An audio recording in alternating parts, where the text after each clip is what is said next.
The Visitor from Hell.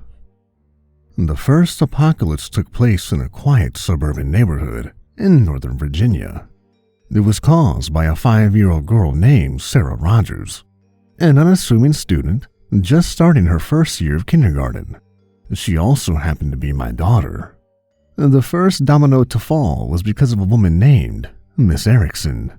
Miss Erickson was Sarah's homeroom teacher, a lonely middle-aged woman who harbored an enduring obsession with two things: the army of stray cats that besieged her home year-round, and the Christmas season. Because of the latter obsession, Miss Erickson decided that she would begin her Christmas lessons a little early that year, in mid-September. The first lesson involved students writing letters to Santa Claus. Harmless, right? Well, I certainly thought so at first. But as Miss Erickson's enthusiasm for teaching has never quite matched her enthusiasm for cats and candy cane-flavored liquor, the students' letters get sent out with some spelling errors. As far as I can tell, though, my daughter is the only one who sent her letter out to Satan. That shouldn't have been a problem. Just another funny anecdote to add to the highlight reel of stories that make up any normal childhood. The problem was that we got a letter back. It was a lazy Sunday afternoon, and as I was drifting off to sleep in my recliner, I was startled from my reverie by an urgent knock at the door. I pushed myself out of the chair to go see who was there and what they could possibly have needed that was so important. Yet when I opened the door, I was greeted only by an empty porch. I leaned out and scanned the street. The sky was blue and cloudless, and the neighborhood was uncharacteristically quiet for the time of day. Usually on a Sunday afternoon, there would be kids chasing each other around, or perhaps somebody working on their car. At the very least, Miss Mickelhattie would be walking her dog to let it relieve itself on her least favorite neighbor's lawns. Yet the street was still and silent. I glanced down at my doormat and saw a charcoal black envelope. I bent down and picked it up, staring at it as I carried it inside my home. The envelope was cartoonishly large and smelled faintly of sulfur. Sarah, my daughter's name, was written on the front in blood-red ink. My first instinct was to wonder what kind of person would hand-deliver a letter to a 5-year-old girl. Turning the envelope over, I slid my thumb under the seal and tore it open. I pulled the letter inside out with care. It looked to be at least 100 years old, and seemed like it might crumble in my hands at any moment.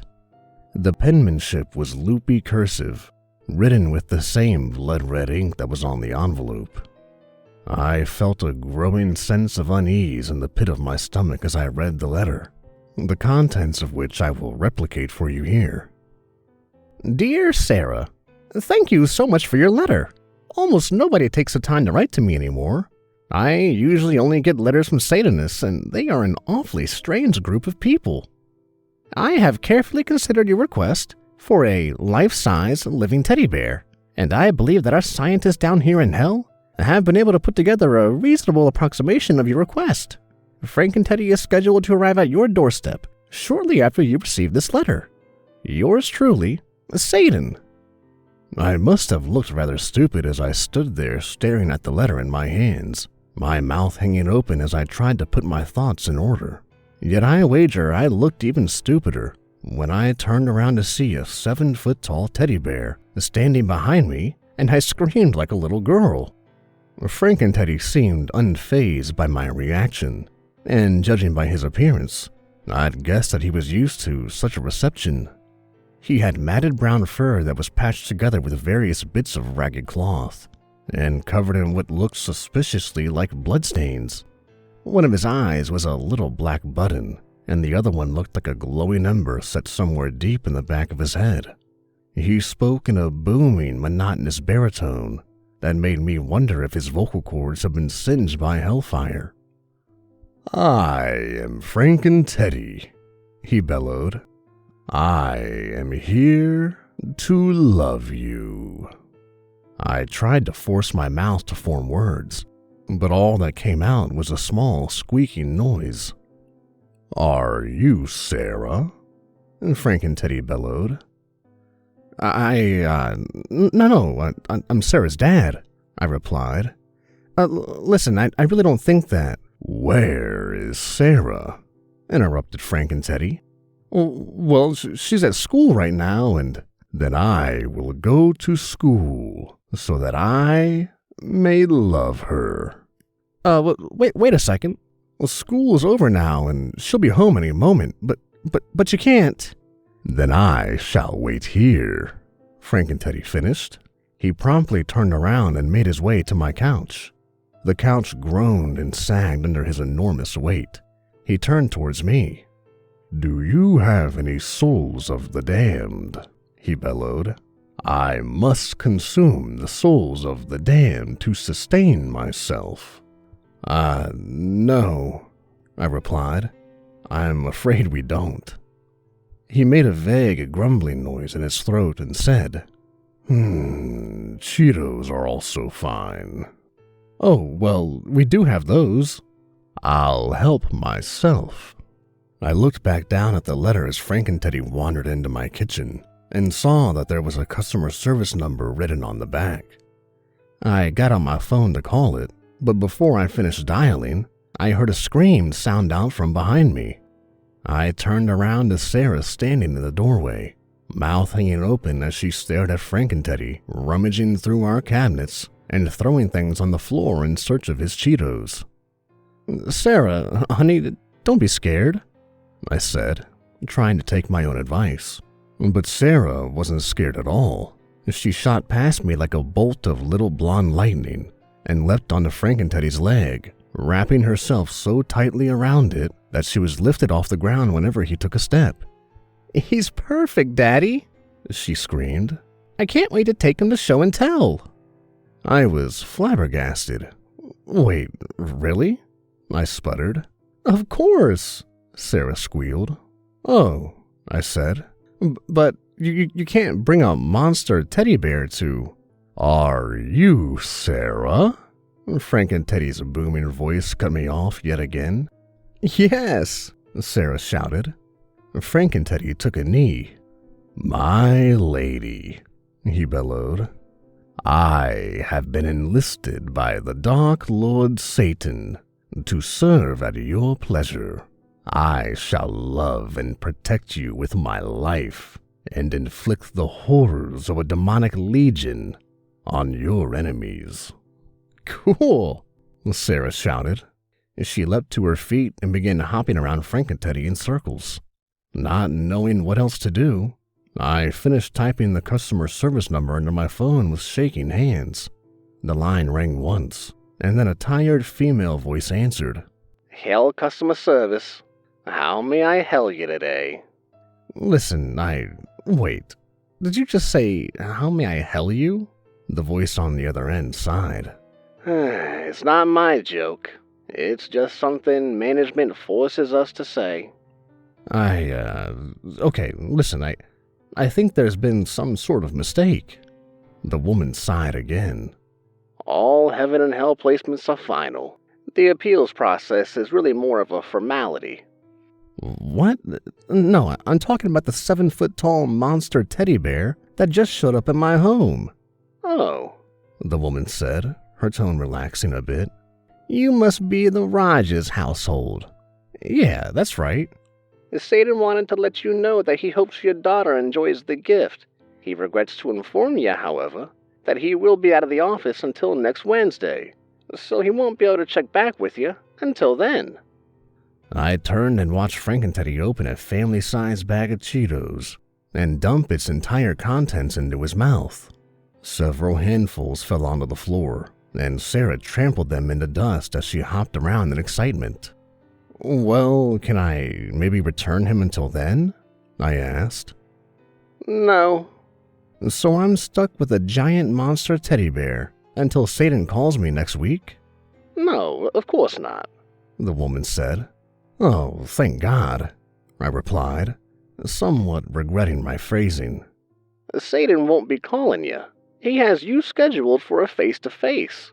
My throat tightened up and my mouth went dry. I tried to tell her that wasn't necessary, but all I could get out was a few croaking sounds. She muttered something about rude humans and hung up the phone with a decisive click.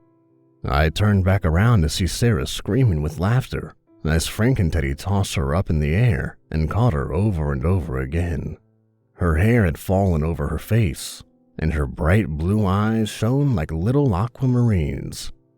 I couldn't help but smile a little despite myself. The smile disappeared, however, when I began to think about how I was going to keep a 7-foot-tall teddy bear hidden from the rest of the neighborhood. And that was a relatively small problem compared to deciding what to do when Satan himself showed up on my doorstep. Yet as I watched Frank and Teddy tear apart my kitchen, the most pressing issue became clear. I was going to have to buy more Cheetos. A demonic sleepover. My nerves were fried. My hand shook as I set down the empty coffee cup, my fourth one of the night. Frank and Teddy and Sarah sat with their legs splayed out on the living room floor, working on a coloring book. It was 2 a.m.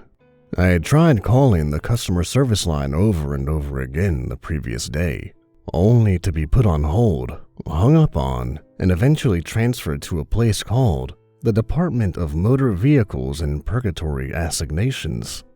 Finally, I gave up, but I promised myself I would not sleep until I could reach him, and resolved to try again the next morning. For now, all I could do was watch Sarah and Frank and Teddy color. I cleared my throat to get their attention. They didn't even look up. Ahem, I said more loudly. Nothing. I pushed my tired body off the sofa and walked over to the two of them, tapping Frank and Teddy on the shoulder. When do you think you might want to go to sleep? I asked. Sleep?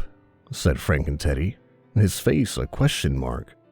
You know, that thing where you close your eyes and lay still for about 8 hours? His face registered no recognition. My eyes strayed to the coloring book, where Cinderella's dress had been filled in with a deep purple crayon, with almost as much color outside the lines as in. She'd also been given a pair of large red horns. Sarah, I said, I thought you could color all inside the lines now. Sarah's face broke into a grin. That was Frank and Teddy, she said. He's terrible. These crayons are too small, protested Frank and Teddy. And they taste like wax. You're not supposed to eat them, Sarah giggled. Frank and Teddy shrugged his huge shoulders and began clumsy work on a black, spiky tail that poked out of the back of Cinderella's dress. Even if you don't need sleep, I said. Sarah does, and she's got school tomorrow morning. I'm too excited to go to sleep, Daddy, protested Sarah. That may be, but even so, you're gonna put on your pajamas, lay in bed, and try. At least let us finish Cinderella first, then I'll go to bed, I promise. All the spaces have already been colored in. Frank and Teddy says she's not done until she has her other 8 arms. I sighed. You've already finished 9 other drawings. I let you stay up because you were excited, but it's long past time for bed. You two can finish Cinderella after you get back from school tomorrow. My stomach gave a guilty twinge. I'd never lied to Sarah before, but I had no intention of Frank and Teddy still being there by the time she got back home from school the next day. But Dad, Sarah's next excuse was cut short by a yawn. This seemed to signify that I had won the argument, and so, reluctantly, she packed her crayons back into the box and trudged upstairs to change for bed. I watched her back disappear at the top landing. I then looked back down at Frank and Teddy, who was giving Cinderella an extra pair of insectoid eyes. He must have sensed my gaze, because he turned around and looked at me. Can you teach me how to sleep? He asked. Not tonight, I said. But I desire to learn this human function. In return, I shall teach you how to summon a nightmare creature from the eternal realms of sorrow." I shook my head. "Frankenteddy, I really don't need to know how to do that. Besides, sleep isn't something that you can teach." "I am a good learner," he insisted. "It only took me an hour to learn how to breathe." "You had to learn how to breathe?" Frankenteddy nodded. Seeing that he was only going to keep pestering me until I agreed, I relented. "Okay, there's really not that much to it. You just close your eyes, lay down, and let your mind relax. Some people count sheep." "I see," said Frankenteddy. "Where do you keep the sheep?" "They're imaginary sheep." "Oh." Frankenteddy closed his eyes and took a deep breath, then lowered himself onto the carpet. 1, 2, 3, 4. You count them silently. "I see. Very well." He laid on the floor for only 10 seconds more, before a huge snore like a broken garbage disposal erupted from his mouth. "Wow, I guess you really are a quick learner." I went back upstairs to find Sarah in her room, already in her pajamas, with the covers up to her neck. The lights had all been turned off, except for the pink princess nightlight that she kept by her bed. I sat down on the other side of the mattress and smiled at her. "Did you brush your teeth?" I asked. "Yeah, Dad." "Good. Then give me a kiss." She sat up and kissed my forehead. "If you brush your teeth, then why does your breath stink?" I asked. "It doesn't stink," she protested. "Honey, it smells like dog breath, and a dog that doesn't brush its teeth at that."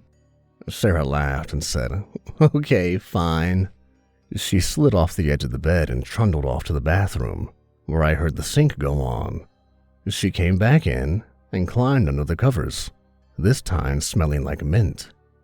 "I'm still not sleepy." "I know, honey, but close your eyes anyway." Sarah closed her eyes, and within a minute she was lightly snoring. Her face relaxed and her little fist clutched around her teddy bear. I bent down and kissed her on the forehead before climbing back down the stairs and resuming my spot on the sofa. I grabbed a book off the shelf, resolving to stay awake until the following morning. I should have chosen a more interesting book, however, because soon I was asleep too. Welcome to hell. The next morning was bright and cheery. The birds were singing merrily and giving my very sleep-deprived self a major headache. I finished cooking breakfast, then went to wake Sarah up early for school. I sat down at the dining room table to our usual feasts of bacon, eggs, and iced orange juice. Frankenteddy was still snoring on the living room floor. I looked at Sarah over my glasses, giving her what I hoped was a very stern and impressive look. "I'm gonna send you off to school today, like normal," I said. "And I want you to promise me that no matter what, you're not gonna say anything to any of your friends about the demonic teddy bear in our living room. Can you do that for me?" Sarah swallowed a mouthful of bacon. "Uh-huh." I held out my hand, pinky extended. "Pinky promise?" Sarah rolled her eyes and locked her pinky into mine. "I pinky promise." "Good. Dad?" "Yeah?" "Can I go wake up Frankenteddy now?" "After you finish your breakfast." Sarah grinned and began to attack her plate with a ferocity I'd only ever seen before on the Discovery Channel. Soon she was finished and streaming into the living room. I watched as she awoke Frankenteddy by jumping onto his belly. The bear sat up with a start, spilling Sarah off onto the floor. "Princess Sarah," he bellowed in alarm. "Are you injured?" "No, but I've got to go to school. You have to wait here until I get back." "As you command." Sarah stuck her hand out with her pinky extended. "Pinky promise?" The bear looked down at his own conspicuously fingerless paw. "I don't have a pinky," he cried in dismay. "Just regular promise then." "I solemnly swear," he bellowed. "Good," said Sarah, shrugging on her backpack. I walked to the front door and let her out, then walked down with her to the curb to wait for the bus. Soon, the little yellow school bus that ran the circuit to and from Sarah's kindergarten was pulling to a stop with a whine of old brakes. I tried landing a kiss on Sarah's head, but missed and hit her backpack as she bolted to the bus and through the open doors. I sighed wistfully as I watched her jog down the middle aisle and sit with her waiting friends. They really do grow up so fast. I returned to the house to find Frankenteddy had resumed last night's coloring, his massive paw clumsily curled around a crayon as he drew spiked spears and axes in the hands of Snow White and the 7 dwarves. I thought about saying something to him and decided it was a waste of time and dug the phone out of my pocket, hitting the redial button on the number that had placed me on hold all day yesterday. The line rang once and a familiar voice answered. "Hell customer service. How may I help you today?" "This is Darren Rogers again." "Oh, Mr. Rogers. How are Sarah and Frankenteddy getting along?" "They're getting along fine, but that's not really the point. I'm afraid I have to insist on returning him. He doesn't even belong on this planet, much less in my living room." I turned to see Frankenteddy standing behind me. My stomach dropped as he glared at me. I stammered, grasping for an explanation. I didn't mean you. I was talking about the pet hamster." "If the hamster is a threat to Sarah's safety, then I shall terminate it." "Please don't do that." "That is preferable," Frankenteddy bellowed. "I find the hamster to be cute. I do not wish to destroy it." I could feel my mouth hanging wide open again. Okay?" "Mr. Rogers?" The receptionist's stern voice came through the headset. "Yeah?" "If you really insist that there's a problem with the teddy bear, I might be able to help you." "Really?" I asked, daring to hope. "How's that?" "Satan had a last-minute cancellation. I can squeeze you in for an appointment today instead." "Ah," I said, breathing out with an odd mixture of relief and dread. "That would be great. When's the appointment?" "Now," she replied. "I'll go ahead and buzz you 3 down." "Down? What do you mean, down?" I didn't get an answer, though. Instead, a column of black and purple flames erupted around me. My living room dissolved into darkness, and I felt an intense pressure all around me like I was being sucked through a straw.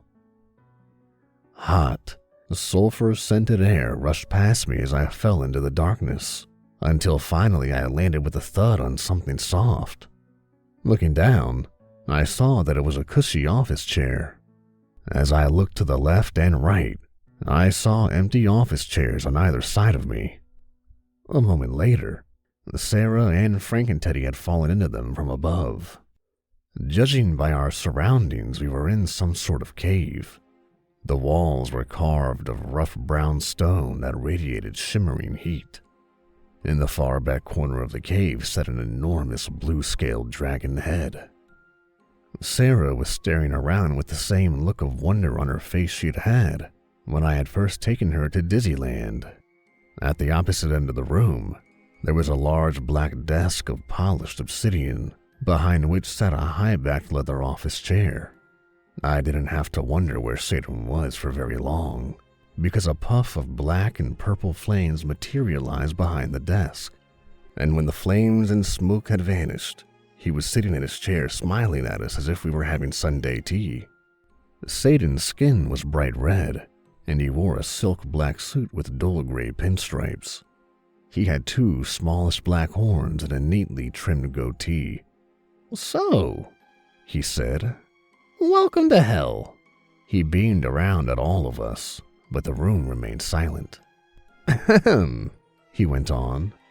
I don't get many visitors down here, besides the inmates, I mean.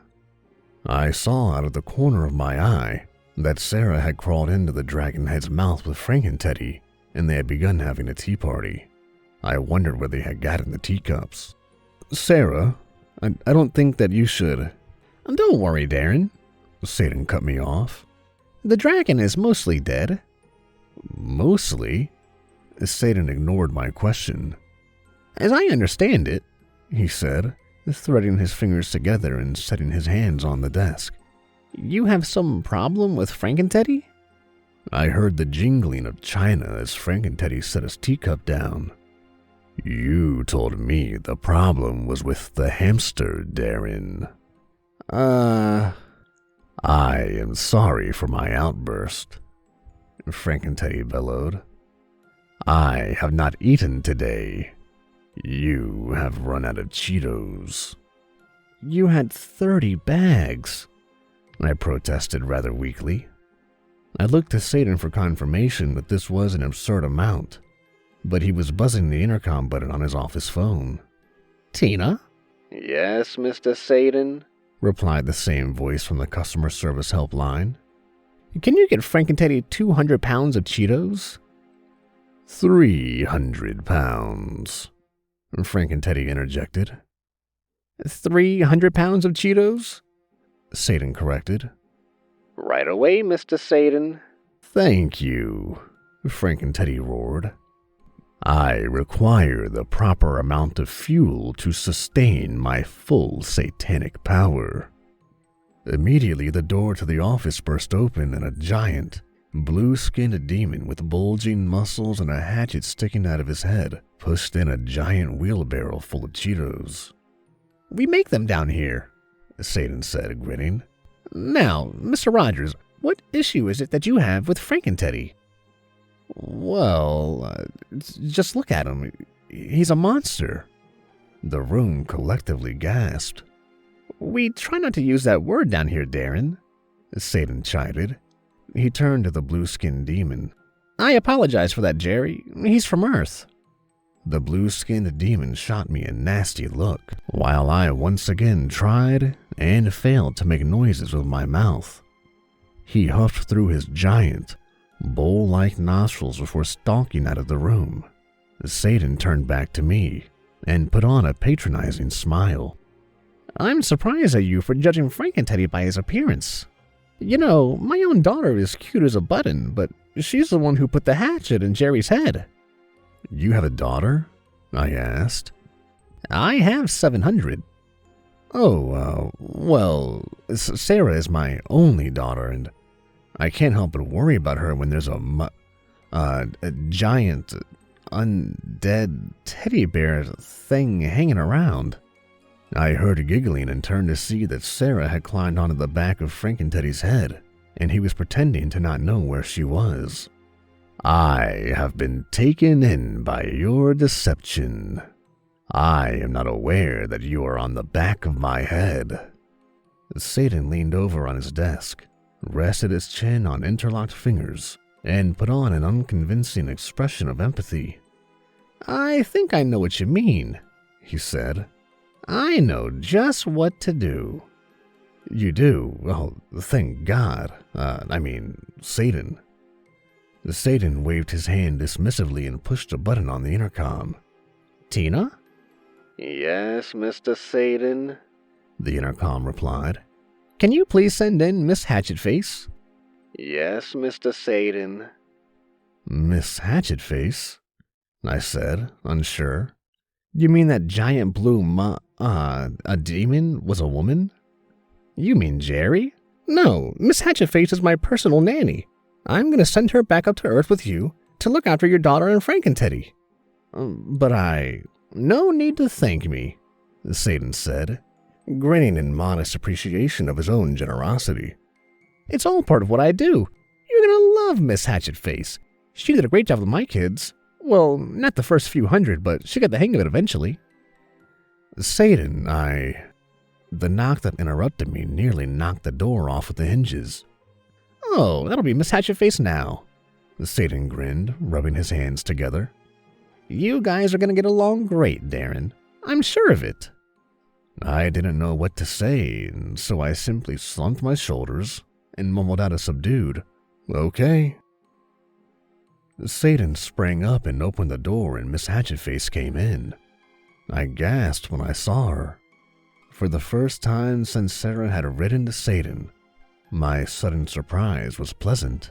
Miss Hatchetface was the most beautiful creature I'd ever laid eyes on. She was petite and pink-skinned, with a small button nose and glittering obsidian eyes.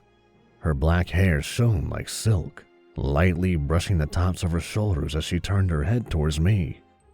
"Are you Mr. Rogers?" she asked. Satan leaned over and whispered, "She's half succubus," in my ear, as I shook her soft, delicate hand. I said.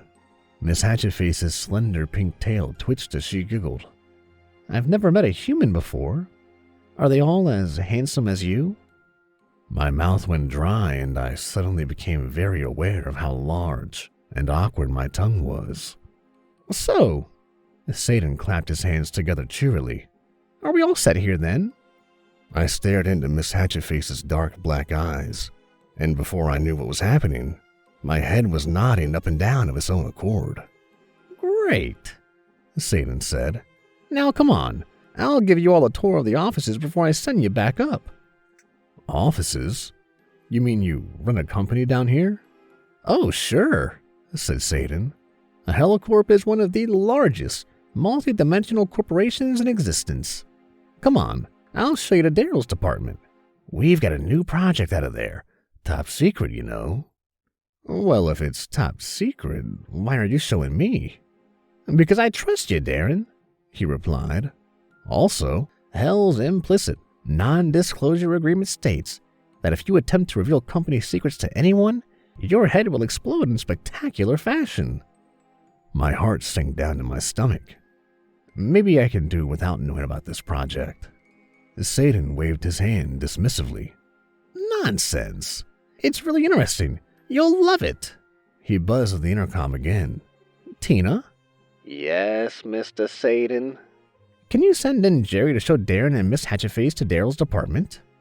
"Yes, Mr. Satan." The hulking blue-skinned demon stomped into the room again. "Come, tiny human," he said in a thick voice that brooked no argument. Hold on a second, Satan. You said Miss Hatchetface and me. What about Sarah and Frank and Teddy?" "Come on, Darren," said Satan. "Do you really want to expose your daughter to the horrors of Hellcorp? She'll be much happier in here with me and with Frank and Teddy." On the one hand, I had to admit that he was probably right. Sarah probably was safer in his office, but he had a sly look in his eyes that I didn't quite trust. It felt like he wanted to get rid of me for some reason. "I'm not really sure. Just relax," came a soft voice in my ear. I turned to see Miss Hatchetface smiling placidly. She set her hand gently on my shoulder, and I felt a shivering warmth spread from her touch throughout the rest of my body. My head began to swim in a pleasant fog. Okay," I said. "Let's go." Miss Hatchetface took me by the arm and led me down a dim, torchlit corridor, following Jerry as he stomped along ahead of us. The rough stone walls of the hallway were so hot that little droplets of molten stone were rolling down the sides, smoking and sizzling as they landed on the earthen floor. At the end of the corridor was a colossal stone doorway with a heavy brass ring for a knob. "This is Daryl's department," said Jerry, huffing out his bowl-like nostrils. He put his shoulder to the door and slowly wedged it open, with a horrible sound of stone grinding on stone. The room inside looked like any other office building. Rows of cubicles were crowded together tightly under flickering fluorescent lights, and demons of all manner of strange appearances sat typing at box-monitored computers that looked at least 20 years old. There were huge reptilian demons with rocky gray scales and thick, the sinewy tails that thudded against the linoleum floor as they typed, colossal bear demons that shuffled around in suits, glaring at their subordinates, and small, bat-like demons with simian faces and vampiric teeth that whizzed above our heads, delivering files from one desk to another. A short and fat reptilian demon with a balding head and gold-rimmed spectacles bustled up to us. "Just what in the hell do you think you're doing, Jerry?" "Satan wants to give this meat sack a tour of the office," said Jerry. Daryl peered over his glasses at me and squinted his eyes before turning back to Jerry. "A tour of an office? Send the poor man to a factory. It'll be just as boring, and he won't interrupt our work." "Nothing I can do," said Jerry. "Satan's orders. I'll be outside." Jerry gave me a withering look before turning around and lumbering out of the office. The stone door slid behind him and closed with a resounding thud.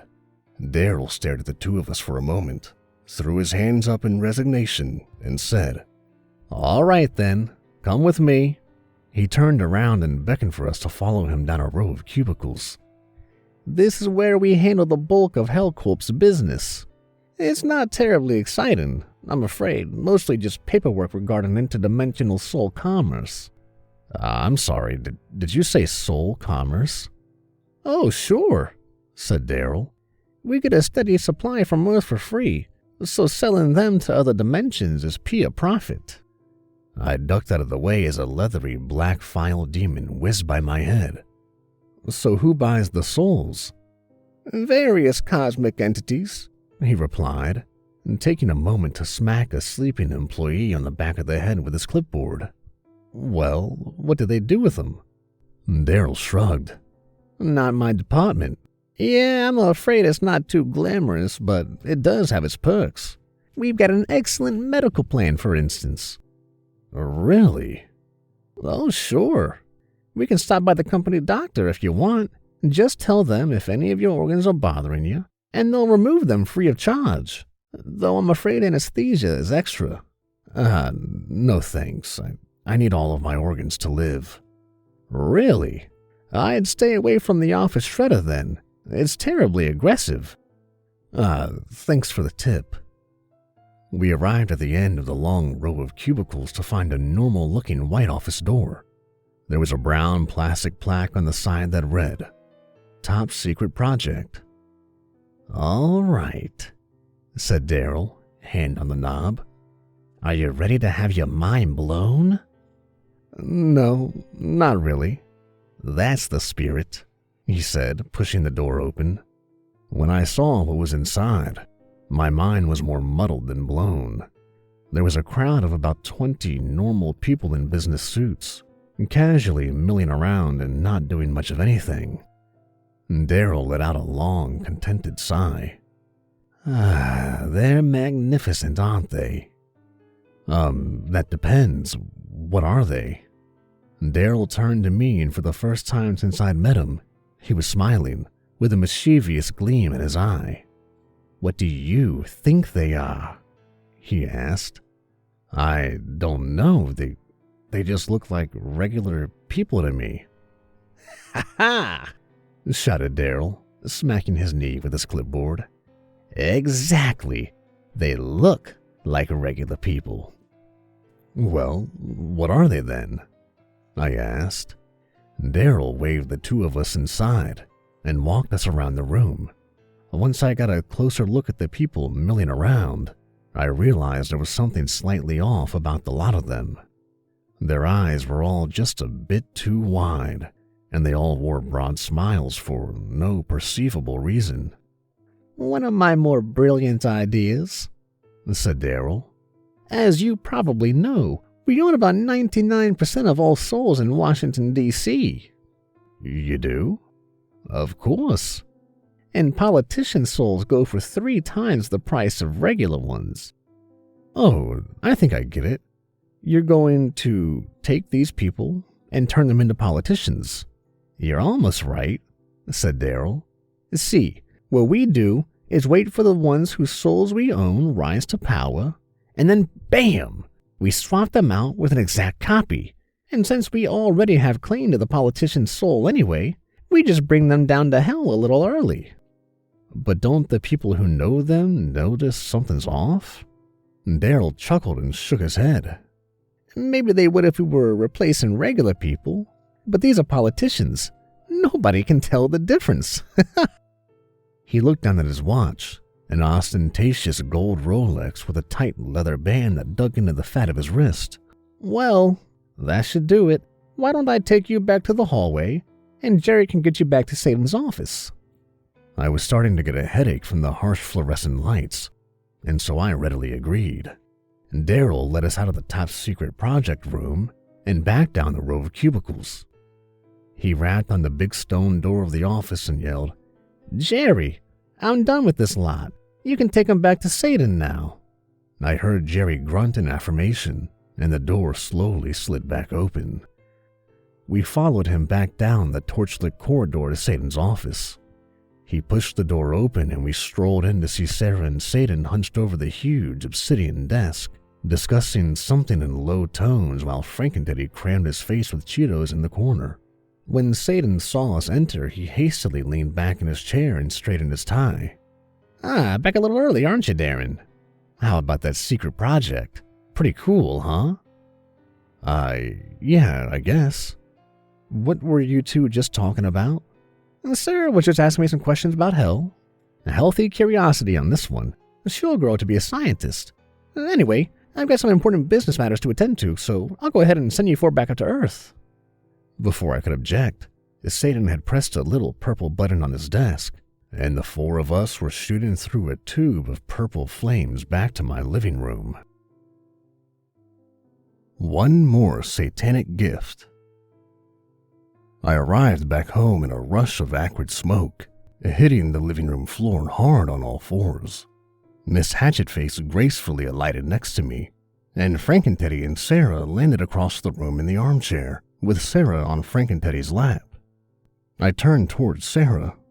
"You know, if you don't tell me what you and Satan were talking about, I'm gonna have to ground you," I said. "I can't, Daddy," Sarah giggled. "It's top secret." I sighed, scooped myself up, and shuffled over to the couch, collapsing in a boneless puddle of exhaustion. It was only a brief moment of respite, however, before there was a loud pounding at the front door. Miss Hatchetface opened the door with a bubbly, "Hi," but nobody was on the stoop. She bent over and picked 2 envelopes up off the porch. She folded one up and slid it into her pocket before she turned around and carried the other one to me. "Mr. Rogers, you've gotten another letter from Satan." She handed me the envelope. Thanks." I hesitated as I stared down at the envelope in my hands. It was just one letter then? Nothing else? "Nope," she replied. "Only one letter." I wondered why she was lying to me, but the thought was soon driven from my mind by the contents of my own envelope. "Dear Dan, your name is Dan, right? I'm afraid I'm really not good with names. I'm just going to assume that it's Dan, and if it's not, you can correct me the next time you're in hell. Anyway, the reason I'm writing isn't to ask you your name, but to let you know that I went ahead and took care of your little Frankenteddy problem. The solution is scheduled to be delivered shortly after this letter. Yours truly, Satan." Heavy dread pervaded my body. After all, my current experience with Satan's solutions to problems had not left me optimistic in regards to what he considered reasonable. My mood only worsened when I saw a large moving van pull to a stop in front of my home. I was still feeling a little woozy from breathing the sulfur and ash-laced air of hell, and so I asked Miss Hatchetface to check it for me. She went outside to the truck and came back hauling a giant wooden crate that must have been 10 times her size, dropping it unceremoniously outside of the front door. "How did we get it in?" she asked me. I slowly shook my head. "Try the garage?" "Oh, that's a good idea," she said, hauling the crate up as if it were full of feathers and carrying it towards the garage. A few moments later, I heard the sound of grinding metal coming from the garage, and I quickly found my feet and rushed outside. I saw Miss Hatchetface shoving the garage door up with her bare hands, folding the metal up like it was paper. She threw it into the open position and stood grinning with her arms crossed, admiring her handiwork. "Wow, that door was pretty heavy. Humans must be stronger than you look." There's a garage door opener," I replied. "A what?" Never mind." "Okay, we'd better get this crate inside and crack it open." My urge to be a gentleman and help her lift the crate was not quite as powerful as my urge to avoid a hernia, so I opted to let her move it inside herself. When we had gotten it inside, she grabbed hold of one of the wooden sides and wrenched it off with such force that it flew across the garage and smashed through the driver's side window of my car. "Oops. Sometimes I don't know my own strength. Hercules is a distant ancestor." "It's fine," I replied, though it clearly wasn't. Before I was able to get too upset about the car window, my breath was taken away by the contents of the crate. "Is that what I think it is?" I asked. "Oh, it sure is," she replied. "Wow, Satan must really like you. These are rare." Inside the box was a tangled mess of black branches and dark purple leaves. The leaves twisted around in little conical spirals, and at the center of each spiral rested a large, orange, pinecone-shaped fruit. Upon closer inspection, I could see that each individual fruit was a conglomerate of dozens of Cheetos. I reached out and snapped off one of the Cheeto fruit, and a new one instantly sprouted in its place. "So it's a Cheeto tree?" "Yeah." "Well, all right then."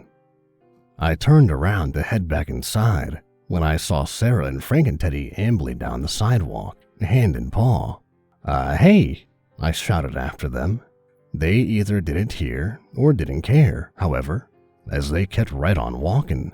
The last thing I wanted to do was to explain to the homeowners association why I was keeping demons in my home, and so I sprinted after them, determined to get them back inside before the neighbors saw.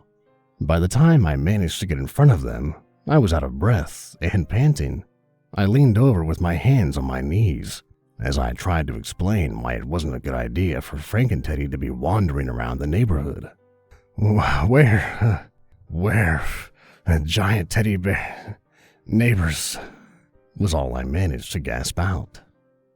"I think he means you should go back inside so that the neighbors don't see you," I heard Miss Hatchetface say from behind me. I nodded my head in vigorous agreement. "I cannot abandon my charge to the wild dangers of the suburban neighborhood," Frankenteddy boomed. "I shall accompany her on her quest, no matter the danger, and together we shall go to the park and catch butterflies." Sarah looked up at Frankenteddy and laughed. "They're called butterflies." "Butterflies," Frankenteddy bellowed. "That does not make sense. Are they flies made of butter?" Sarah giggled and didn't respond. "I think I have a solution," said Miss Hatchetface. "Let's head back to the house and I'll make up a disguise for you. Then you two can go to the park together." "That is acceptable," said Frankenteddy, "but it must be fearsome." "Of course," said Miss Hatchetface. She turned to me. "Mr. Rogers, are you okay?" I was still too out of breath to answer, so I simply gave her a thumbs up in response. A little wrinkle appeared in the middle of her brow. "Are you sure you're okay? Maybe it's better if I carry you back." Without waiting for a response, she put one arm around my neck and swept my knees out from under me with the other. My head bumped gently against her shoulder as she carried me back to the house. She smelled faintly of cinnamon and sandalwood. When we got back inside, Sarah and Frankenteddy ran to play upstairs and Miss Hatchetface set me down on the sofa. "You just rest a while," she said, smiling down at me. I think I saw something upstairs that would make a good disguise for Frank and Teddy. Yeah, okay, I replied. I'll be here, regretting my life decisions. I watched as Miss Hatchetface climbed the staircase. She paused at the top, and I quickly pretended to look elsewhere as she turned to look at me. She laughed and continued on upstairs. Smooth, Darren. Smooth. I reached for the remote and turned on the television. There was an infomercial on about some sort of bacon coat rack-looking contraption that you could stick in the microwave. The overenthusiastic spokesman was yelling into the camera about how it could revolutionize your morning breakfast routine. I closed my eyes and tuned it out, and before long, the exhaustion of the day and the monotonous drone of infomercials took its toll, and I found myself drifting off to sleep. It wasn't long, however, before I was awakened by Sarah, who had seized my arm and was shaking it violently. "Daddy, look!" she squealed. I looked. Frank and Teddy had been draped in a giant mess of fabric that did in fact seem to disguise the fact that he was a giant demon teddy bear. The costume, however, was anything but fearsome. It was bright pink and covered in a unicorn pattern, with a lace at the bottom that brushed the floor whenever he moved. I turned to Miss Hatchetface. "Are those Sarah's curtains?" I asked.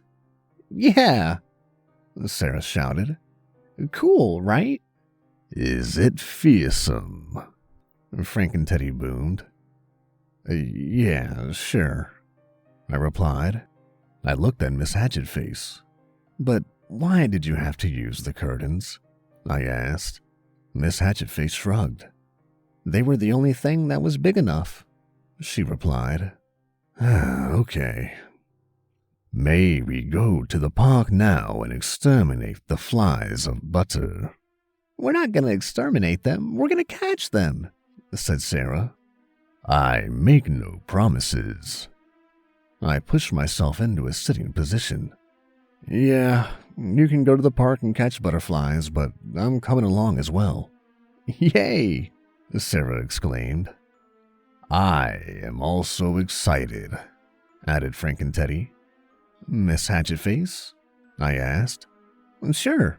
Let me just grab some Cheeto fruit for Frank and Teddy."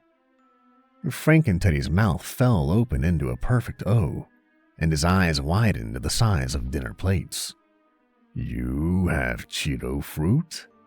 "Oh, yeah. Satan sent over a tree." "I am exceedingly pleased by this information," he roared. "Let us feast on the delicious fruit of Cheeto until our satanic appetites are sated." Reluctantly, I rolled my tired body off the couch, and we all headed out to the garage. Frank and Teddy found a box of trash bags and filled 2 of them with Cheeto fruit, and was visibly disappointed when he realized that they would not fit with us in the car. I tried and failed to avoid nicking my hand as I brushed the broken glass out of the driver's seat. We all got in, and I pulled out into the road and began driving to the park. About 1 minute into the drive, Frank and Teddy startled me by yelling my name from the back seat. "Lord Rogers." "Lord, you can just call me Mr. Rogers, Frank and Teddy." "That is a negative. Sarah has informed me that she is a princess. Therefore, you must be a lord." "Okay, Frank and Teddy, what is it?" "I wish to commend you on your mastery of this fearsome metal beast. You ride with the skill of a battle-hardened torque spearer in Satan's cavalry." "Fearsome metal beast? You mean the car?" Frank and Teddy turned to Sarah. "Do I mean the car?" he asked. "Yeah, you mean the car." He turned back to me. "Yes, I mean the car." "Right, I got that. Thank you, Frank and Teddy." "You are very welcome." I watched Frank and Teddy in the mirror as he stared out of my broken window. Suddenly, he turned to his own window and smashed a humongous furry paw right through it. The tire squealed as I slammed on the brakes. I slammed against my seatbelt as the car jerked to a stop. "What on earth are you doing?" I demanded. "I wish to feel the breeze, so I opened the window." "There's a button for that, you know." "A what?" I sighed and rubbed my temples. "Never mind." "Very well, Lord Rogers." I sighed again and put the car back in drive, and 5 minutes later, we were pulling up the road to the park. Little did I know that disaster was about to strike. Kerfuffle in the Park. A crisp autumn breeze blew the newly turning leaves around the grounds of the park. Frank and Teddy and Sarah dashed around the sprawling green lawn of waving neon pink butterfly nets as Miss Hatchetface and I sat on a bench and watched. After a few minutes of watching the two of them miserably fail at catching butterflies, Miss Hatchetface turned to me and smiled. "So, Mr. Rogers," she began, "is there a Mrs. Rogers in your life at all?" My tongue began to feel cumbersome and clumsy, as it always did when Miss Hatchetface looked at me the way she was looking at me now, or any way at all, really. No, not anymore," I managed to choke out. "Really?" Miss Hatchetface cocked her head to the side. "What happened?" "She, ran off shortly after Sarah was born." "Oh my," Miss Hatchetface frowned. "I'm so sorry, I didn't mean to bring up a bad memory." "No, it's okay, you didn't know." "Let's change the subject," she said, trying to sound cheery.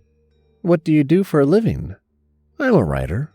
"Oh, really? That's neat. I always wanted to write a book, but I never got around to it." "Yeah, and I always wanted to write a good book, and I'm still trying to get around to it." Miss Hatchetface laughed. "What about you? I heard you were Satan's nanny. That must have been an interesting job." "It was certainly a handful," laughed Miss Hatchetface. "Satan's daughters all tend to take after their fathers, so they can be quite the mischievous little bunch. I remember one time I took little Sophie to see the dinosaurs on Earth. She accidentally stepped in a pile of dinosaur, well, you know, in her brand new princess shoes, and she was so upset that she grabbed a comet from space and smashed it right into the nearest dinosaur. Of course, she overdid it a bit, and that was the end of the big lizards." Miss Hatchetface covered her mouth and giggled. "The poor thing was grounded for a month after that." "Wow, that's, cute, isn't it?" laughed Miss Hatchetface, giving me a playful punch on the shoulder that nearly knocked me off the bench. Knowing from my rather inextensive experience with women that hitting was supposed to be a good sign, I desperately racked my brain for another topic of conversation to keep the happy mood going. But before I could come up with one, we were interrupted by a scream, coming from the direction where Frank and Teddy and Sarah were playing. We both jumped to our feet and rushed towards Sarah to see her sitting on the ground and sobbing while Josh, a notorious neighborhood tormentor of insects and small children, was pulling the wings off her butterflies and laughing. Before I could even open my mouth to admonish Josh, a huge pink blur whizzed by me, and Frank and Teddy had scooped the boy off the ground by the back of his shirt and began roaring at him in his deafening baritone. "You are not permitted to harm the Princess Sarah's flies of butter," he yelled, so loudly that Josh covered his ears with his hands. "You will apologize to the Princess Sarah, and then I shall send you to hell forthwith, so that you may be judged for your transgressions." "Please, God, no," Josh shouted. "God will not save you from the Dark Lord Satan." Sarah reached up and gently tugged on Frank and Teddy's paw and said, "It's okay, Frank and Teddy. He's not worth our time. Just let him go."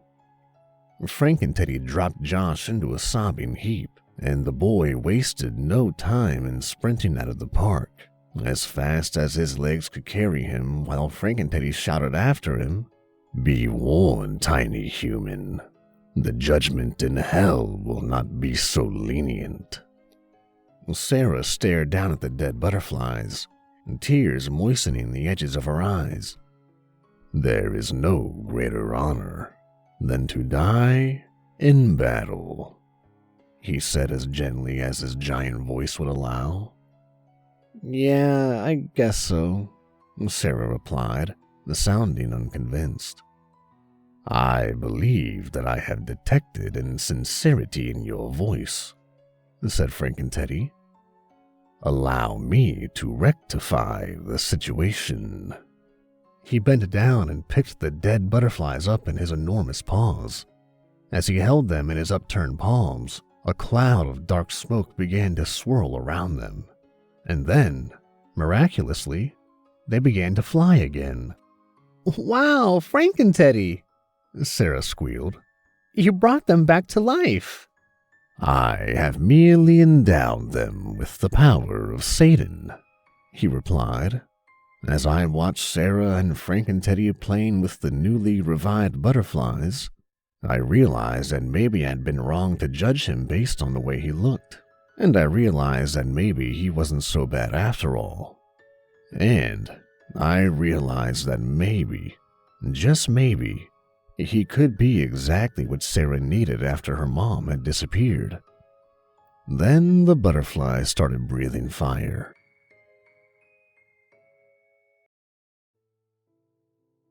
The fire-breathing butterflies followed us home, fluttering around the car and occasionally breathing out jets of blue and red flames that melted the roadside mailboxes.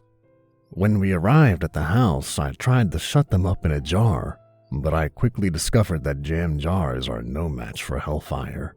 They had already managed to burn through 4 of my curtains, 1 couch cushion, and all of our ice cream, though I suspect that was actually Frank and Teddy. But just as I had finished putting out the literal fires, a metaphorical one sprang up in their place, in the form of a souvenir from hell. With great pomp and ceremony, Frank and Teddy announced that he had a gift for Sarah. In fact, he had had it the entire time, but he had simply forgotten to give it to her until now. Looking back, I've often wondered if Satan ordered Frank and Teddy to gift the souvenir to Sarah in order to distract me from what he was secretly planning down in hell. In the end, though, I suppose it doesn't really matter. Before I could stop him, Frank and Teddy produced an ordinary-looking TV remote from seemingly out of nowhere and presented it to Sarah with a huge grin on his face. "Hooray, a present!" squealed Sarah. She looked it over with puzzlement and then asked, "What does it do?" I don't think that's an appropriate gift for a child, Frank and Teddy," said Miss Hatchetface. "Nonsense. It is a child-friendly one." A child-friendly what?" I asked. Miss Hatchetface plucked the remote out of Frank and Teddy's paw and examined it. Then she began softly laughing to herself. "Oh, I see. In hell, the demons watch the punishments of the damned on a sort of reality TV," she explained, turning towards me. "And they can select the punishment they want to see with their TV remote controls." "Really? That's horrible. But this one is for child demons," she continued on. "Take a look." She handed me the remote, and I held it to my face as I examined it. The remote was made of ordinary black plastic, and at first glance looked like any other TV remote control. Printed across the top in letters were the words, "The TV remote of minor inconveniences." Instead of numbers and menu buttons, it was covered in buttons of irregular shapes and sizes that said things like tickle, tinnitus, and unscratchable itch. At the center of the remote were 2 big purple plus and minus buttons that simply read, "Volume." I realized too late that Sarah was standing on her tiptoes behind me and reaching for the remote. She snatched it out of my hand and mashed the tickle button while she pointed it at Frankenteddy, who immediately erupted into thunderous gales of laughter. I find no humor in this situation, but I am unable to prevent myself from laughing.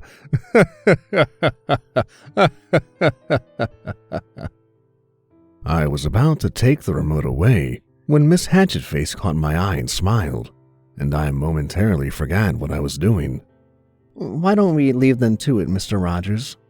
I had a private matter I wanted to discuss with you. Private matter? I stammered. Those deep black eyes drew me in. Yeah, maybe we could go somewhere more discreet? Yeah, discreet. Great idea. She smiled as she reached out and grabbed my hand, leading me slowly across the room and up the stairs.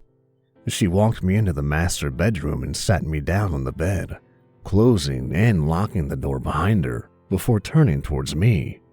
One corner of her mouth was raised into a smirk as she looked at me and said, "So, about that private matter." A lizard from the past. The next morning, as I lay near comatose in bed, Miss Hatchetface brought me a tray of what I call a demon's best attempt at a human breakfast. She set the tray down on my lap as I fidgeted about in my torn and burned pajamas. I tried to suppress the look of deep discomfort that came reflexively to my face as I eyed the questionable spread.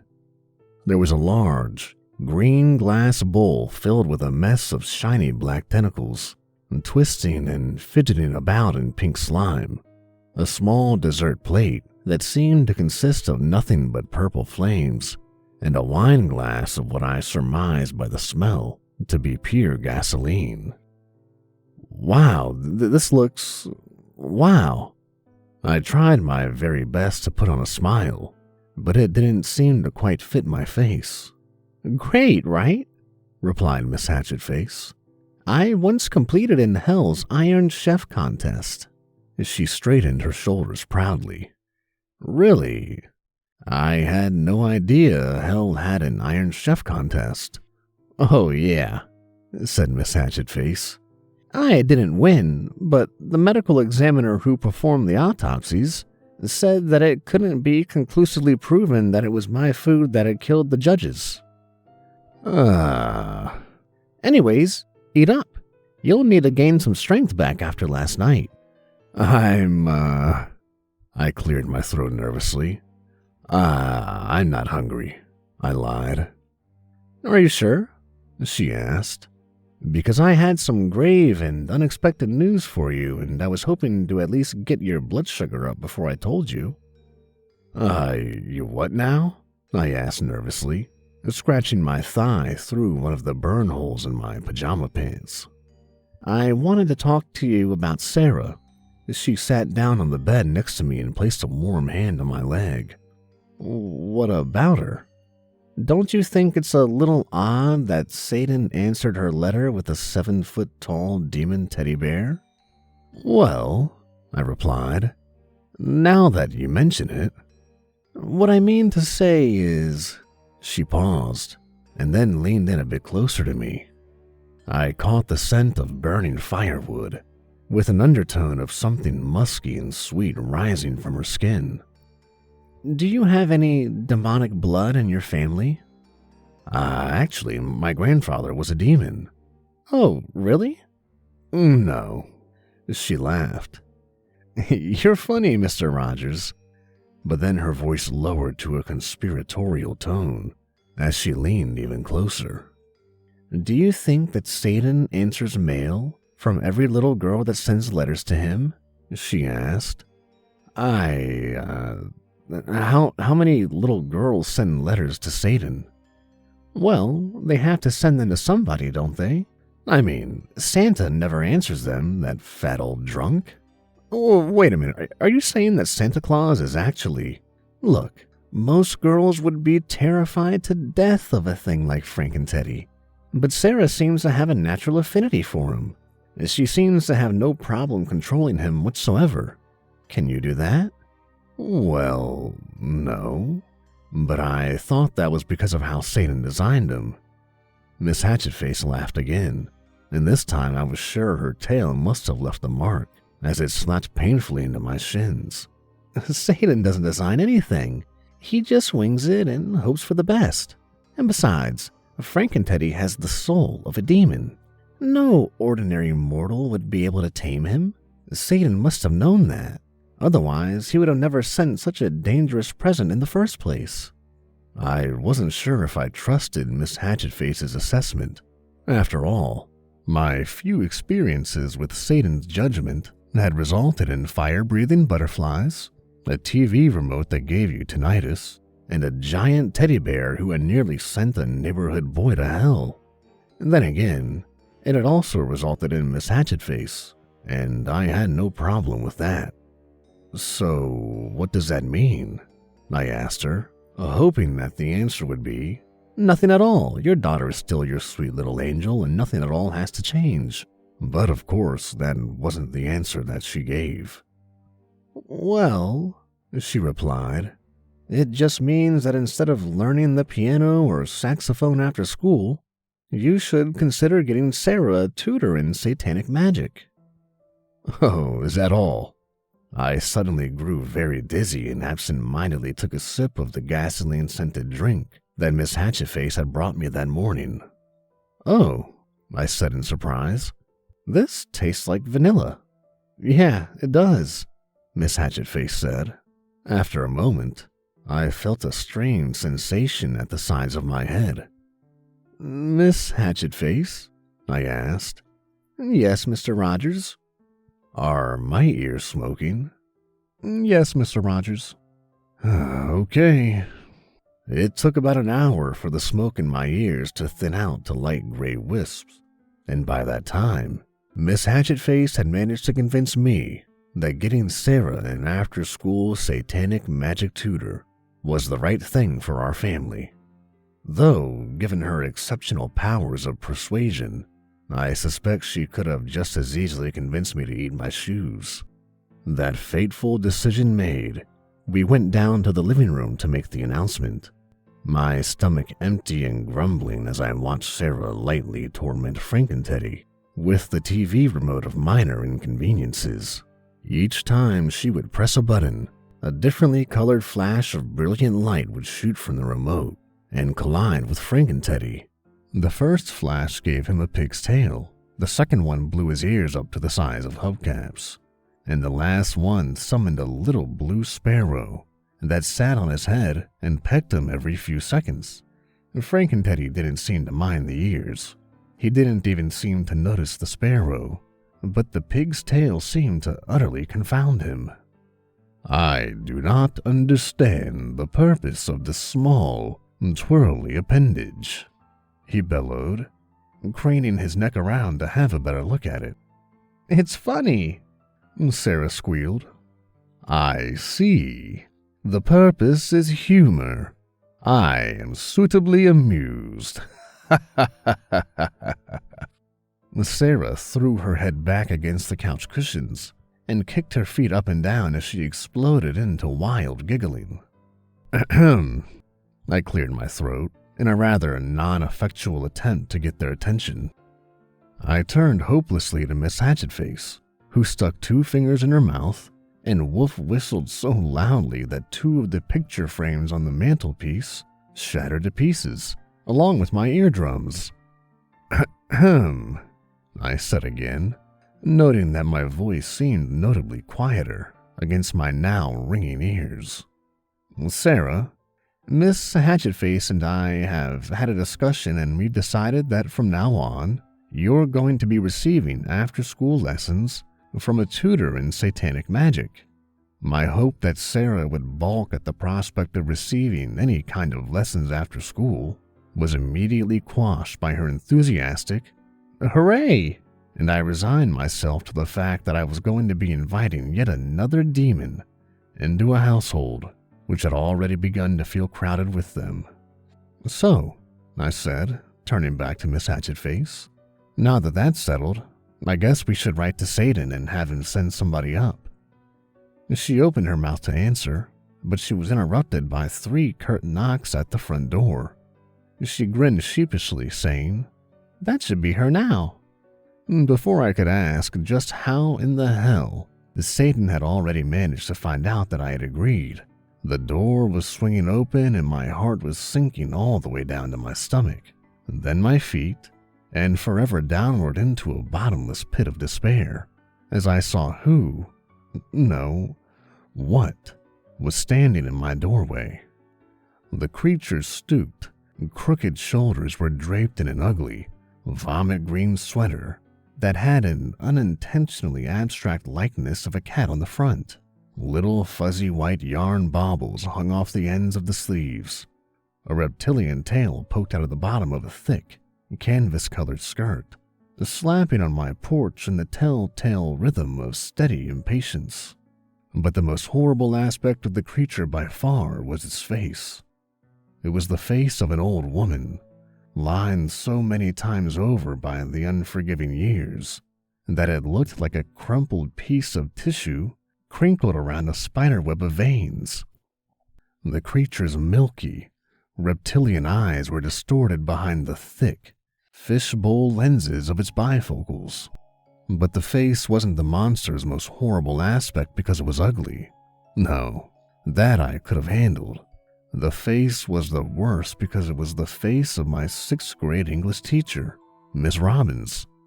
"Hello, Darren," Miss Robbins croaked out in her trademark tone of perpetual disappointment.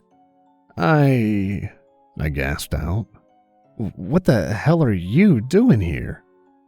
Miss Robbins clucked her tongue the way she did when she was about to tell you just how much of a disappointment you were and why.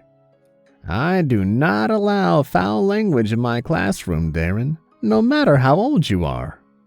"You're from hell. How could that possibly offend you?" "Would it offend you if I used your home country as an expletive, Darren?" she retorted, as Miss Robbins looked over her bifocals at me, fixing me with her milked-over reptilian eyes. I suddenly felt like I was in the 6th grade again, and I had forgotten to do my homework. I opened my mouth, closed it again, and turned to Miss Hatchetface. "I'm not having this hateful old biddy teaching my kid." But before Miss Hatchetface could respond, I heard another smattering of giggles, and turned to see Sarah standing on the end of Miss Robinson's tail as it smacked up and down, bouncing her up in the air a few inches each time. Miss Robbins was smiling down at her so kindly that she almost didn't even look ugly anymore. "Oh yes, dearie, it's quite fun, isn't it?" That reminded me why I had hated Miss Robbins so much as a kid.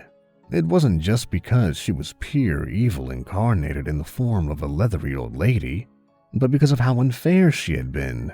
In Miss Robinson's class, the boys were all treated like hooligans, and the girls were all treated like princesses. Sarah turned to me, errant strands of hair falling over her face and sticking to her lips. She promptly puffed them away. "Can she stay, Daddy?" she asked, putting on the same look she did when she wanted an extra scoop of ice cream or an extra hour of TV before bedtime. It was a look that she knew cut right through to my heart and put me completely at her mercy. "Can she?" she repeated. I looked from Sarah's hopeful puppy dog eyes to Miss Hatchetface's encouraging grin to Frankenteddy's complete indifference as the sparrow continued to peck at his head. I sighed and simply said, "All right," to which Sarah responded by exploding into a chorus of cheers, seizing Frankenteddy's paws and jumping up and down like she had springs attached to the bottom of her feet. "I am not aware of what has happened, so I will simply mirror your excitement," Frankenteddy bellowed, jumping up and down with Sarah. I noted with some pleasure that Miss Robbins regarded him with obvious distaste. "Would you like to step inside and take a seat?" Miss Hatchetface asked the old lady, smiling kindly at her. It seemed, however, that Miss Robbins was immune to Miss Hatchetface's considerable charm. In response, she simply shot her a dirty look and huffed her way into my home and up the stairs, her long reptilian tail thwapping ridiculously on each step as she climbed.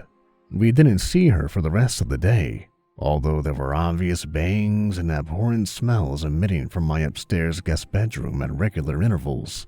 And when Miss Hatchetface went up to bring her a dinner tray, Miss Robbins responded by calling her a strawberry tart and slamming the door in her face.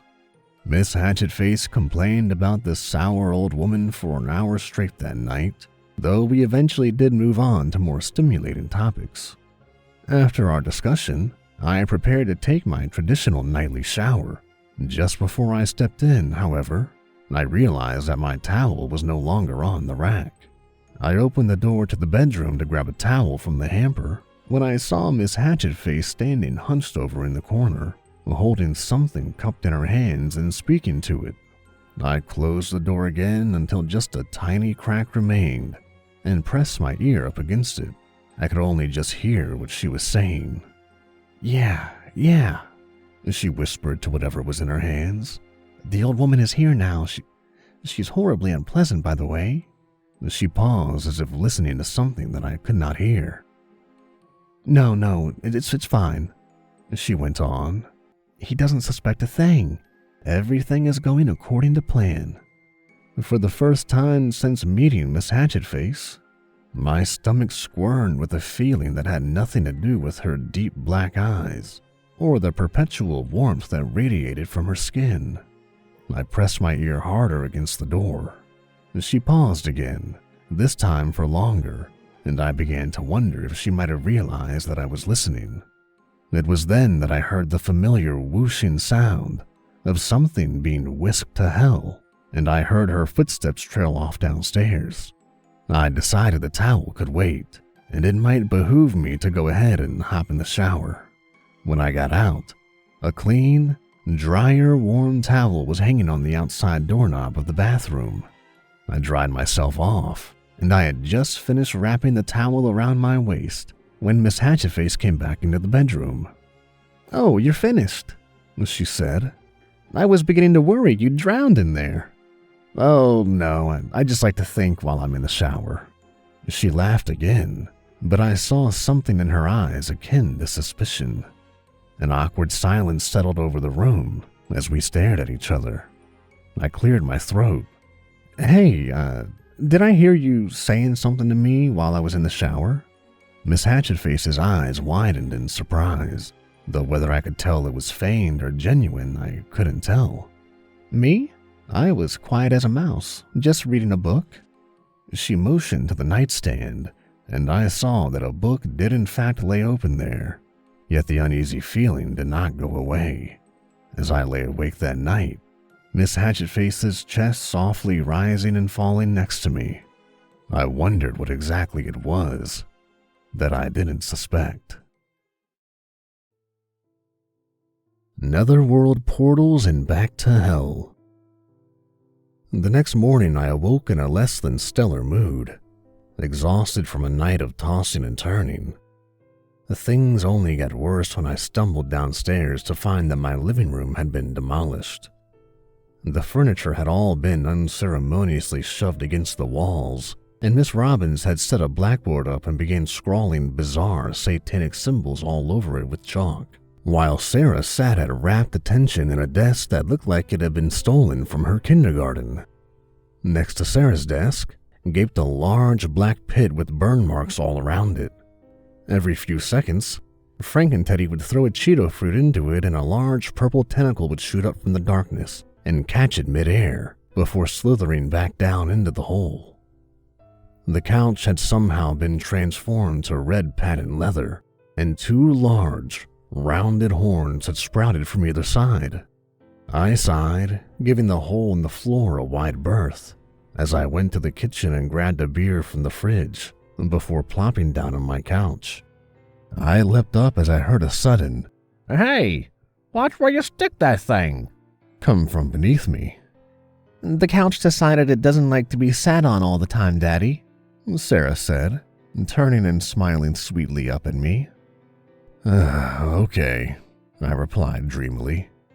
I suppose next the carpet will decide it doesn't want people to walk all over it. Sarah giggled. Don't be ridiculous, Daddy. I took a big gulp of my beer. The courage of the couch is to be commended, Frank and Teddy roared in his monstrous baritone. It has risen above its station in life and will soon dominate the humans that once saw fit to make it their seat slave. What? I began, but Miss Hatchetface cut me off. Have some more Cheeto fruit, Teddy. You get cranky when your blood sugar is low. No demon in hell has the authority to command me, but Satan himself, Frank and Teddy bellowed in response. Have some Cheeto fruit, silly, Sarah said. Okay, he replied. With that, he lifted up the wheelbarrow of the stuff next to him and tipped it down his throat. The sparrow squawked in protest, and Miss Robbins eyed the display with snobbish displeasure. I don't know why Satan thought that thing was an appropriate companion for a little girl. When I was her age, I kept an evil unicorn, a strider. Now that was a proper pet. Are you sure it wasn't a dinosaur? Miss Hatchetface asked, tipping her head to the side and putting on a plastic smile. Apparently, she hadn't taken it kindly when Miss Robbins had called her a strawberry tart the day before. And just what is that supposed to mean? Miss Robbins asked, swelling up like a bullfrog ready to burst.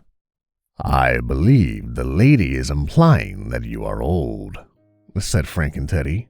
He wiped some Cheeto dust onto the couch, which let out a disgusted grumble. Yet the Lady Hatchetface is approaching 17,000 years of age herself, he continued. Perhaps she is merely implying that you look extremely old. Yes, well, we aren't all half succubus and... Because of the wrinkles. Yes, I understand that my appearance... And the glasses. Yes, well, I need my glasses too. And the hunchback, finished Frank and Teddy. Miss Robinson's finger began to wag dangerously in Frank and Teddy's direction, and I decided I had better intercede before there was any trouble. So, I said, a little too loudly, what exactly are you guys learning today? We are learning about the fundamentals of demonic possession, Miss Robbins replied. And afterwards, perhaps a lesson in etiquette for you, Darren. It is not polite to interrupt a teacher's lesson. Right. And what about the giant squid hole in my living room? We opened a portal to the netherworld, Daddy, Sarah said, with the casual ease of someone explaining what they'd had for breakfast that morning. It's like Hell's basement. It houses all the incomprehensible beings that existed in the black void of nothingness before the creation of the universe. Huh, I replied, taking another large gulp of beer. Just then, a low, rumbling growl emitted from the hole, shaking the picture frames off the walls and sending cracks snaking from floor to ceiling. Could we maybe shut that? We haven't learned how to shut portals yet, said Sarah. Okay. I took another sip of beer, then realized that it was just air because the beer was already gone, and wandered off into the kitchen to see if I could scrounge up something resembling a human breakfast. I opened the refrigerator, and my hair blew back as a deep, infernal roar erupted from within. I slammed the door shut. Sarah, I called out to the living room. Yes, Daddy? Did you open a portal to the netherworld inside the refrigerator? Yes, Daddy. I sighed and rubbed my temples. As I was lamenting the destruction of my living room and kitchen, a sudden idea occurred to me on how to deal with my demonic denizens' ever increasingly suspicious behavior. I realized that if I were to get to the bottom of this, I'd have to visit Satan. After all, it seemed logical to assume that if there was some sort of evil scheming going on, he would be the one behind it. And, of course, there was that tour of hell, where he had clearly wanted to get rid of me so that he could talk to Sarah. And, perhaps most importantly, he was also the one who buzzed me down to hell every time I called his customer service department with a complaint. At first, that had irritated me, but now I realize that it could be an opportunity for me to do some snooping. I slid my phone out of my pocket and hit the number for Hell's customer service hotline, which by now I had saved under the contact name of Instant Migraine. It was picked up after one ring, and the familiar, tired voice of the customer service representative answered. "Welcome to Hell's customer service. How may I help you today?" You know, that joke's getting pretty old. "You don't say. Why don't you come up with something better then?" Seems like a lot of effort. The voice on the other end sighed and mumbled something about lazy writing. "Is this Mr. Rogers again?" She asked, her tone telling me that she already knew the answer. Yeah, I wanted to talk about a portal to the netherworld in my... "Please hold." The line clicked, and I noted with some confusion that the hold music was the song Jingle Bells. The line clicked again, and Satan's enthusiastic voice answered.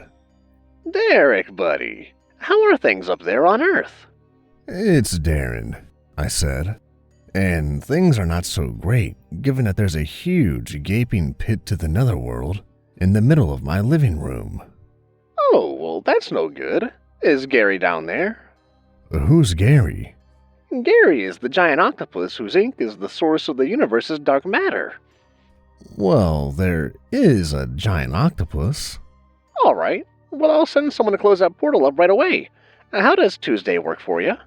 Satan, it's Wednesday right now. "I meant the Tuesday after next." The front of my brain began to throb with frustration. Satan, there's a giant octopus living beneath my living room who could squirt dark matter all over my furniture at any moment. Can we please talk about this face to face? Satan's voice trailed off. "I'm a little busy right now, Derek. Don't worry, though. I'll send somebody within a few months." What happened to next? No, you know what? Buzz me down. "Okay, but I'm not at the office." I began to ask just where he was, but my voice was drowned out by the roar of the black and purple fire that swallowed me whole, sucking me down to hell like human-flavored soda through a straw. I landed hard in hell, stumbling across rusted red dirt and cracked volcanic stone as I tried and failed to regain my balance, crashing and banging my knees on the rocks. I pulled myself into a sitting position and stared around in awe at my surroundings as I wondered where I was. I sat at the edge of a sheer cliff, and below me was what looked like a colossal construction site where giant, purple-skinned behemoths hauled around girders made from the ancient, yellowed bones of some even larger beasts. From my perspective on the cliff, I could see that the demons were laying down a monumental pentagram, flat across an enormous expanse of blood-red sand. Torches stood at each of the 6 points, made from dark oak trees so tall and wide, they seemed as if they could have held up the earth itself. I looked up to see Satan standing beside me, eyes squinting tight as he surveyed the work, his 2 polished black horns poking through holes in a plastic canary yellow construction hat. "Hey, Derek," he said, smiling down at me. "What are you doing on the ground?" I scrambled up to my feet, made a poor job of brushing the dirt off of my trousers, and looked at Satan. My voice trailed off. Now that the first part of my plan had actually worked, I realized that I hadn't given any thought to what the next part was. What are you guys building?" "Oh, this?" Satan grinned. "It's a park." I looked down at the enormous structure that the demons were laying down in the sand and noted the conspicuous absence of anything remotely park-related. It's a park in the shape of a pentagram? I asked. Well, I mean, this is hell, Derek. It's Darren, actually. What's Darren? Never mind. Okay, Derek. But as you can see, we're a little busy down here in hell, and I can't really afford to send anyone up right now to fix the portal in your living room. Why don't you just ask Miss Robbins to do it? Miss Robbins knows how to do it? I asked, momentarily forgetting I was on a fact-finding mission. Why didn't you just tell me that over the phone? Well, you seemed like you were in an awful hurry to get down here, Satan replied. I thought that maybe you missed me. What? Satan's shoulders ever so slightly slumped. Oh, nothing. Is there anything else you need, Derek? As I've already said, I'm a little busy here. But you're not doing anything. You're just watching other people work. You're damn right, Satan replied. I'm the boss down here, and the boss's job isn't to work.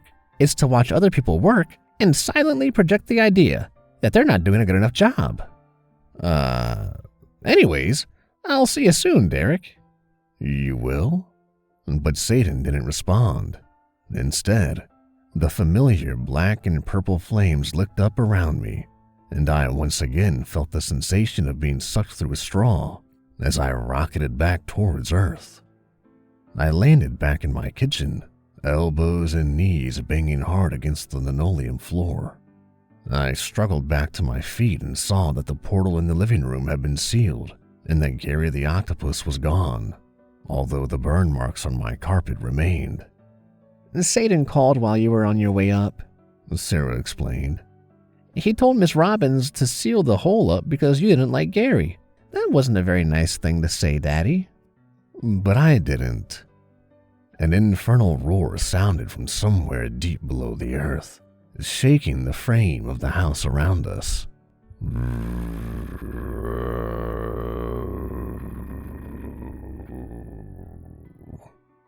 I think you hurt Gary's feelings, Daddy. You should probably apologize.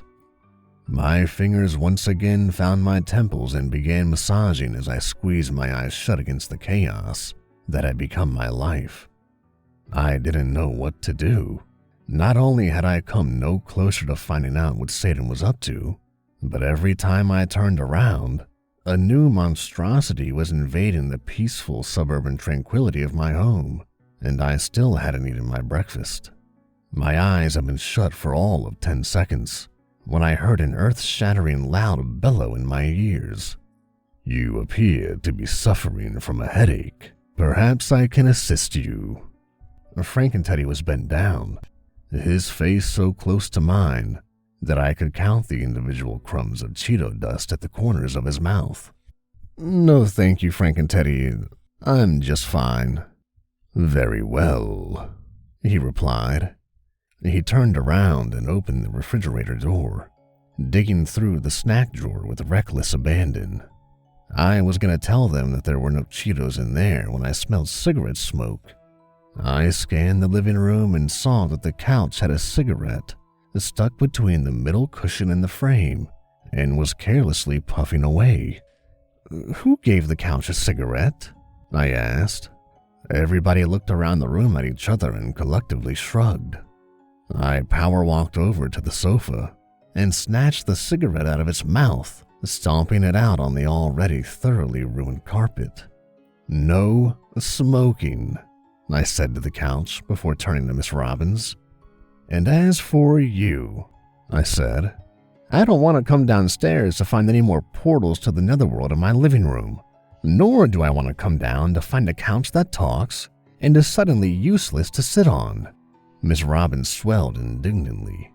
My teaching methods? Your teaching methods are just fine if you're teaching in your own home, but as long as you are teaching here, not to mention staying in the guest bedroom, you're to follow the rules of my household, which, and I can't believe I'm actually saying this, includes a no portals to the netherworld clause. Miss Robbins glowered at me like she was a frog, and I was a stubbornly agile fly who had just danced narrowly out of her reach. Luckily, she must have decided that she was too offended for words, because she said nothing. instead storming off upstairs, her reptilian tail thwapping each step as she went. You know, the couch said, cushions flapping up like a mouth. You're useless to sit on too, but you don't hear me throwing it in your face. I decided that didn't merit a response. I believe that the Lady Robbins was wounded by your words, Frank and Teddy bellowed. Unfortunately, I do not believe the wound to be fatal. I sighed and wondered if it was too early to grab another beer from the fridge. But first, I had something important to do. Sarah, I began wearily. I'm sorry I interrupted your lesson. It's okay, Daddy. Sarah grinned, and her bright blue eyes brimmed with careless joy. I was ready for a break anyway. Can I go upstairs and play tea party with Frank and Teddy? Of course you can, honey. Awesome, Sarah squealed, streaming upstairs in a little girl-sized blur before pausing at the banister and shouting at Frank and Teddy. Come on, silly. Yes, Princess Sarah. I heard the stairs creak in protest as Frank and Teddy's immense frame lumbered up them. A moment later, Sarah streamed back down the stairs, tripping over the last few steps and tumbling head over heels. She leapt back to her feet and ran over to me, shoving something in my hand. I looked down to see a golden signet ring with the letters BFF on it. What's this? I asked. It's a super BFF friendship ring. I've got one too, see? She waved her hand in my face, and I saw that she did indeed have an identical golden ring, only several sizes smaller. Miss Robbins gave them to me, she explained. All you have to do is put the ring on and rub it, and it'll instantly transport you to wherever I am. Cool, right? I stared down at the ring in wonder. It was more than just cool, it was a single father's dream. I smiled at Sarah and said, Yeah, it is cool. I slid the oversized ring under my finger, and it instantly shrunk down to a perfect fit. Thank you, honey, I said. I love you. I love you too, Daddy, she giggled, before shooting back upstairs to her tea party with Frank and Teddy. Miss Hatchetface came up and placed her hand gently on my elbow. How is your head, Mr. Rogers? She asked. It's okay, I lied. Are you sure? Maybe I could make you a snack and that would… No, I shouted out reflexively. Miss Hatchetface's eyes widened in surprise. I just meant, My mind stalled as it searched for an excuse. I'll feel better once I get this mess cleaned up in the living room. Oh, okay, Miss Hatchetface said cheerily. I'll help. We made our way over to the miniature mock classroom. Miss Hatchetface to the blackboard, and me to the desk. Miss Hatchetface lifted the blackboard over her head and began carrying it towards the garage, but I didn't touch the desk. I was looking at what was on it. Sarah's notebook lay open. The page she had been taking notes on had been ripped out, but there was something familiar in the indentations that had been left on the next one. I took the pencil she had left on the desk and began to edge it lightly over the grooves in the paper. When I had finished, I was staring at something I'd definitely seen before, 5 minutes ago in fact. A large pentagram dominated the page, with little archaic symbols scrawled into the gaps. It was the exact same shape as the monument I'd seen under construction in hell. The Ritual of Ahmad Magar. I stared at the page I'd torn off in my hand, trying to work out what it could possibly mean. Suddenly, I heard a rustling from behind me, and Miss Hatchetface's voice said, Do you need some help with that, Mr. Rogers? I crumpled the paper in my fist and quickly stuffed it in my pocket. What was that? She asked. It was a cute drawing Sarah did in class. I lied. That's lovely. Miss Hatchetface smiled, but the joy didn't quite touch her eyes. Resting there was the same look I'd seen the night before, a look quite similar to suspicion. Well, I'll just get that desk for you then, she said, stepping around me and lifting the school desk as if it were nothing. I watched her carry the desk off to the garage and before sliding the paper out of my pocket once again. I pulled up my cell phone camera and took a picture, then stuffed the paper back in my pocket, resolving to get rid of the evidence that I had been snooping later. As I was doing that, something else caught my eye. The TV remote of minor inconveniences lay on the coffee table. I grabbed the little black remote with purple buttons and stuffed it into my pocket as well, thinking it may come in handy. I stood there in the middle of the living room, waiting for Miss Hatchetface to return so that I could try my best to act natural, but she didn't come. Confused, I went back to the garage to investigate. I put my ear up to the door, but all I could hear was a faint murmuring. I edged the remote out of my pocket, scanning it to see if there was something that might help me hear her better.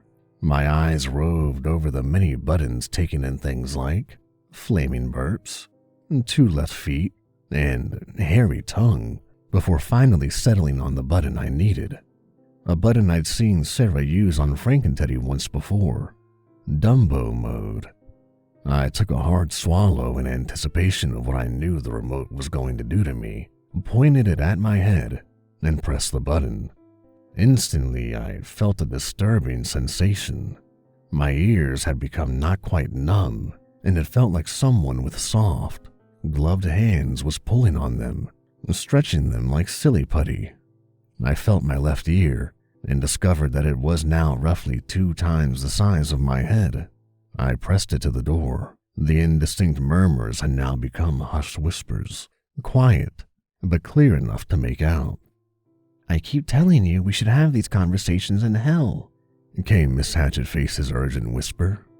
I strained my giant ears, listening for another voice, but there was none. "I think he's starting to suspect something. I told you not to send that old woman." There was another gap in the conversation as Miss Hatchetface listened to whomever it was she was speaking with. Yeah, I told you, she's almost ready. I've never seen anyone learn the magic so fast. You must have been right about her. Just get construction done on your end." There was another long silence, and then the shuffling of feet walking towards the door. I darted back into the living room as quickly and as silently as I could, padding up the stairs as I fumbled with the remote of minor inconveniences and trying to stuff it back into my pocket. I was almost to the top when I ran into a fuzzy brick wall in the form of Frankenteddy. Time slowed as I began to fall backwards over the stairs, and I wondered if they'd be able to shrink my ears back down after I died from a broken neck. But I didn't die. Instead, an enormous furry paw reached out and grabbed me by the front of my shirt, yanking me roughly back to my feet. My ears wobbled ridiculously as I slowed to a stop. "Pardon me, Lord Rogers." Frankenteddy's voice boomed at least 3 times as loud in my new giant ears. It's okay, really, I just need to get by so that I can..." "It seems you have altered your appearance," Frankenteddy droned on, oblivious to my wincing at his every word. "A wise decision. Your nose looks much smaller compared to your new ears." Wait, what's wrong with my nose?" "There is nothing wrong with it. It is glorious and noble, like my father's nose." "Oh, well, that's..." "He was a toucan Sam doll." "Right, thanks, Frankenteddy." I heard a delicate throat clear, and I turned to see Miss Hatchetface standing at the foot of my stairs. "Oh my," she said, her voice choked out and strained as she tried to hold back her laughter. "What happened to your ears, Mr. Rogers?"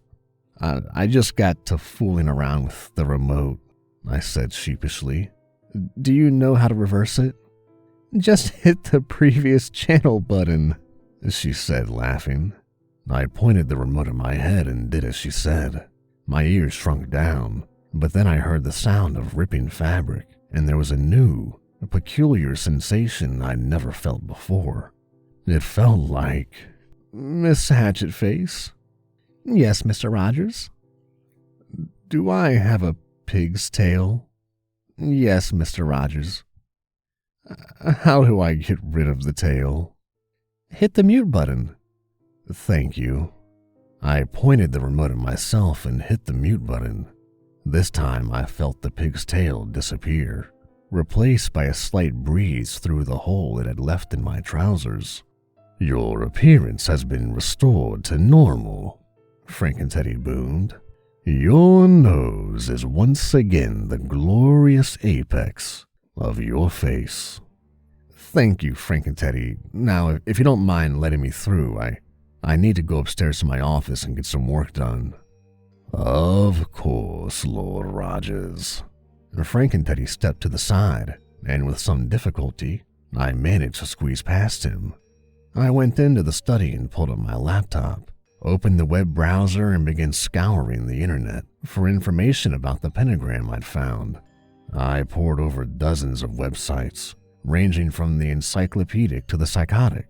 Finally, after 4 hours and 3 cups of coffee, I found what I was looking for. The website was down a link rabbit hole, the web address a long string of random letters and numbers. It was the kind of website that search engines don't index, that you can only get to by following link after link haphazardly until you stumble upon it accidentally. But somehow, I had found it.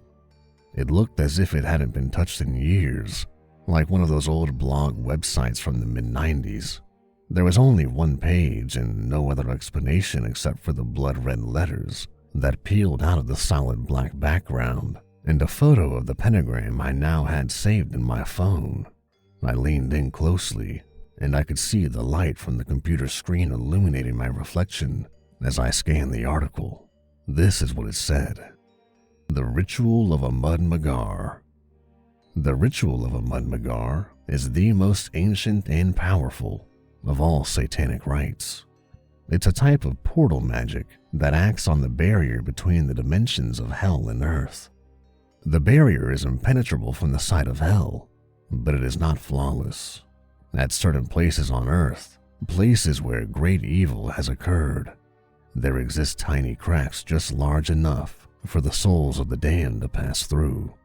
An act of extreme evil may even allow for demons to send a piece of their souls through the cracks and haunt those who visit such places. The Ritual of Ahmad Magar works to widen these cracks so that larger demonic souls may escape back up to Earth's surface. This rite is only theoretical and has never been used, as it requires the Dark Lord Satan himself to perform it in hell. It is said that if the ritual is performed in concert with Satan's direct descendant on Earth, the Dark Lord himself may return. And then I heard a voice from behind me. Hello, Darren. I whirled around in my office chair to see Miss Robbins standing in the open doorway, those ancient and hateful yellow eyes glowering at me over her thick fishbowl lenses. How did you get in here? The door was locked. Miss Robbins only clicked her tongue and moved closer to me. You're not gonna stop Satan from taking over this planet, she said, wagging a finger at me. You're too late. The ritual has already begun. 2 thoughts went through my head at that point. The first was that Miss Robbins looked more like a frog than ever, and the second was that I still had the remote of minor inconveniences stuffed inside my back pocket. Before any more thoughts had time to flicker across my consciousness, I yanked it out of my pocket and began mashing buttons randomly as I pointed it at Miss Robbins. What? She said in surprise. Her protests were stifled as a blast of silver light hit her directly in the tongue, which swelled to monstrous proportions, flopping out of her mouth and down onto the ground. She yelled at me, hurling a ball of green fire directly at my head. I ducked just in time and the fire shattered off the wall behind me, sending off little green sparks that ignited the carpet wherever they landed. I seized the office chair and hurled it at her, and as she ducked, I managed to pound a couple more buttons. The first blast missed and hit the wall, causing a huge patch of wavy purple hair to erupt through the shattered pieces of what had been my office.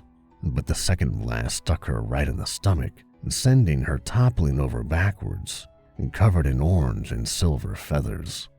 She sprang back to her feet with surprising agility heaving a black blob of oil at me that I deflected into the wall with my laptop. I dropped the laptop when I realized that a dozen little oily hands had grown out of it and began reaching out to grab me. I hit her with one last blast of bright golden light, and she burst into laughter. At first, I thought she was mocking me, until I looked down to see that I'd hit the little purple button shaped like a hand that read, "Tickle Fit," underneath. Triumphant and merciless, I marched towards her, mashing the volume button over and over again.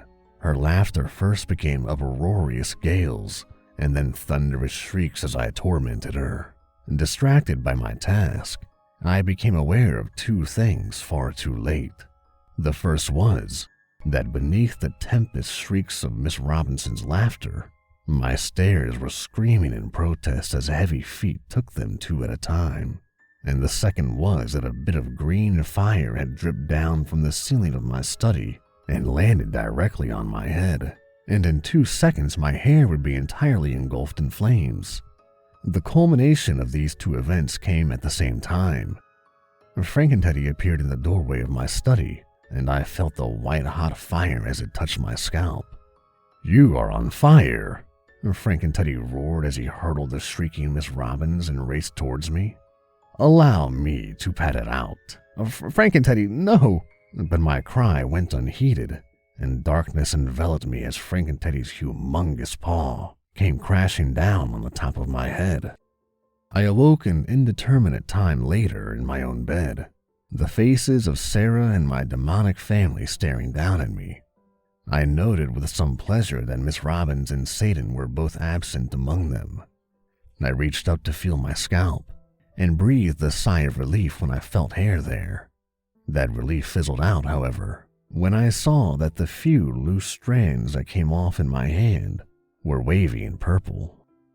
Miss Hatchetface's face wrinkled up in concern. "Are you okay, Mr. Rogers?"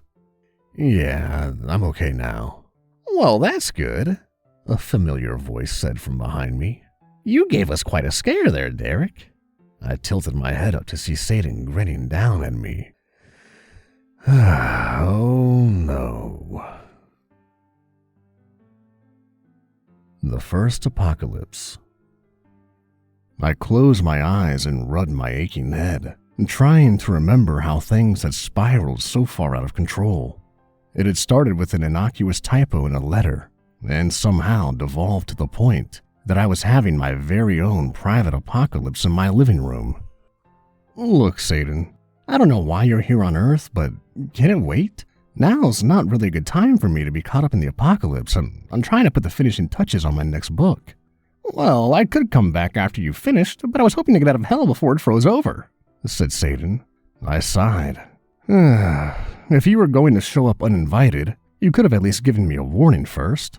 I thought you'd be happy to see me, Satan replied, with feigned hurt in his voice. Satan, in the short time I've known you, you've turned my house into a zoo and my daughter into a conduit for satanic magic. Why would I be happy to see you? Satan rubbed his chin. Well, first off, who doesn't like the zoo? Frankenteddy cleared his throat. Right, sorry, forgot about the whole bear thing, but seriously, Derek, your daughter was already... Oof. Miss Hatchetface elbowed him in the ribs and he stopped talking. Look, if you want to take over the world, I can't stop you, but you can't stay here while you do it. Take over the world? I'm the CEO of Corp. Why would I want to take over this dump? Miss Robbins said you were going to take over the Earth. And you believed that old bat? She was just trying to get your goat, Derek. That's how she is. I do not understand how a goat is involved, interjected Frankenteddy. We both paused, looked at him, and then turned back to each other, and continued as if he hadn't said anything. Okay, then, if you're not here to take over the planet, then why are you here? Well, being the CEO of Hell is stressful, and besides overseeing daily operations, I have to liaise with Earth politicians and corporate lawyers. I needed a vacation, so I decided to come up here and take my daughters to Disneyland. That's the most ridiculous thing I've ever heard. I know. Why would anyone want to come to Earth to visit Disneyland when the theme parks in hell are so much better? But you have to understand that riding the blood luge for the billionth time is a little uninspiring. Know what I mean? Not even a little. I sighed again and squeezed my eyes shut, rubbing the lids until the little fireworks exploded onto the black canvas of my vision. Fine. Let's go to Disneyland, I guess. There we have it, Satan said, clapping his hands together and grinning. It's just a nice, wholesome family trip to Disneyland. There's no evil ulterior motive or anything like that. I'm ready when everyone else is. You mean now? Yeah, the cab's waiting outside, Daniel. We all packed while you were unconscious. My name's not Daniel, it's... But my head went fuzzy when I tried to think of my name. Oh boy, Frank and Teddy really did a number on you, huh? Don't worry about it.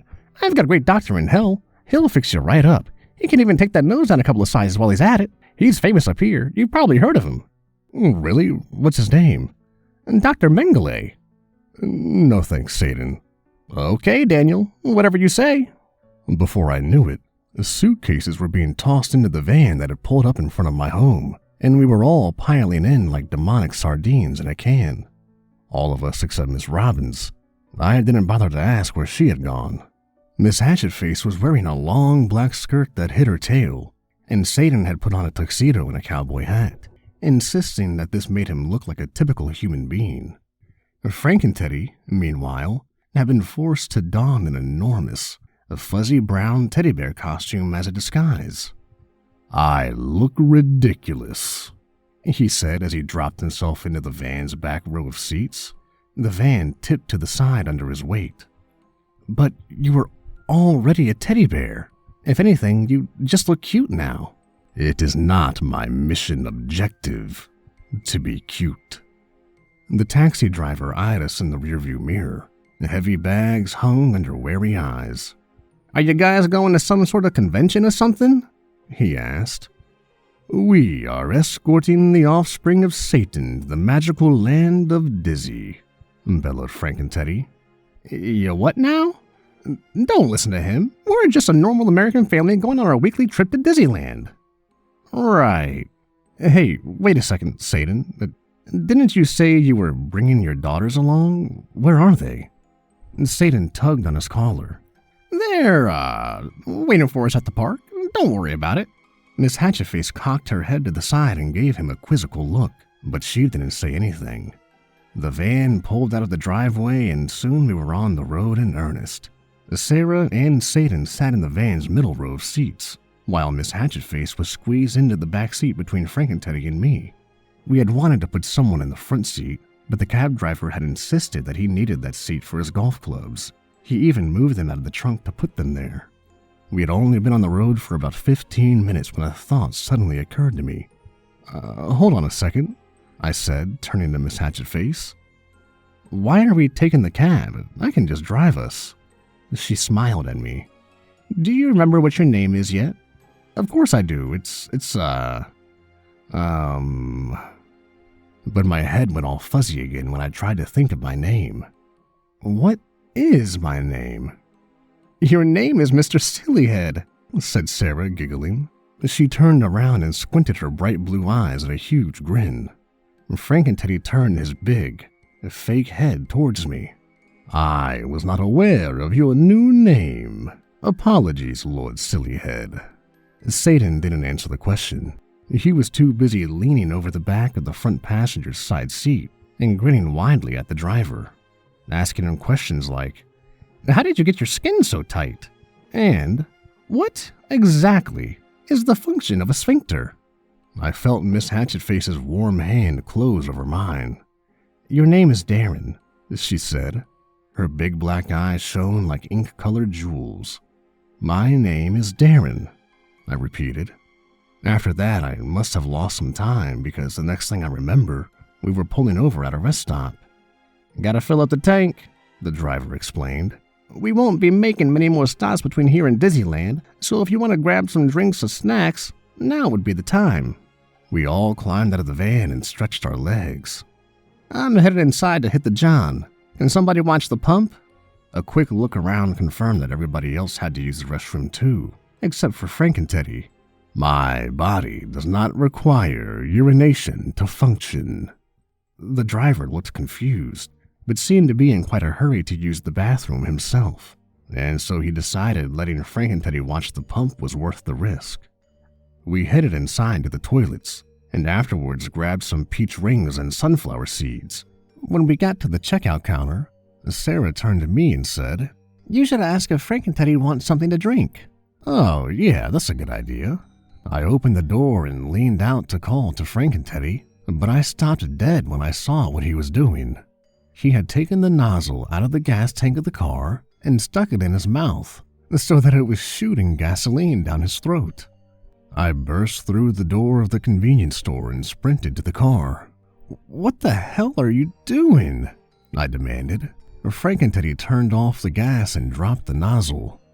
"I wish to taste the warrior's elixir of this fearsome metal beast. It is indeed a potent drink." "You can't drink gasoline. You're gonna explode." "By what treacherous sorcery may this divine beverage cause me to explode?" "It's gasoline. The entire point is that it explodes. That's how the car runs. It's a combustion engine." Frankenteddy paused for a moment. "You mean to tell me that this beast is powered by explosions?"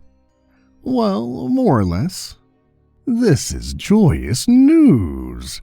I shall inform Satan so that he may bring a pair down to hell at once to begin breeding."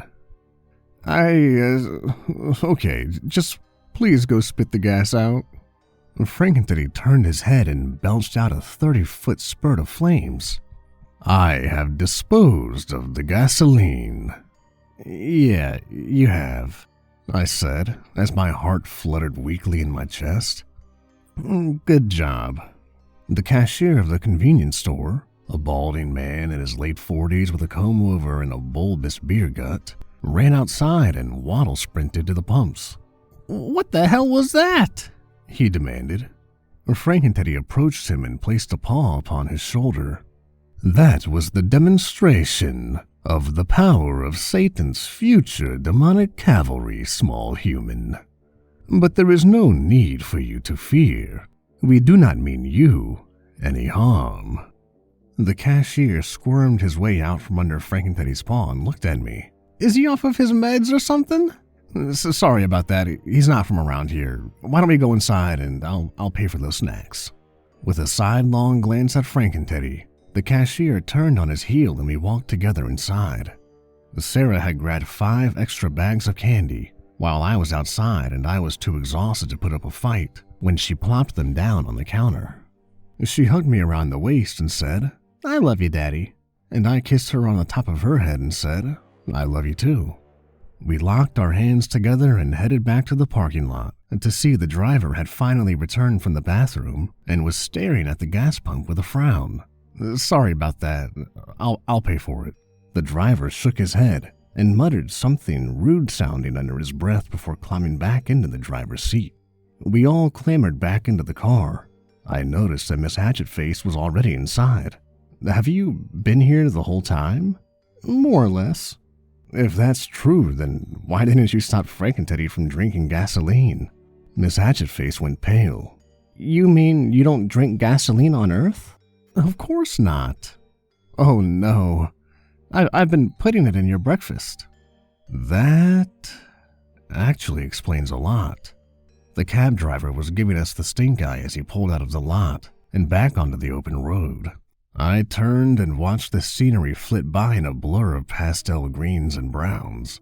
Before I knew it, the monotony of the barren countryside had lulled me into a deep sleep. Disneyland. The next thing I remember is rolling up on the gates of Disneyland and spilling out of the van. Judging by the looks we were getting, we must have been the oddest group of tourists who have ever darkened the magical kingdom's doorstep.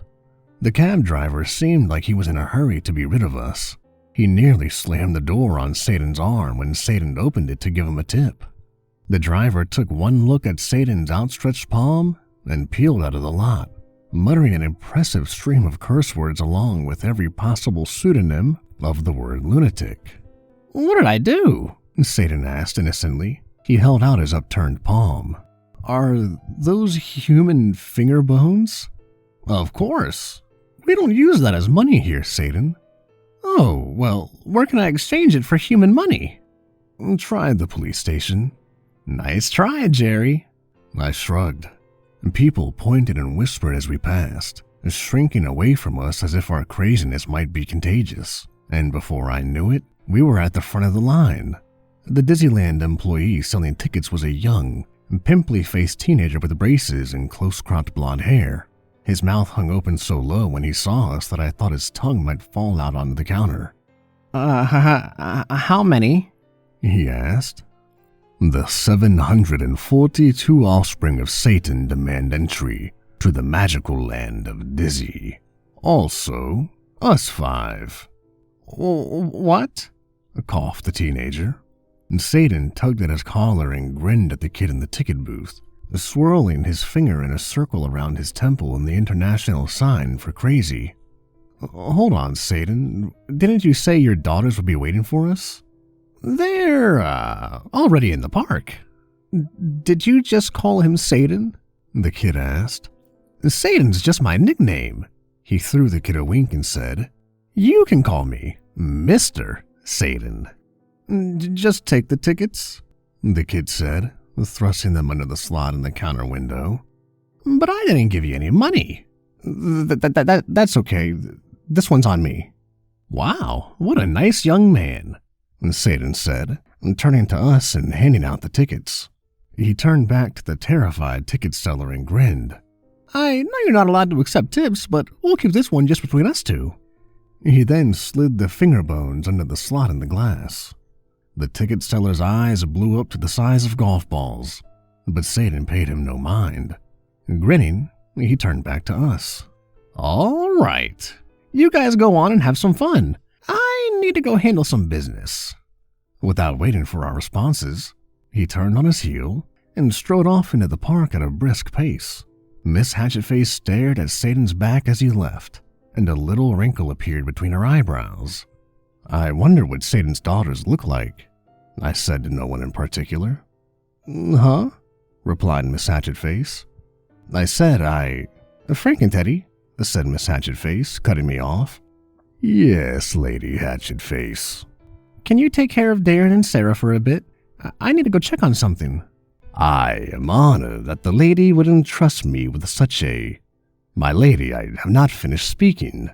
But Miss Hatchetface either didn't care or didn't hear, because she was already 20 feet away, the silk skirt swishing around her hips as she hurried after Satan.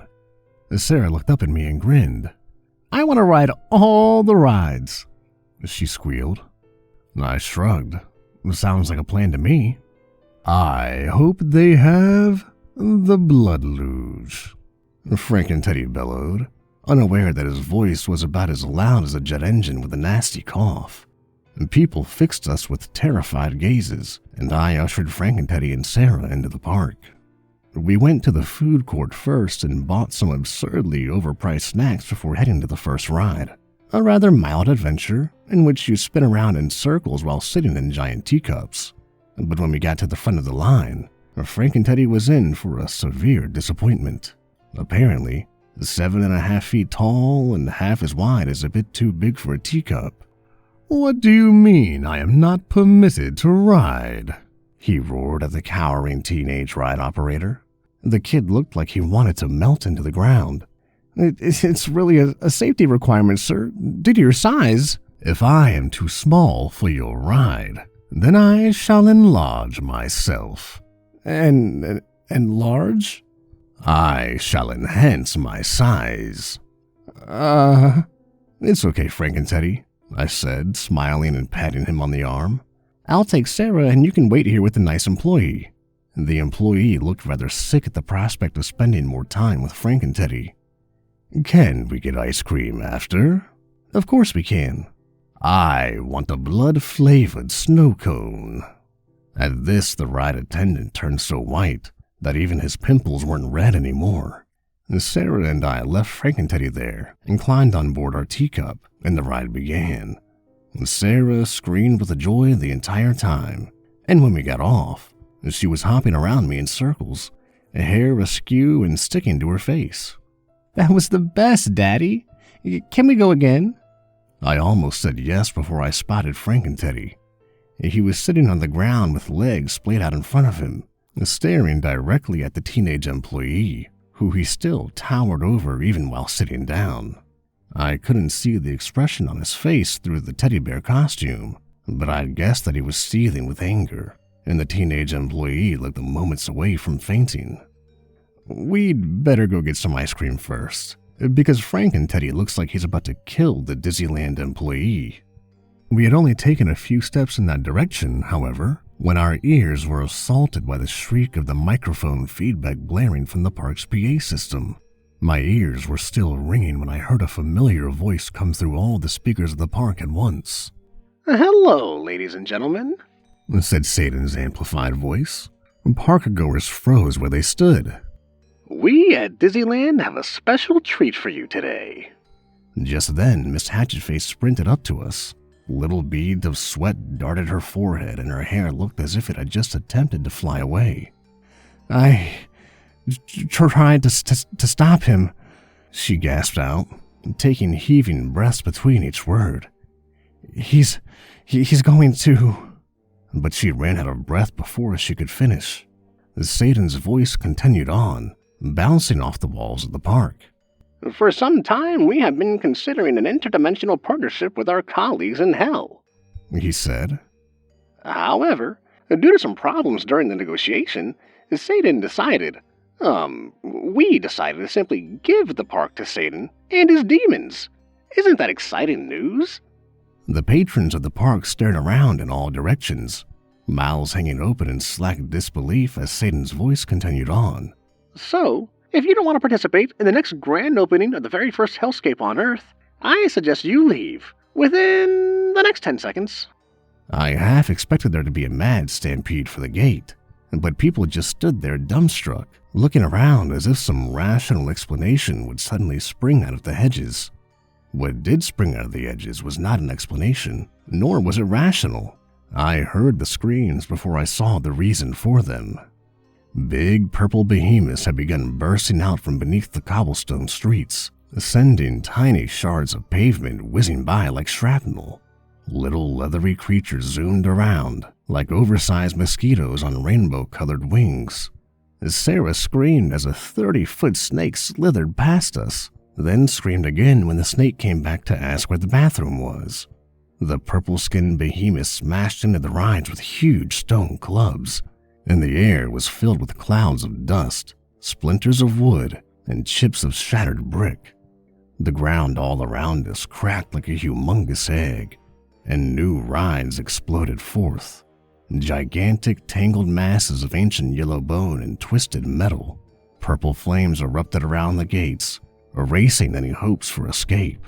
The windows of the mock castle at the center of the park exploded with red fire, and the brown stone spires became scaled with obsidian spikes and shot towards the sky like the giant talons of some huge beast. The doors to the castle burst open and a yawning cavern of darkness was revealed within.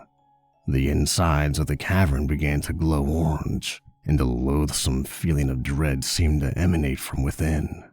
And people scattered like pool balls after a break, tripping over themselves and running into walls. The intercom screeched again, and suddenly the park went still as we all paused to listen to the voice of Tina, Satan's secretary. "Can Mr. Darren Rogers please report to Satan's office?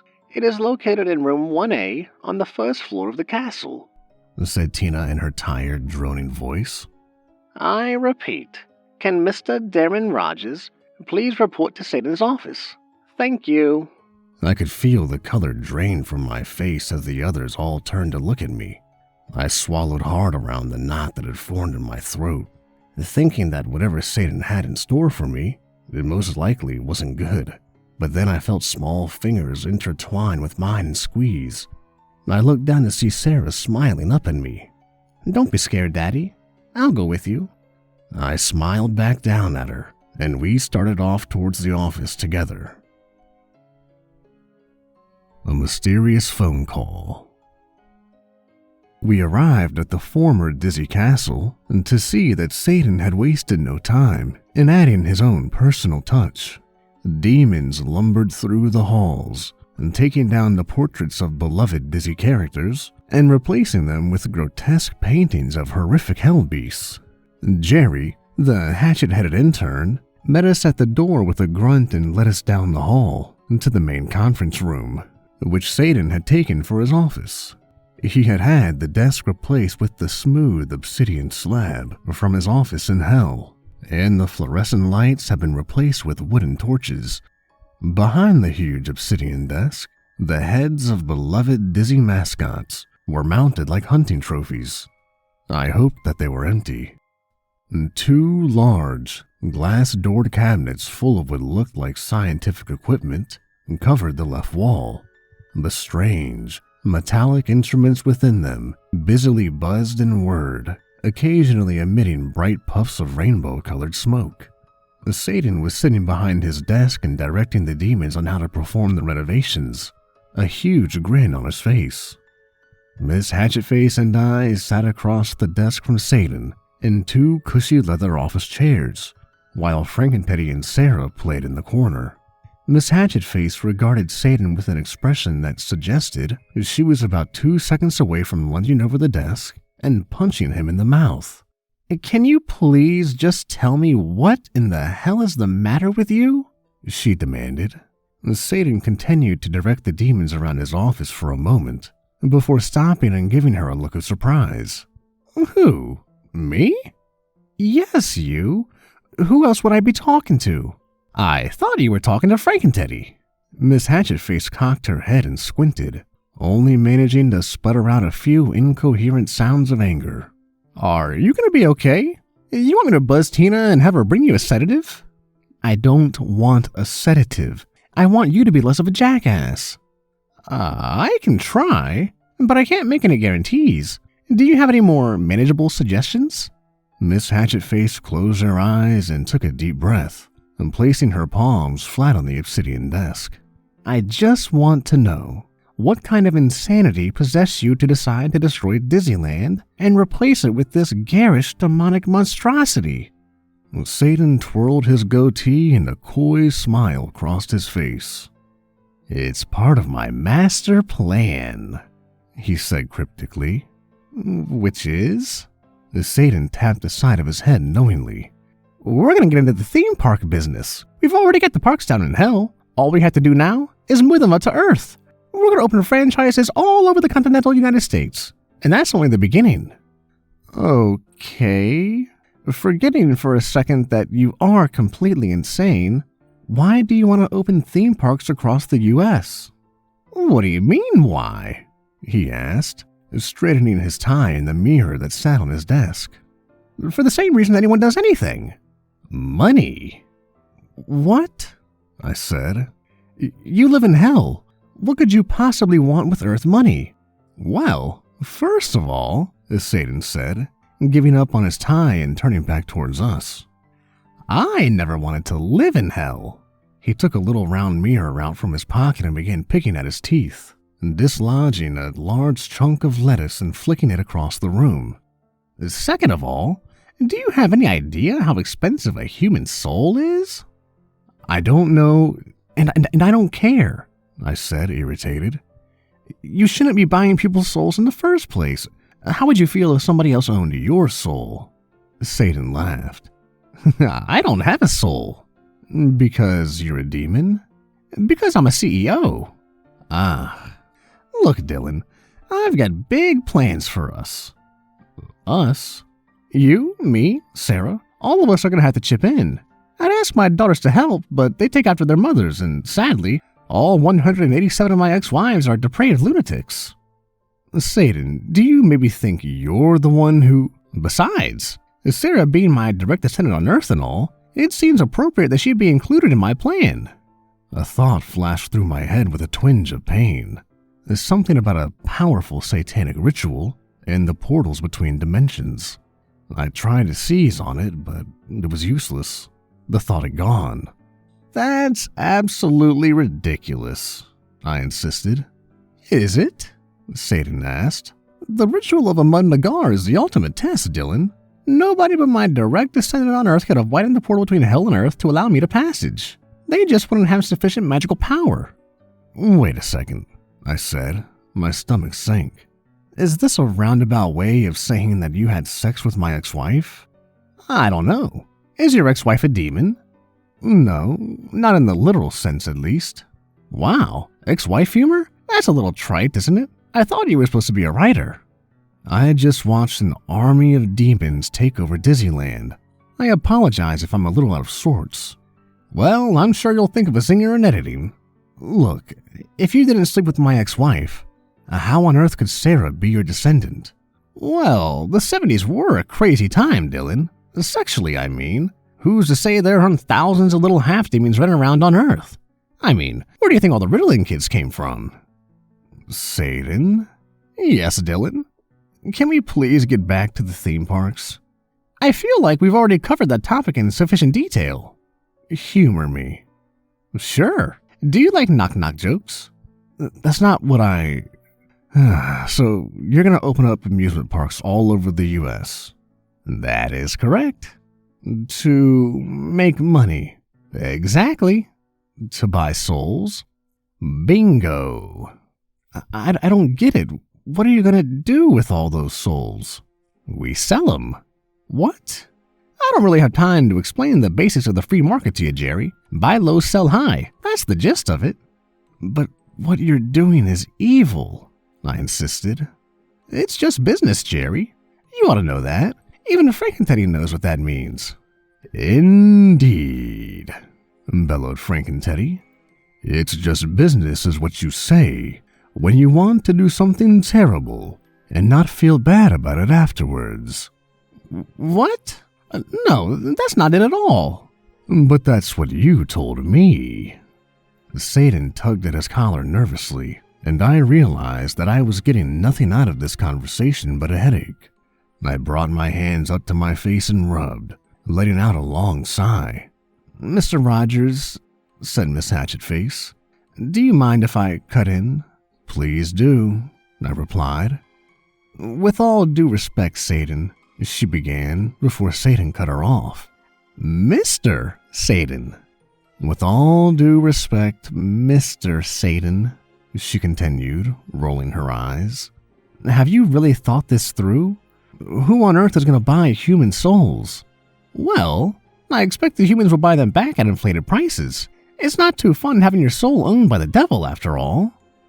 So you want to make money so that you can buy souls, and you want to sell the souls to make more money? Isn't that a little circular? Satan sighed. Look, you're overthinking it. An effective business strategy doesn't have to make sense. It only has to make money. Where on earth did you get your business degree? Online college. Miss Hatchetface smacked her palm on her forehead. Satan, aren't those colleges kind of... What? Scams? Why? Because they lure in naive young people with promises of a better future, and then bilk them out of thousands of dollars in exchange for a degree that you have to print yourself at home? Yeah, that's the reason I was thinking of. Well, you may call that a scam on Earth, but in hell, we call it a master class in practical business ethics. Okay, said Miss Hatchetface. Then what about all of this?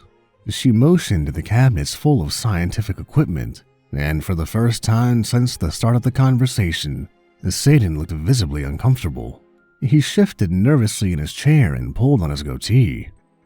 Oh, just some stuff I'm holding for a friend. You have friends. Just then, the phone rang, and Satan put up his hand, signaling us to stop talking. Sorry, I'd better take this call. He picked up the receiver and held it to his ear. As he listened to the person on the other end, the grin slowly melted from his face, replaced by a frown and a furrowed brow. And you're absolutely certain? He said after a few minutes of silent listening. He paused to listen to the response.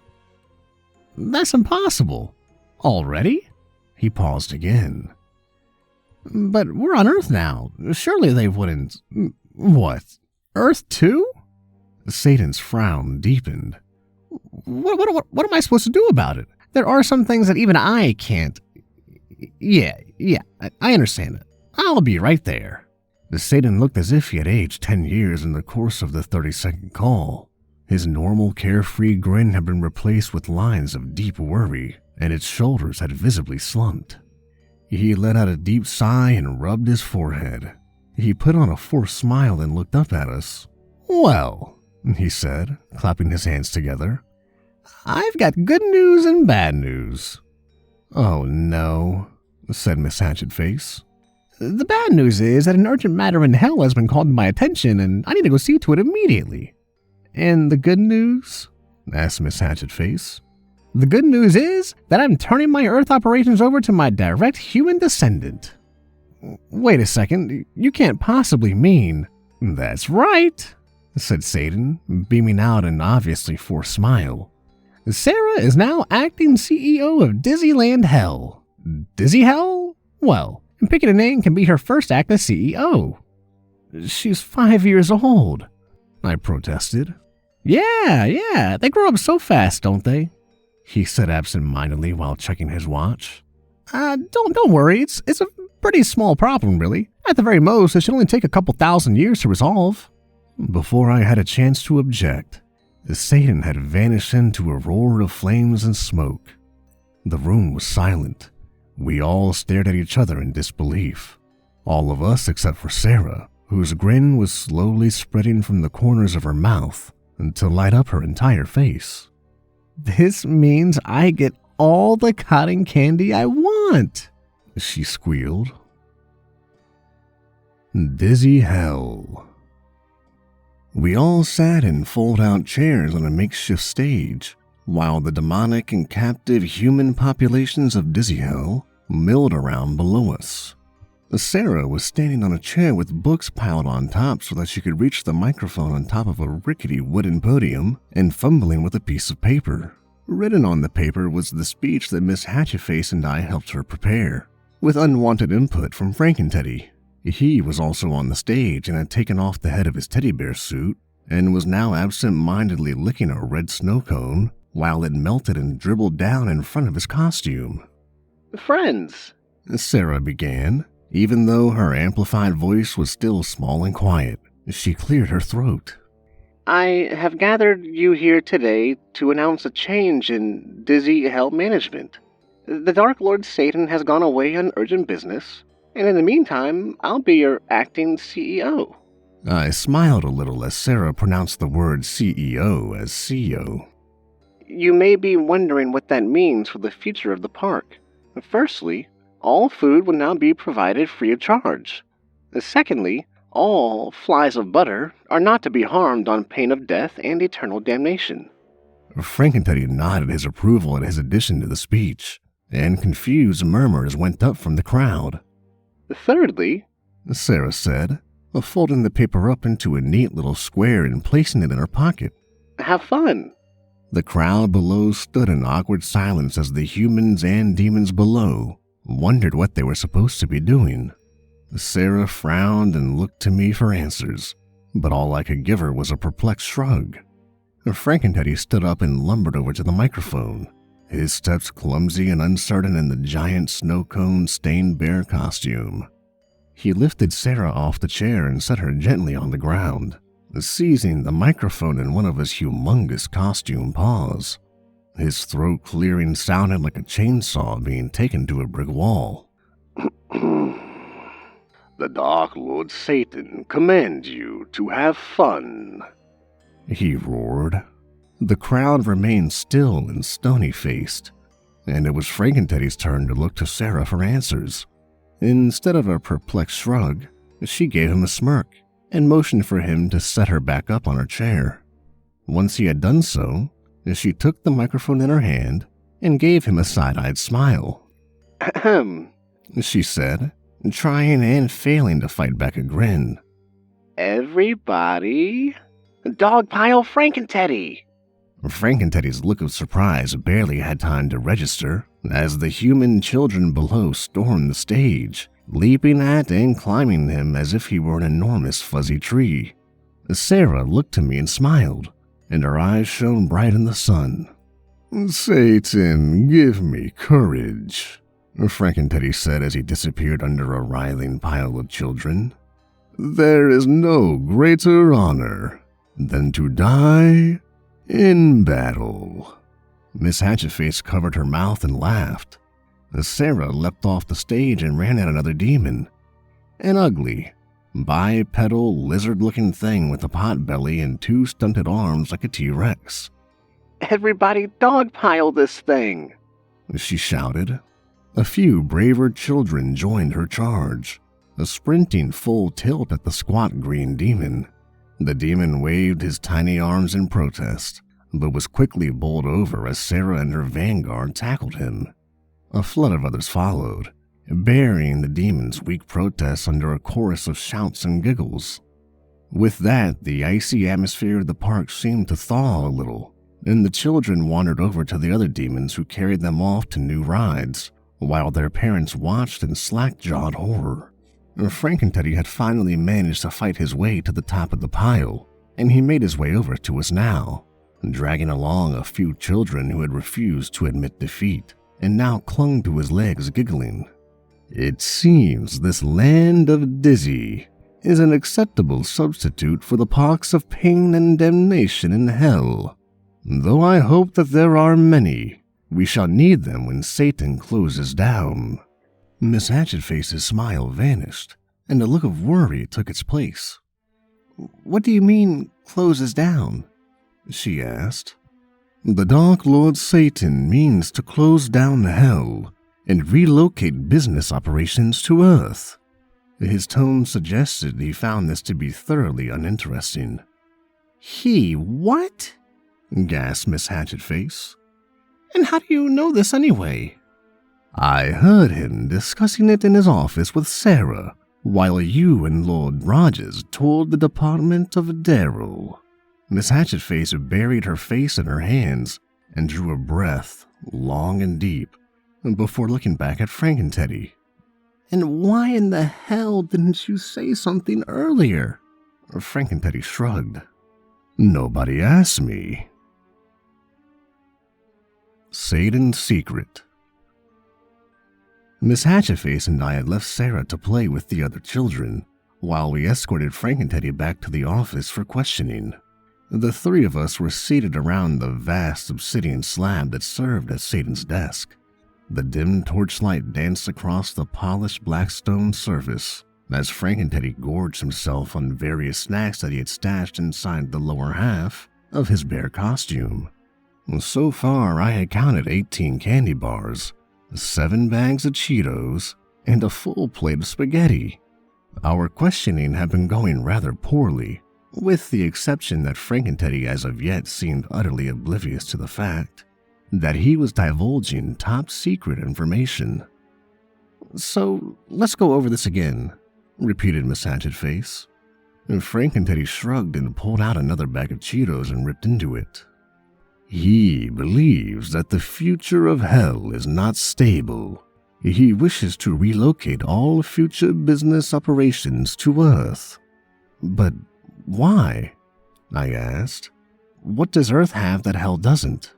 "A great many things, Lord Rogers. Cotton candy, hot dogs, cartoons involving talking sponges." "But why does he believe that the future of hell is unstable?" asked Miss Hatchetface. "He seems to believe that there is some imminent threat to hell's safety." The words of Satan's phone call echoed in my mind. "Earth too?" he had said. "He could be planning anything. I can't get a handle on that guy. One minute he's all smiles and cheer, and the next he's razing the beloved family theme park to the ground." Miss Hatchetface shook her head. "You don't know the half of it. I'd be surprised if even Satan knew what his plans were. He's always been a couple dice short of a Yahtzee, if you know what I mean." "What is a Yahtzee?" "It's a game where," I began.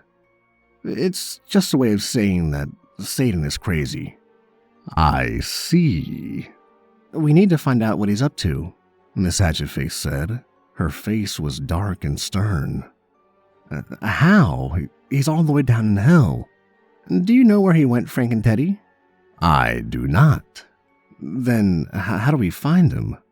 I have an idea, but you're not going to like it. What is it? If Sarah really is Satan's descendant, demons will be compelled to obey her. We could find someone who knows where Satan went and track him down. Isn't hell dangerous? Not for the descendant of Satan. My stomach grumbled and I could feel myself frowning. I didn't like the idea of taking Sarah down to hell again one bit, especially not with the specter of some imminent and unknown threat looming over it. Still, it didn't seem like I had any other options. I sighed and Miss Hatchetface looked at me expectantly. So, do you want to go to hell? All right, fine. Just please don't put it that way. Let us make haste to the kingdom of Satan, Frank and Teddy chimed in helpfully. That's not really any better. Troll Demon, PhD. We arrived to a red wasteland of yellow bones and black smoke. Bruised purple clouds drifted slowly across the blood-red sky.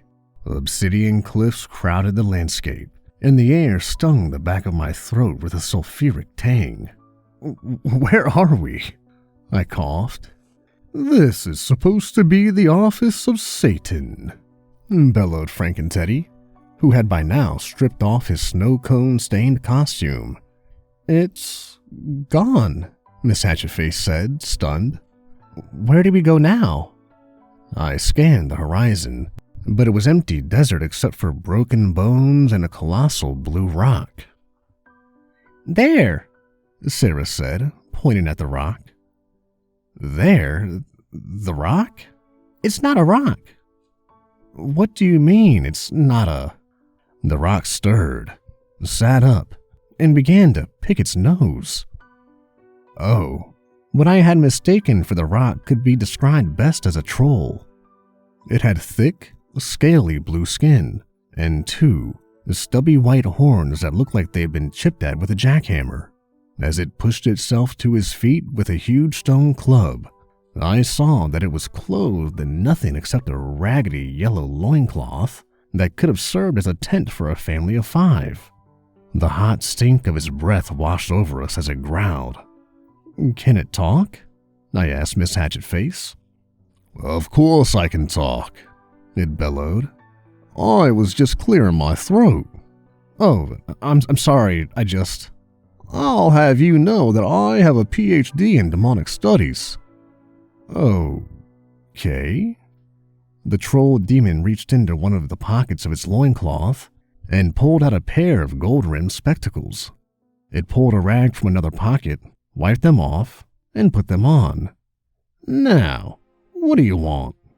We were wondering if you knew where we could find Satan, Miss Hatchetface asked. The demon growled again as it patted its pendulous white belly. Last I heard, he was on Earth. That's it? Do you know what happened here, where Satan's office went? The troll demon rubbed its chin. Why should I tell you? I opened my mouth to respond, but Sarah patted me on the arm and said, I'll handle this one, Daddy. She stepped towards the demon and puffed out her little chest. My name is Sarah Rogers, she said defiantly. I'm the direct descendant of Satan, and I command you to tell us what you know. A human descendant of Satan, bellowed the giant troll. I doubt that very much. The demon growled so loud that the ground shook beneath our feet, and our hair was blown back by its rancid breath. You sound like you've got a cold, I offered. Would you like a lozenge? I am in pain, it roared. Can you not tell the difference? No, not really. Why are you in pain? The troll smacked its Buick-sized club into the ground, sending up a huge red cloud of dust. "By what dark treachery do you command me, little human? There is no satanic blood in you. I can smell it." "You can smell my blood? That's gross."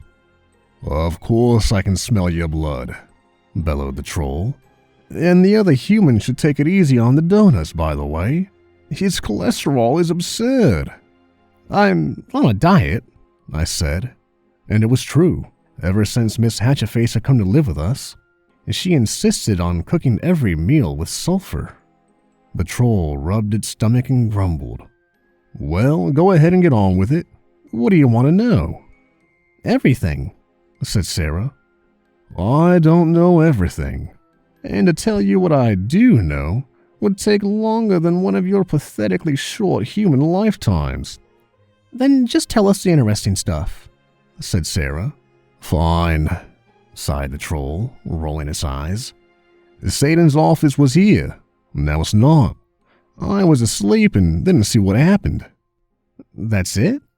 Do you have any idea where Satan went?" "He has forbidden me from telling. I cannot say, even to you." There was another earth-shaking roar and the demon fell to its knees.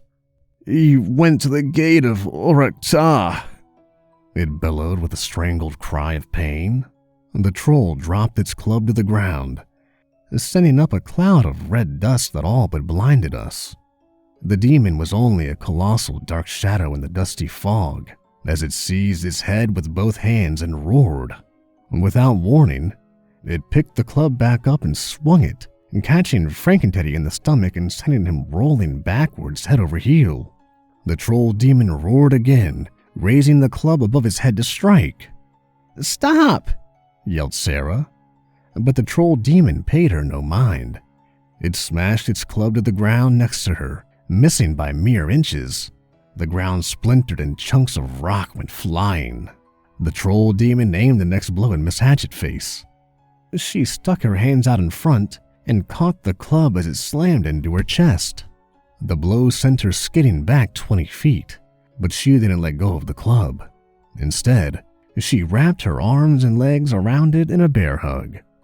The demon raised the club up and waved it in the air, trying to shake her off like an unwanted insect. She did indeed fall off, landing on the demon's head. The club came sailing through the air again, and I rolled out of the way just as it came crashing down beside me. I looked up to see Miss Hatchetface with her arms wrapped around the troll's fat and ugly head, one seizing on a horn and the other stuck inside a giant nostril. The troll grabbed hold of her and pulled her off, squeezing her in its enormous scaly fingers. I was pushing myself to my feet to run and help, when something smashed into me from behind and knocked me back into the dirt. I looked up to see Frankenteddy sprinting full tilt at the demon. He buried a fist into the demon's bulbous gut, and it dropped Miss Hatchetface back into the sand. She didn't move once she hit the ground. The demon raised its club to strike again, but there was a bright flash of silver light, and its head ballooned to 10 times its size, sending the troll toppling to the ground, unconscious. I looked over to my left and saw Sarah holding out the remote of minor inconveniences like a sword. Frankenteddy stood panting with his hands on his knees, and Miss Hatchetface still lay unmoving on the ground. I ran over and knelt beside her. Her eyes were closed. I bent down to see if she was still breathing. Achoo! Her forehead smashed into mine as she lurched forward to sneeze. Little purple stars swiveled and danced across my vision. "Sorry, I'm allergic to hell dust." "It's fine," I replied, rubbing my aching forehead. "You've got a really hard skull." She put on a sheepish grin. "Thanks." Frankenteddy walked up and held out what looked like a polka-dotted scrap of tablecloth. "A handkerchief for the Lady Hatchetface." "Oh, thank you, Frankenteddy," she said as she accepted the handkerchief. "But where did you get this?" "From my pocket." "You have pockets?" "Of course." "But you don't wear any clothes." "And?" "Nothing. I don't need a handkerchief right now. Thanks, Frankenteddy." Miss Hatchetface looked a bit green as she handed the handkerchief back to Frankenteddy. "Are you, gonna put it in your pocket?" she asked. "Later." "Okay." Sarah came over and sat down in the dirt next to Miss Hatchetface. She didn't say anything, but it was obvious she was upset. "What the hell happened just now?" "I don't know," replied Miss Hatchetface. "But it's not good. The troll shouldn't have been able to attack someone with the blood of Satan. The moment it swung the club, it should have burst into flames, and—" She looked at Sarah. "What?" Sarah asked. "How did you make the demon obey you?" "What do you mean?" "You shouldn't have been able to counteract Satan's orders, unless you somehow have more satanic blood than Satan himself, which is impossible." Sarah frowned. Regardless," Miss Hatchetface said, "this is no longer the place for a little human girl and her father to be wandering around. Frankenteddy, I want you to take them back." Sarah opened her mouth, as if she was about to argue, but she seemed to think better of it and closed it again, slumping her shoulders. "I also believe it to be prudent," Frankenteddy replied. He raised his arms and the purple and black flames licked up around us. But this time, there was no sensation of being sucked up through a straw. This time, we stayed exactly where we were. "What the?" Miss Hatchetface said, stunned. "I do not understand." Miss Hatchetface turned her face skyward. "Oh my God, he sealed it up." "It cannot be." "What happened?" I asked. Miss Hatchetface looked at me. She had gone so pale she could have passed for human. "Satan sealed the exits of hell. There's no way for us to get back to Earth now, not unless we can find him and get him to unseal the portal." Oh, my stomach gave a nasty, squirming sensation. Then I guess we have no choice but to head to this Oraktar place. Do you know the way? At the mention of Oraktar, Miss Hatchetface went even paler. "Demons aren't allowed at Oraktar. Evil things live there." "More evil than demons?" "Much, much more." Labyrinth demons and old ladies. We trekked across the flat expanse of blood-red desert waste. The sand was loose beneath our feet, and giant yellow bones jutted through the ground like broken teeth. As we drew nearer to the gate of Oraktar, the bruised purple clouds had grown fewer, and hell's red sun had grown larger and brighter in the sky, and periodically sending off arcs of orange fire around its edges. The air was now thick with acrid black smoke, forcing us to keep a slow pace as it was increasingly difficult to breathe. "Where is this gate of Oraktar?" I asked. "It's not far from here," Miss Hatchetface replied. "And the quickest way is through the maze of unspeakable horror. After that, we just have to cross the river Styx and we'll be there." My stomach dropped half a foot. Is there a way around the maze of unspeakable horror? It doesn't really sound like a very kid-friendly place. "There is, but it's 500 miles out of the way." "Ah." "Don't worry," said Miss Hatchetface, giving me a reassuring pat on the shoulder. "I've navigated the maze plenty of times before. Satan includes it in the annual company fund run for charity." "Satan gives to charity?" "Well, not really. Most of the money goes towards advertising all the good the charity does." "Ah, gotcha." We trudged on for what must have been an hour before the high brown walls of the maze came into view. They were made of rough-hewn brown stone and covered with climbing green ivy. Above the maze, a black storm cloud hovered, jolting and flashing with electricity and emitting a slow, steady rumble of thunder that bore an unsettling similarity to the growl of a very large animal. The hairs on the back of my neck stood up as I looked at the maze. I turned to Miss Hatchetface. "You want me to go in there?" I asked, hoping she'd catch the reluctance in my tone.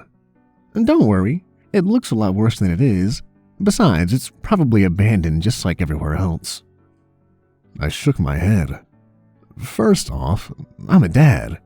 It's my job to worry. Second, I really don't think probably is good enough. We've been through this already. Sarah is the descendant of Satan. Nothing down here can harm her. Except for giant homicidal trolls, you mean?" "Well, oh, come on, Daddy," Sarah interrupted. "Don't be such a baby." Without waiting for my response, Sarah charged ahead into the maze's entrance. I yelled for her to wait, but she was already out of my sight. I sprinted after her, and I could hear Frank and Teddy and Miss Hatchetface behind me. We caught up with Sarah before we made it too far into the maze, which was different than the surrounding hellscape. The blood-red sand of Hell's deserts had been replaced by a loamy, dark brown soil, and the blistering heat of the crimson sky had been replaced by a moist coolness and a roof of dark thunderclouds. The entire maze was eerily silent but for the rumbling clouds overhead, and our footfalls and voices were muted, as if the walls did not reflect sound but instead absorbed it. We treaded slowly and carefully as Miss Hatchetface recited the directions to herself under her breath. As we made our way deeper, towards the heart of the maze, I noticed a familiar, uneasy feeling begin to grow in the back of my mind. At first, I tried to shake it off as simple paranoia, but the deeper we went, the harder it became to deny, and now I was sure of it. We were being watched. I turned my head left and right at every shadow that played across the wall, every minuscule sound that I imagined underneath the ever-present growl of thunder, but my eyes could not catch anything out of the ordinary. When they finally did, it wasn't the presence of something that shouldn't be there that I noticed, but the absence of something that should have. Suddenly, and without warning, Miss Hatchetface was gone. My heart instantly leapt into my throat and stayed there, throbbing uneasily and choking the words that I had intended to sound brave. "Miss Hatchetface?" I called out, but there was no reply. I looked to Frank and Teddy. "Did you see where she went?" I asked. Frank and Teddy simply shook his head, a deep expression of unease stealing across his normally carefree face. I turned back around and started calling for her again, my voice small against the oppressive silence of the high stone walls and the low rumble of thunder above us. "It's no use, Frank and Teddy. Do you know what could have happened to her?" But Frank and Teddy didn't answer, and when I had turned around, he was gone as well. I seized Sarah tightly by the hand and knelt down in the moist soil, lifting her chin up gently to meet my gaze. Her eyes were wide with fright. "Did you see what happened to Frank and Teddy?" She silently shook her head. "Don't worry, I'm not going to let anything happen to you." I stood up and began scanning the walls of the maze for any sign of Miss Hatchetface and Frank and Teddy. My hand was slick with sweat as I held Sarah's hand in an iron grip, but my caution was for nothing. Suddenly, the warmth of Sarah's hand was gone, and my own closed on itself. "Sarah!" I shouted, though I knew there would be no answer. My knees sank into the dirt as my legs buckled beneath me. The world faded into nothing, and I found myself tumbling through a rushing darkness before landing hard on a cold, stone surface. I could see nothing around me except for two glowing red eyes that stared down from high above. "Well, well," a deep voice bubbled from the shadows. "What have we here? I haven't tasted a human soul in so very long. You four will make a fine meal indeed." Just as my heart was about to explode out of my chest, I heard Miss Hatchetface shout from behind me.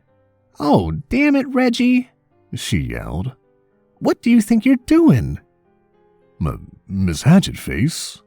the deep voice cracked. A blinding light filled the room around us.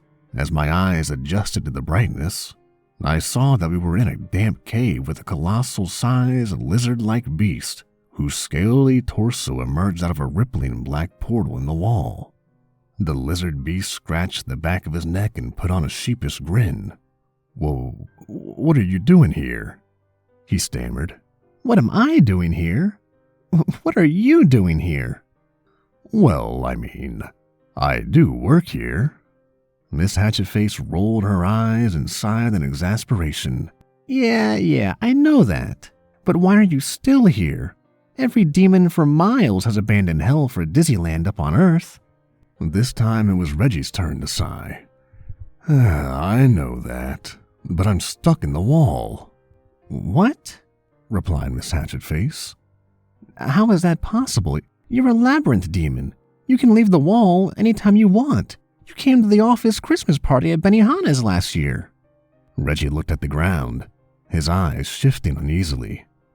"Yeah, well, I've gained a little weight since then, and, you know." I don't get it, Sarah said. "I believe that Reggie's too fat for the portal," bellowed Frank and Teddy. Yeah," Reggie coughed. "That's it." Well, why didn't he just say that? Sarah asked. "I believe he is embarrassed of his immense and sudden weight gain, because it makes him feel unattractive," Frank and Teddy droned on. "But he need not feel embarrassed." "Gee, thanks, Frank and Teddy." "No need to thank me," said Frank and Teddy. "You need not feel embarrassed because you were equally unattractive before the weight gain." "Oh," said Reggie. "So," Miss Hatchetface said, "is there anybody else here we should know about?" Reggie scratched at the space between his snake-like nostrils. His eyes shifted uncomfortably to the side. "Well, Miss Thompson is here." "Oh, no. Not that miserable old crone." "What's so bad about Miss Thompson?" I asked. Miss Hatchetface blew out her heaviest sigh yet. "She's the meanest, most miserable wretch in hell. She guards the center of the maze, but in reality, she's not even supposed to be here. When Corp bought up all the local real estate to build the maze, she was the only one who refused to move. They even bulldozed her house, but she just set her teacups up in the middle of the rubble and went about her business. Then they bulldozed her, but she popped right back up out of the ground like a weed." "She also once called me a brainless, oversized toy," boomed Frank and Teddy. "But you are a brainless, oversized toy," said Reggie. "Yes, and you are enormously fat." Reggie slouched in his portal. "Don't worry, Mr. Monster Man," said Sarah. "I don't think you're fat." Reggie perked up a bit. "You are pretty ugly, though," she finished. Reggie sank back down like a deflated balloon, his self-esteem no doubt damaged beyond repair. "Maybe we can focus on the problem at hand," said Miss Hatchetface. "Reggie, do you think you could take us through the maze wall and go around Miss Thompson?" Reggie scoffed. "First you call me fat and ugly, and now you want me to do you a favor." "Yes, please," said Sarah. Reggie smiled down at her. "Well, you are awfully cute. I could take you through the wall, I guess, but since none of you are wall beasts, there is a slight chance that the endless void between dimensions would turn your brains to applesauce."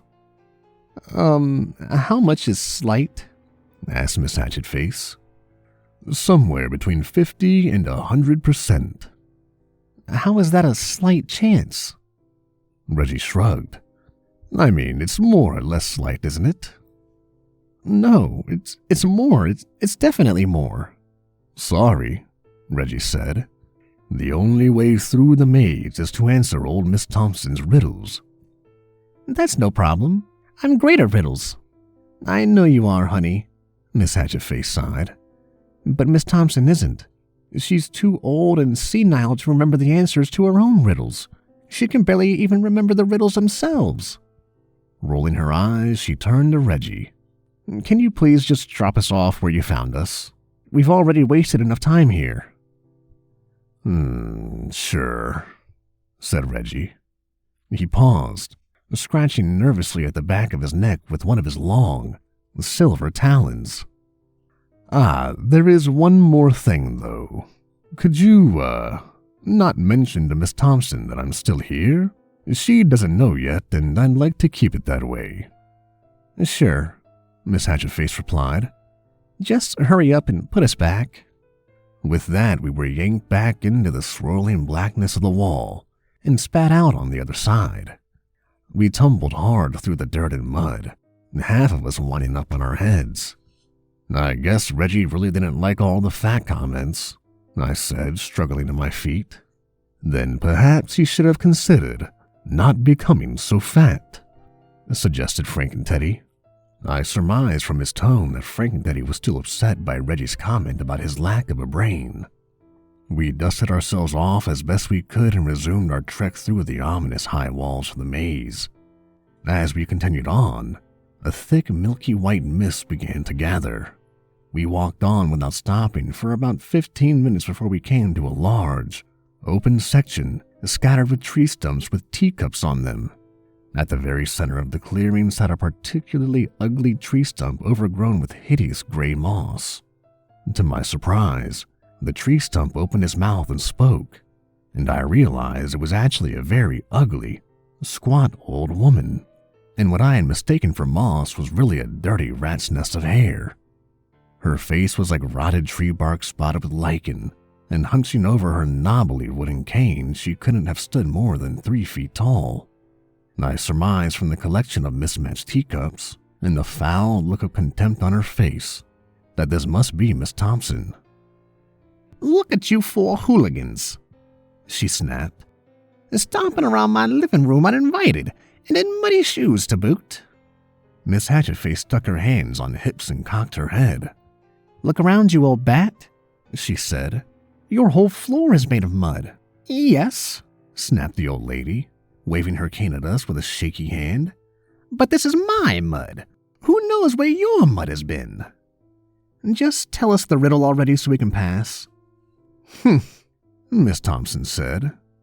"No need to sit and visit with an old lady over tea after barging into a house uninvited. You just get straight to the point, don't you? All right. Well, let me think." Miss Thompson squinted her eyes and rubbed her chin. What's white and black and, how does that one go? Oh, right. There are 2 paths in the woods, and one is white and the other is black. No, that's not right. Oh, I've got it. What's the square root of 472?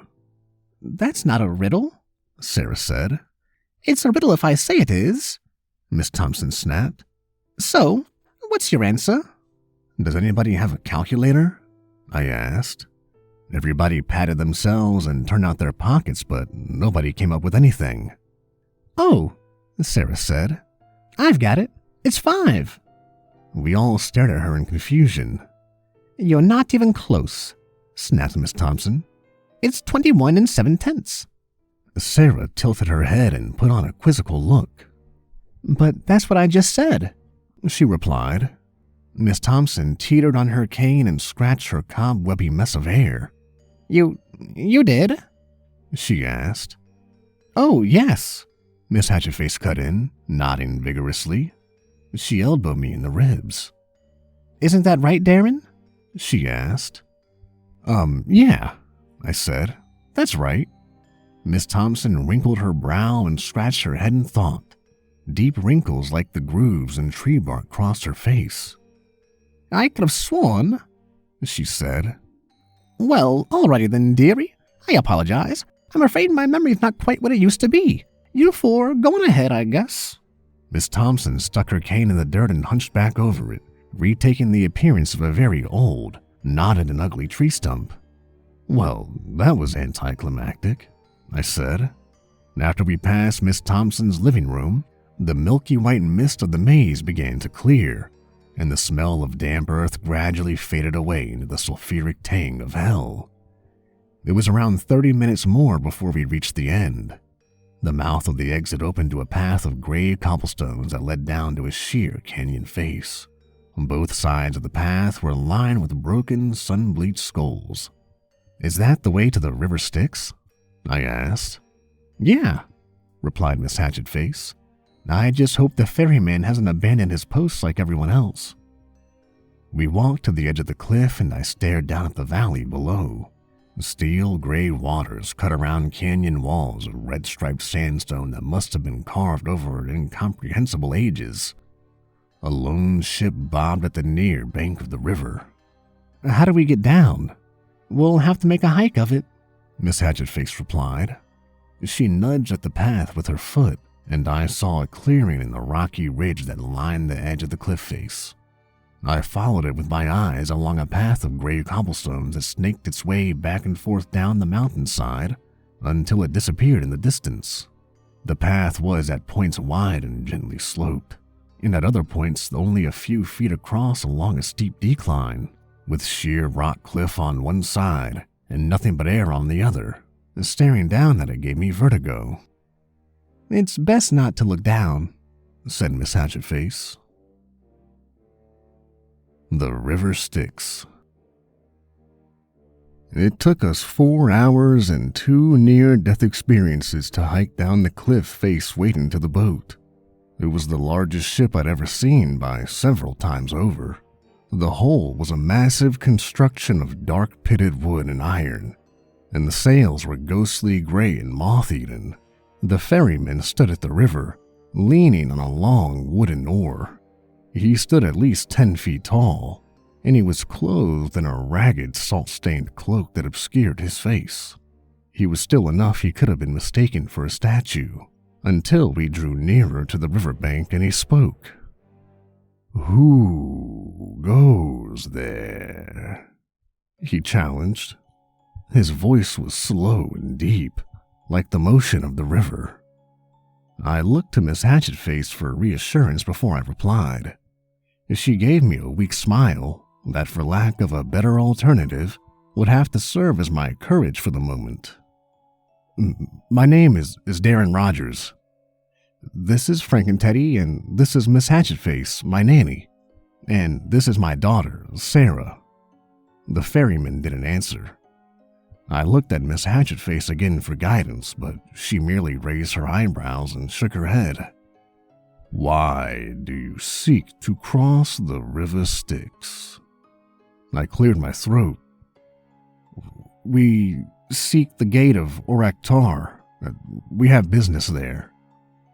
"No demon is permitted at the gate of Oraktar," the ferryman replied.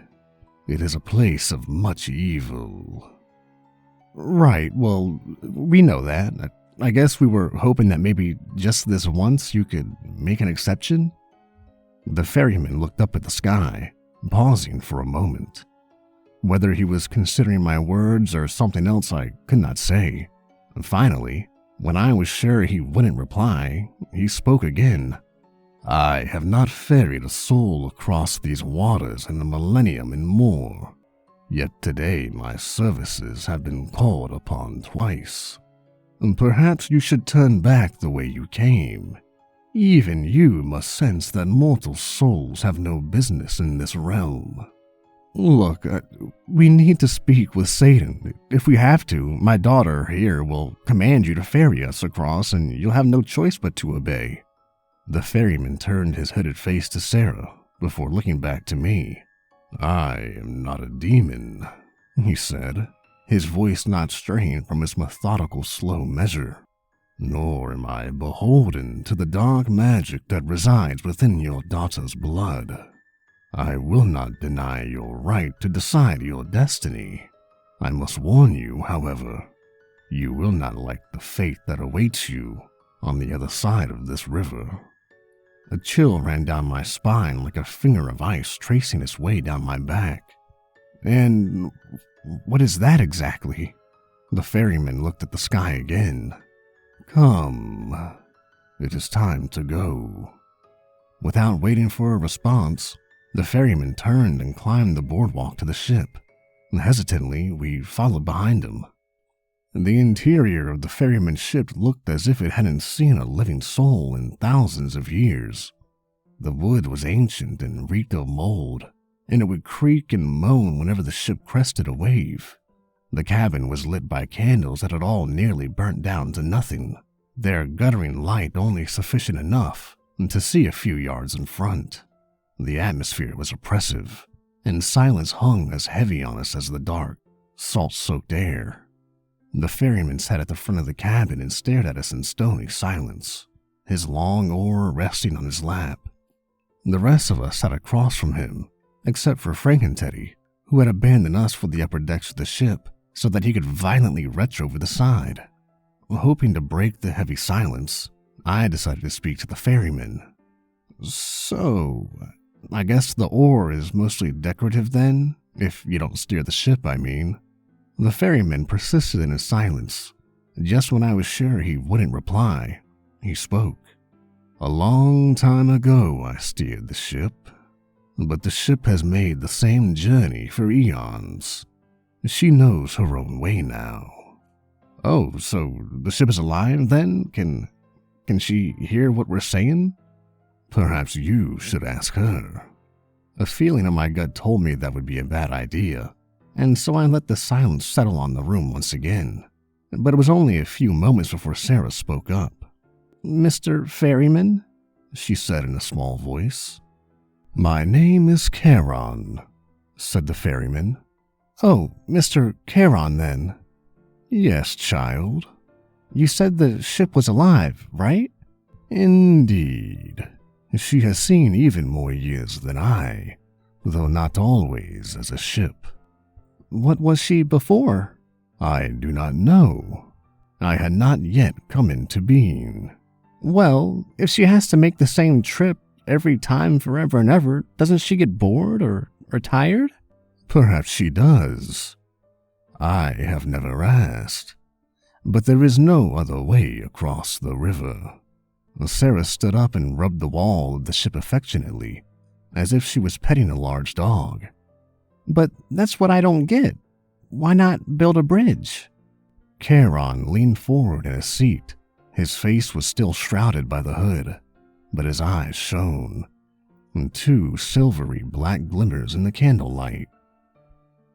"Because the creature of the river would not allow it." Sarah's eyes widened just a little. "Creature? What creature?" The ferryman placed two large gray hands on his knees, pushing himself to his feet and leaning on his oar.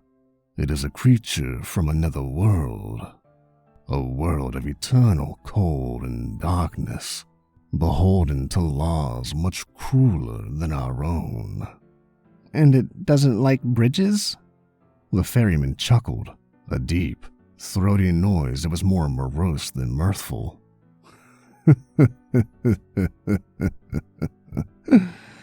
"The river is the creature's domain.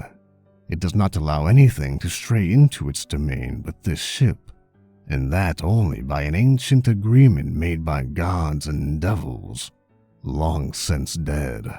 Sarah was enthralled. "What agreement is that?" "The agreement that we have broken, that only the dead shall pass its shores." The ship tilted and we slid over in our seats. "Hold on, are you saying that we're not welcome on the river?"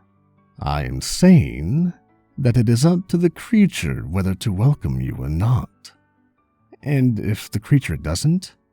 Charon stared up at the ceiling of the cabin, quiet and statue still, and I got the feeling that he was not looking at the ship but through it, up at the red skies above. "If the creature welcomes you, then fate has willed your journey to succeed. If not, well, that is beyond my control." The ship tilted to the side and I fell out of my seat onto the rotting wood of the cabin floor. The wooden planks of the cabin creaked and groaned as the ship gave another violent lurch. Then there was a sound, a terrible rumbling that rattled the floorboards beneath us. What the hell was that? "The creature, it has not welcomed you." There was another rumble, louder this time, and the wood vibrated and hummed like a harp string. We rolled across the moss-stained floor as the ship rocked violently from side to side, What do we do?" I shouted at Charon, but he did not reply. The ship bucked again and we flew across the cabin. I hit the floor face down and my face stung with pain as my nose began to bleed. I looked up just in time to see Sarah sprinting up the stairs to the deck. I tried to call out to her, but another tilt of the ship sent me rolling into the wall, smashing my shoulder hard against the dark, moldy wood. The only one who kept his balance was Charon. He stood stone still and calm, staring up at something only he could see. I scrambled to my feet and raced up the stairs after Sarah. The scene was chaos. The ship tilted and swayed as the river churned foamy and white beneath us. Frankenteddy clung to the mast of the ship for dear life, while Sarah leaned over the rails. "Shit, Sarah!" I shouted, my voice drowned out by the roar of the waves. She didn't turn around.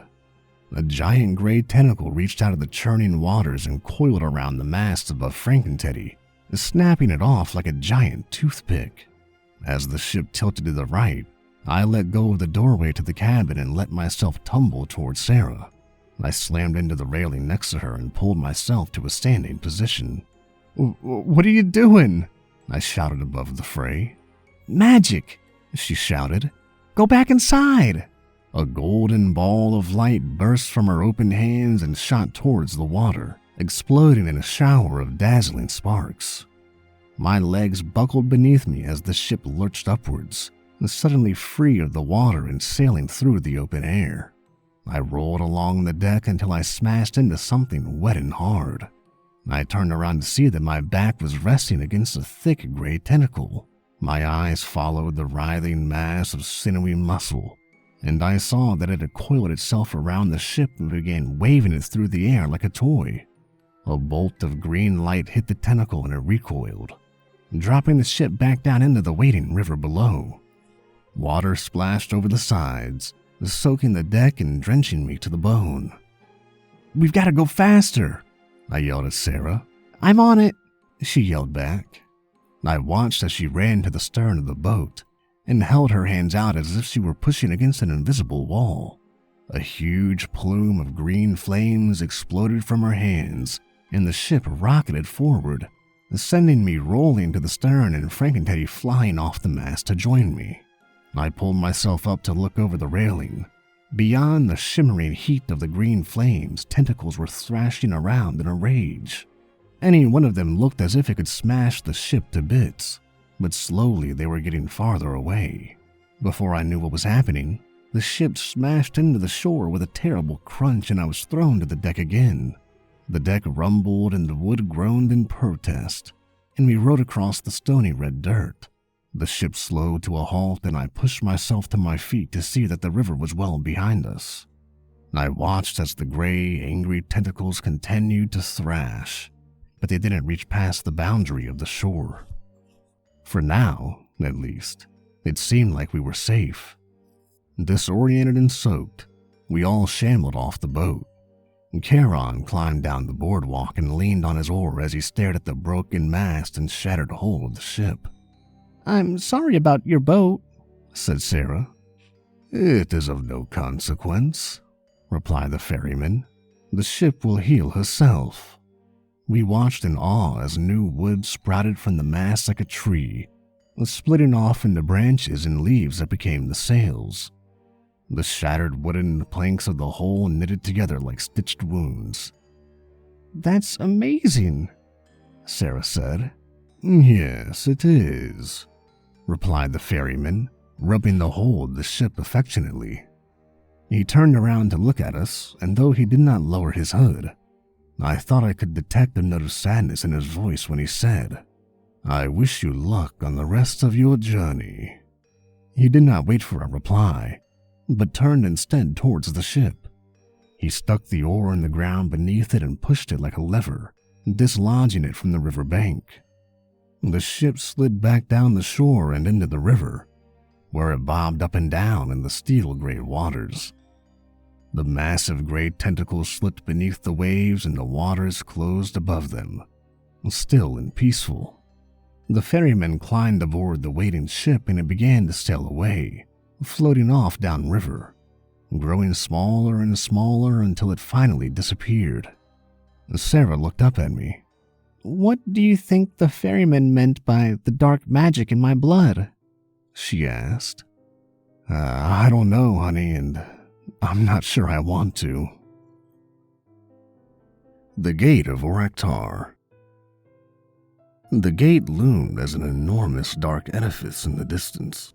The monumental slate-gray stone pillars dominated the landscape, disappearing into the haze of swirling dust that had replaced the clouds. Between the pillars stood a colossal oaken door, bounded with dark iron. "Why does the gate need to be so big?" I asked. My voice was small against the enormity of the structure before me. As if in answer, the ground shook, and fissures snaked and forked their way up the pillars, the tops of which were swallowed by the haze of dust in the sky. I wondered if the gate was going to fall, and I hoped we weren't under it if it did. As we drew closer, I spotted Satan standing in front of the giant doors. He was holding something up to the side of his face and having an animated conversation with it. When we were close enough to see him clearly, I realized that it was a cell phone. "I'm sure we can work something out," he said, tugging at his collar. "There's no need to..." "Yeah, I understand that, but..." "Satan!" Miss Hatchetface yelled. Satan spun around on his heel and goggled at us. "What the hell are you guys doing here?" he asked, his voice full of dumb shock. "You shouldn't say 'what the hell' in front of Sarah," Miss Hatchetface chastised. "It's okay. I'm used to it." "Okay. But seriously, you guys shouldn't be here right now." "We don't want to be here," Miss Hatchetface said. "But you sealed the portal back to Earth." Satan looked at the crumbling gate behind him nervously before replying. "All right, I'll unseal it, but you have to promise not to..."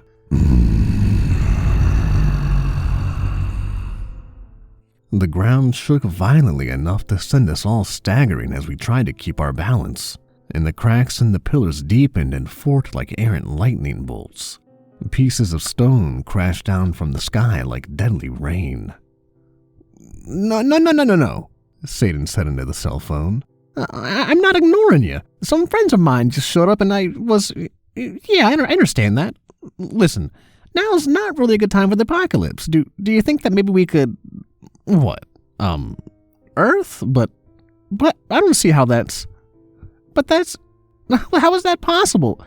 No, I'm not questioning your judgment, but... Okay, I'll let him know. Satan tried to press the hang-up button, but dropped the phone in the sand by mistake. Damn it! I hate these stupid touchscreens. They're completely impossible to use if you have claws. Satan, what the hell is going on? Miss Hatchetface demanded. Satan's brow furrowed and he scratched nervously at the back of his neck. Well, the Elder God seems to have, awoken. And you know how the big boss is, always apocalypse this and mass genocide that. The Elder God? Gasped Miss Hatchetface. She bit her lip and her face went ghost white. How did that happen? Well, you know Jerry. Jerry who? Jerry the intern. Satan, there are like 8 interns named Jerry. He's the one with the axe in his head. Okay, what about him? Well, he was supposed to perform the rite of everlasting slumber a couple weeks ago, but the goat he slaughtered was actually just a llama. Turns out, Jerry isn't so smart. Maybe it's the axe my daughter put in his head. So, the Elder God woke up. Aren't there safeguards against that sort of thing? Yeah, but, well, you know Gary the intern? Miss Hatchetface sighed. I don't want to know. So, the Elder God is up and planning to demolish hell? Is that it? Well... Satan tugged at his collar. Well, what? Yeah, and also Earth, but it's okay. I've got a plan. Oh, no. It's easy. All you've got to do is... Satan's voice was drowned out as the great oaken door of Oraktar cracked and bulged in the center, sending giant splinters of wood flying off like missiles. We turned and ran backwards as the wood groaned, and the colossal doors burst off of the hinges with a sound like angry thunder, crashing to the ground and sending up a red cloud of choking dust. An icy wind blew from the gate, and when the dust cleared, we beheld the elder god. The creature was a nightmare, an oily black monstrosity that distorted the reality around it, its indeterminate form shifting and moving like a shadow. It was colossal beyond imagining, and so black that it seemed to swallow the very light around it. I had to do a double take as the next being came striding out of the netherworld gate. It was a human woman, dressed in a black, form-fitting blazer and long pencil skirt. I looked around for Satan to explain, but I couldn't see him amongst the rubble. I wondered if he had been crushed by a falling rock. The woman checked her clipboard and pushed her wire-rimmed glasses up to her nose with a pencil. "Is there a Miss Sarah Rogers present?" Yes," Sarah said. The secretary glanced up over her glasses. "Hello, Miss Rogers. I am the executive assistant of Mr. Uznok, the World Eater." Sarah wrinkled up her nose. "Okay. First off, Mr. Uznok wanted to extend his sincerest apologies that you were nearly crushed to death by a troll demon earlier today. Mr. Uznok simply wanted to invade the mind of the demon to communicate with you. However, as I'm sure you are very well aware, a homicidal fury is an unfortunate side effect of netherworld mind control." Sarah goggled at the woman. "I was almost crushed to death because of a side effect?" she asked. "We maintain that the convenience of netherworld mind control outweighs the side effect profile." "Okay, well, why did he want to talk to me?" The secretary checked her clipboard again. "It seems Mr. Uznok had the Earth scheduled for demolition this Wednesday." "Today is Wednesday." "So it is. Unfortunately, we were not able to demolish the Earth on schedule, as a netherworld refugee is still at large within that realm. As such, the Earth cannot be destroyed at this time." Sarah frowned and scratched her head. "But what does this have to do with me?" she asked. The secretary checked her clipboard before replying. "We have the refugee listed as Mrs. Annie Rogers." Sarah's eyes went wide. "Mom?" A royal kidnapping. "Are you telling me that my ex-wife is from another world?" I asked. "How is that even possible?" The secretary frowned and looked down at her clipboard. She thumbed through a couple of pages before looking back up at me. "We had a foreign exchange program set up with the University of Arizona in 1987. I met my wife at the University of Arizona in 1987. "Well, there you go." Wait a second. Isn't that the year all those students went missing for 2 months and came back possessed by demons? Then it was covered up by the administration? "I don't know anything about that." "Really seems like you would." The secretary cleared her throat. "The netherworld is not legally responsible for any unfortunate demon possession events," she said, voice flat and uninterested as if she were reciting a memorized speech. "Those students signed waivers." "They waived their rights to not be possessed by demons?" "Nobody ever reads the waivers," she said, shrugging her shoulders. "In any case, given that you are her ex-husband, Uznok has decided to task you with locating her and returning her to the netherworld so that the Earth can be destroyed. In the meantime, as a descendant of a netherworld being, your daughter will stay here." "What?" I shouted. "Don't worry, Mr. Rogers. We have an excellent daycare center." "This is unacceptable," Frank and Teddy roared. "I will not abandon my charge to the dangers of the netherworld." "I can assure you that it is perfectly safe," the secretary said. She crouched down and put on a big plastic grin as she looked at Sarah. "Here, girl," she said in a high-pitched voice. Sarah put her hands on her hips and stuck out her bottom lip in a pout. I'm not a dog. Fine, the secretary replied, standing back and making a note on her clipboard. She snapped her fingers and an orb of shining black light materialized from nowhere, growing to envelop Sarah. Hey, stop that, I yelled. Frankenteddy ran at the orb, but before he could reach it, the light had collapsed into nothing and Sarah had vanished.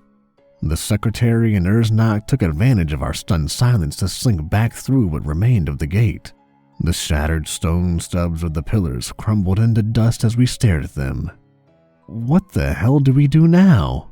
The others shrugged. Satanic artifacts. I walked over to where Sarah had been standing and stared at the ground in stunned disbelief. My stomach had turned to churning water, and my head was filled with a dizzy, buzzing sensation that overrode all thought. As I looked down at the empty patch of ground, I noticed a small piece of black plastic poking out of the sand. I bent down and pulled out the TV remote of minor inconveniences. I slid it into my back pocket, remembering all the hilarious tortures that Sarah had inflicted on Frankenteddy with it. My heart ached as I wondered if I'd ever see her again. Then, when a golden gleam caught my eye, my melancholy mood vanished in an instant. I've got it, I yelled. What's that? Replied Miss Hatchetface. I lifted up my left hand and showed everyone the BFF ring around my finger. This. Sarah gave it to me back on Earth.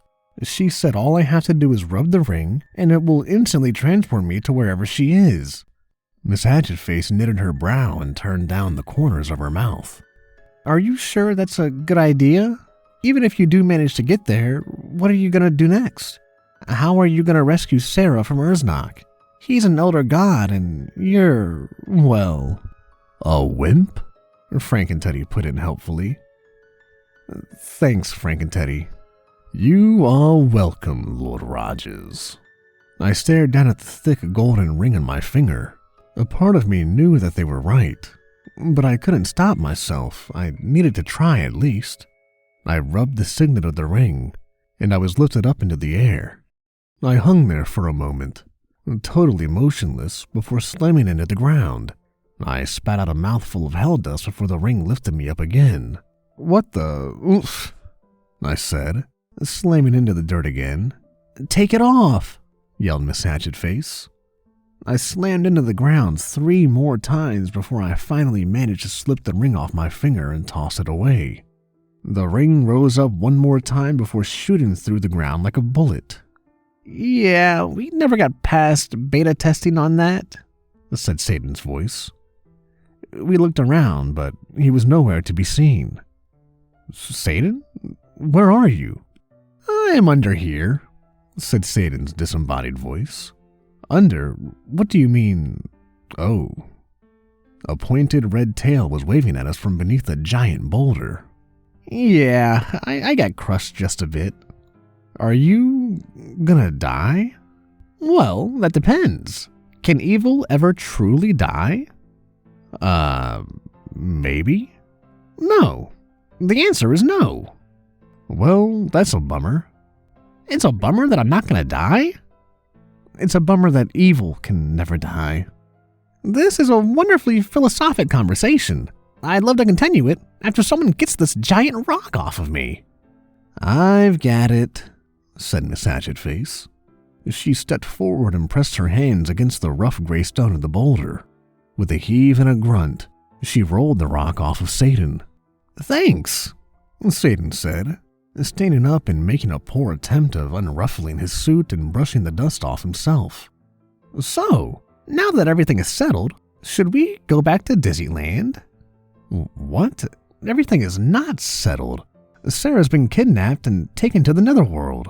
Well, yeah. But you heard what Urzmak's secretary said.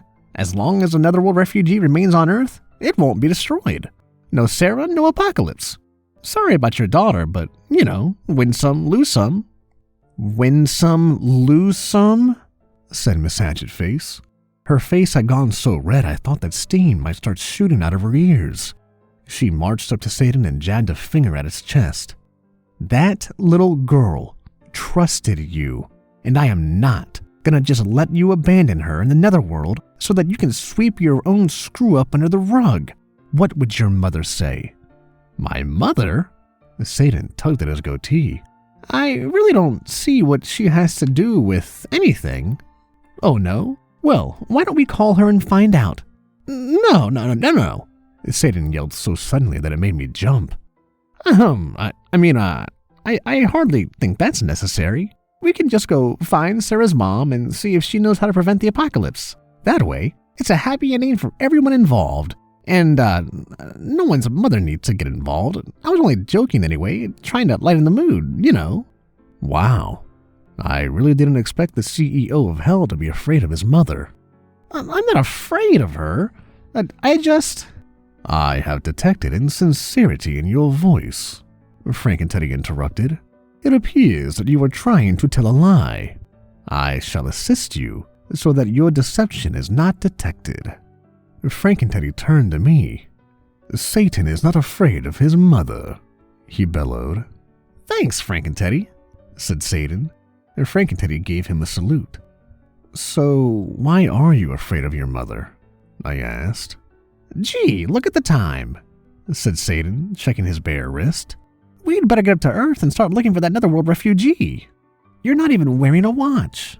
How on earth are we ever going to find my ex-wife? Don't worry. I know a guy. But before we can do that, we need to grab a couple of things from my old office first. How the hell are we going to go to your old office? It's on the other side of hell. Don't worry. I've got this. Satan began rummaging in the pockets of his sports jacket and pulled out a wad of empty hamburger wrappers. No, not there. Hold on a second. He began fishing around his other pockets. Ah, there they are.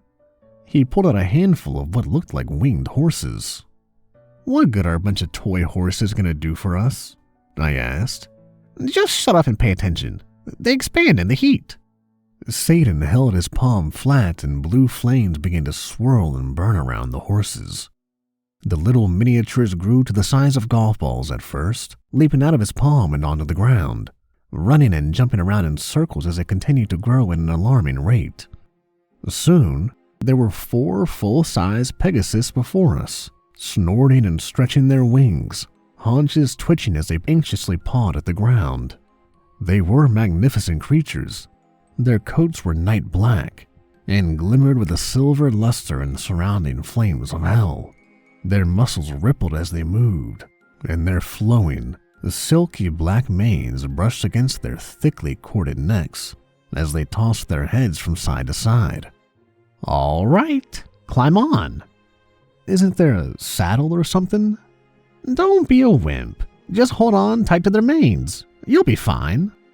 I took a deep, steadying breath and pulled myself up onto the back of the Pegasus. I twisted its silky mane around my fingers as its muscles quivered beneath me. The hair was softer than a feather, yet it felt stronger than steel.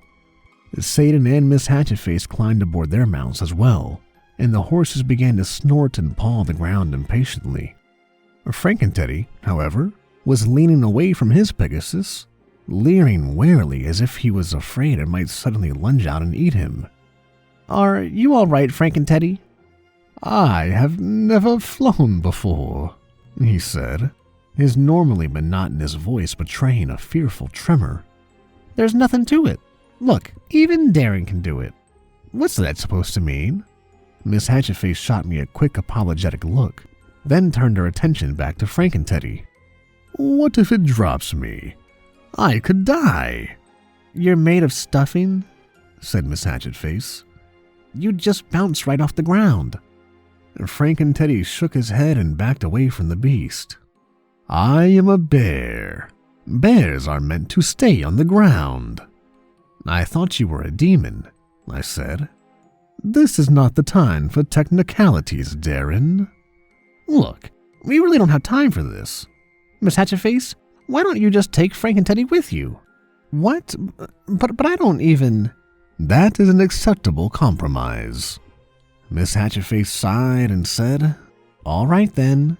She leaned over the side of her Pegasus and offered an outstretched hand to Frankenteddy. He took her hand in his 2 huge paws and she pulled him unceremoniously onto her mount's back. He wrapped her arms so tightly around her stomach that she began to cough and sputter for air. Frankenteddy, you're crushing me. "I don't want to fall." If you choke me to death, you're definitely gonna fall. Frankenteddy slightened his grip a minuscule amount. Enough of this nonsense. Is everybody ready? "No," we all replied in unison. That's the spirit. He squeezed his legs around the Pegasus' sides and shouted, "Yah!" Upon hearing his command, the Pegasus began to gallop forward, flapping its wings in powerful strokes that kicked up clouds of dust around it. It kicked its paw off the ground and began to soar upwards. After 2 less than enthusiastic yahs, Miss Hatchetface and I were racing upwards after Satan. I struggled to hang on as my Pegasus soared higher and higher. The wind rushed through my hair as the ground fell away beneath me, and the mighty wings beat their way into the sky. Once we had nearly reached the clouds, the Pegasus leveled out. I looked down at the landscape below. The giant steel gray river had receded behind us as we sailed over blood-red canyons. Flying the Pegasus was a wonderful feeling. It was steady and strong beneath me as I sailed through the bracing cold air above the clouds in hell. We made quick time on the Pegasus, and sooner than I had expected, we were alighting at the ruins of Satan's former office. "Satan?" said Miss Hatchetface, dismounting from her Pegasus. "What are we doing here? As far as I can see, there's nothing left." "Right. That's the point. As far as you can see, there's nothing left." He paced around the floor of his former office slowly, squinting at the ground. He held his hands out in front of him as he walked, as if he was a blind man trying to avoid a pit. "Aha!" he said, stopping on an empty patch of dirt. He crouched down and traced an elaborate pattern in the sand. The ground began to swell at the spot where he had touched. Then the dirt began to fall away as a large steel safe rose from the ground and locked into place with a thud. Satan carefully brushed the red hell dust off the front and began twisting the dial back and forth. "Let's see," he muttered as he fiddled with the knob. 13, 33, 31. No, that's not right. 33, 31, 13? No, not right either. Oh, I know. 66, 66, 66. Damn it! Miss Hatchetface rolled her eyes. "You forgot the combination?" Satan scratched his head. "Not exactly. I just don't remember what it is right now." "Just get out of the way."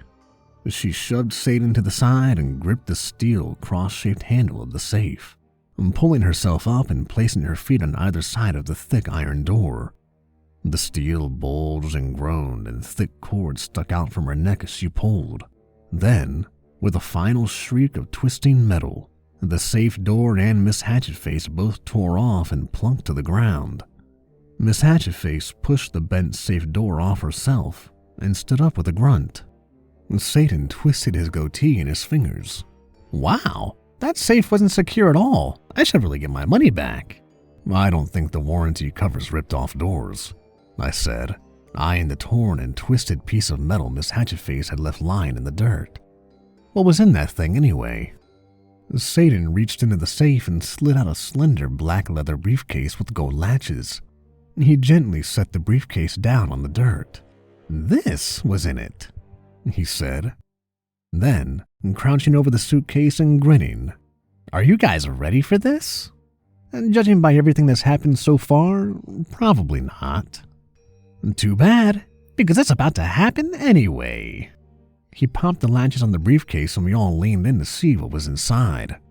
Resting against a plush backing of fine red felt were various odd pieces of hard candy and bubblegum in brightly colored wrappers, a set of ratty old brown and gray mittens, and several pairs of outlandishly styled sunglasses, along with other miscellaneous bits of junk.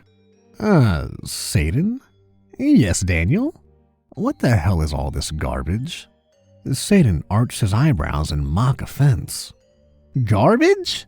I'll have you know that these are some of the most powerful artifacts of satanic magic in existence. We've got bubblegum fire, fire-breathing fireballs, the mittens of Kung Fu legend, not to mention the sunglasses of soul evisceration. The sunglasses of what? Soul evisceration, Satan said, grinning. Do you think that we could do without those? It seems a little bit like overkill. Are you sure? They're the coolest looking artifact. Yeah, I'm sure. All right. He looked over the large selection of sunglasses in the suitcase before picking up a wire-rimmed pair with round, blue reflective lenses. I'm pretty sure these are the ones, he said, tossing them aside. He picked up the pair of ratty old mittens and held them out to me. Hey, Daniel, want to try the mittens of Kung Fu legend? Actually, yeah, that sounds pretty useful. Satan tossed me the mittens and I caught them, turning them over in my hands as I examined them. They were old and brown, with ugly gray stripes and frayed loose ends of yarn. I slipped them onto my hands, and for a moment I was surprised to find that they were quite comfortable. That feeling quickly subsided as my muscles tensed and forced me into a fighting stance. Wow, these things really work. I was admiring the gloves when a yarn-covered fist popped me in the chin. What the... Oof, I said, punching myself in the stomach. My two hands seized the back of my shirt and lifted me in the air, sending me flipping over backwards and dropping me onto my stomach. Oh, right. I forgot. They're programmed to attack human DNA. Well, how do you take them off? I shouted as the glove slapped my face back and forth. Just take them off, said Satan. I'm trying, but I don't exactly have the use of my hands right now. The gloves grabbed me by the collar again and yanked me to my feet. Miss Hatchetface, Satan said distractedly as he eyed the artifacts in the case. Miss Hatchetface grabbed my arms and pinned them behind my back, yanking the gloves off and stomping them into the dirt. I collapsed on the ground in a heap of exhaustion. Satan was still mining his artifacts, and taking them out of the case one by one to goggle them like a kid with his favorite toys. Sorry about that, Daniel. You could have really gotten hurt back there. Lucky you're too weak to do any real harm, huh? Yeah, I guess. And Satan pulled out an uncoiled black leather belt with a jewel-encrusted golden buckle in the shape of a snake. Ooh, check this out. It's the belt of master seduction. Want to give it a try? Not even a little, I replied. Really? But, oh, wait a second. This is actually the belt of castration. Close call there, huh, Derek? I hate you, Satan. I love you too, buddy. I pulled myself into a sitting position and rested my head in my hands. So, now that we've got your artifacts, what are we supposed to do now? I know a guy who can find your ex-wife. After that, I say we knock her over the head and cart her off to the netherworld to trade for your daughter. You really think it's a good idea to assault the daughter of the elder god? Miss Hatchetface said in disapproving tones. Well, what are we supposed to do? I don't know. Maybe talk to her instead? Well, what am I going to do with all these weapons then? Don't worry. I'm sure you can find some use for them. Whatever. Anyway, to find your ex-wife, we need to go see my friend, the hermit. You call your friend the hermit? I asked. Of course. That's his name. His name is... the hermit. Yeah, it's a pseudonym, like Madonna or Cher, or Satan. Exactly. My real name is actually Arnold. Really? No. Hermits and Snorks. We traveled far and long to get to the hermit's abode, a small, cliffside cottage on the coast of Maryland that looked like it was made out of mud and smelled like it was made out of something else. We all sat hunched over on tiny stools as we waited for the hermit to return from the kitchen. He had insisted on making us tea, even though we had all stressed that we were in a hurry. Don't worry. It'll only take a couple of hours. We sat for the 3 hours while he made the tea, which smelled like a cross between a fragrant bouquet of roses and a whiff of garlic fart. He set the chipped teacups in front of us on deformed, home-knit cozies made out of vomit green yarn. "So," he said, sitting down on a tree stump in the middle of the room and taking a sip of the foul tea, "what can I do for you?" "We need to locate another world being." "What?" he said, spitting a little bit of the tea back into the cup. "Why would you want to do that?" "It's a complicated situation. The details are not really important. What is important is that we must locate the ex-wife of Lord Rajas, so that we may return her to the netherworld. We hope to obtain his daughter in trade. Perhaps we will bring about the apocalypse, but I am optimistic that Urznak the World Eater will be open to negotiation." This time the hermit dropped his teacup, spilling the foul liquid all over the table stump in front of him. "Did you just say you're gonna bring about the apocalypse?" No. It's just a "Yes," bellowed Frankenteddy. "Urznak the World Eater will not destroy the earth as long as the refugee is present, but we intend to return her. I must admit fully that I do not understand the plan." "Urznak the World Eater? I thought he was supposed to be in eternal slumber. What happened?" "Well," Satan began, "you know Jerry the intern?" The hermit sighed. "You should really consider firing that guy. He's my nephew. I keep him on as a favor to my sister." "Oh. So can you help us locate the being or not?" Miss Hatchetface asked. "I might be able to, for a price." Miss Hatchetface folded her arms across her chest and scowled. "The price is that I don't put my foot through your face." The hermit started and stared at Miss Hatchetface in wide-eyed silence for a moment. Well, it's hard to argue with violence, I guess. So who is this netherworld being?" "It's my ex-wife." "Are you serious? That sounds like a bad joke." "It appears that many of the jokes in this story are bad." "Thanks, Frankenteddy," I said, and then, turning to the hermit, "Yeah, I'm serious." "All right, well, if you're really determined for me to help you stalk your ex-wife, I guess I've got no choice." He eyed Miss Hatchetface nervously. "I'll need a few things first, though." He patted the pockets of his raggedy coat. "Does anybody have a goblet of undying embers?" "No." "Scrying glass of eternal misery?" "Nope." "Loofah?" No. That's too bad. I was hoping you could spare me a trip to the store. Anyway, we'd better get started. Give me your hand, Darren." I offered my hand to the hermit. He seized my wrist with his own hand gloved in a fingerless yarn mitten and started sprinkling salt in my palm as he tunelessly hummed.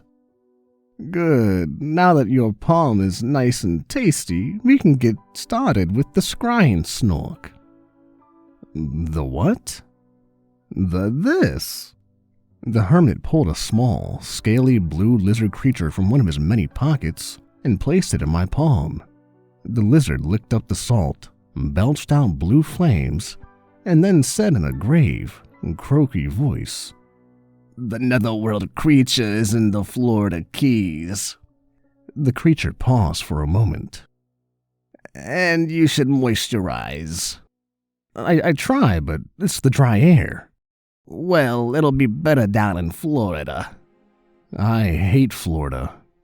"Yeah, me too." Florida. The thing about netherworld beings is that they bring the spirit of chaos and insanity with them wherever they go. It infects the land, is seeping into the soil and driving every living thing to the brink of depraved lunacy. Before long, even the most ordered and peaceful places in the world would become broken down garbage heaps of chaos. Basically, what I'm saying is that we should have known your ex-wife was in Florida.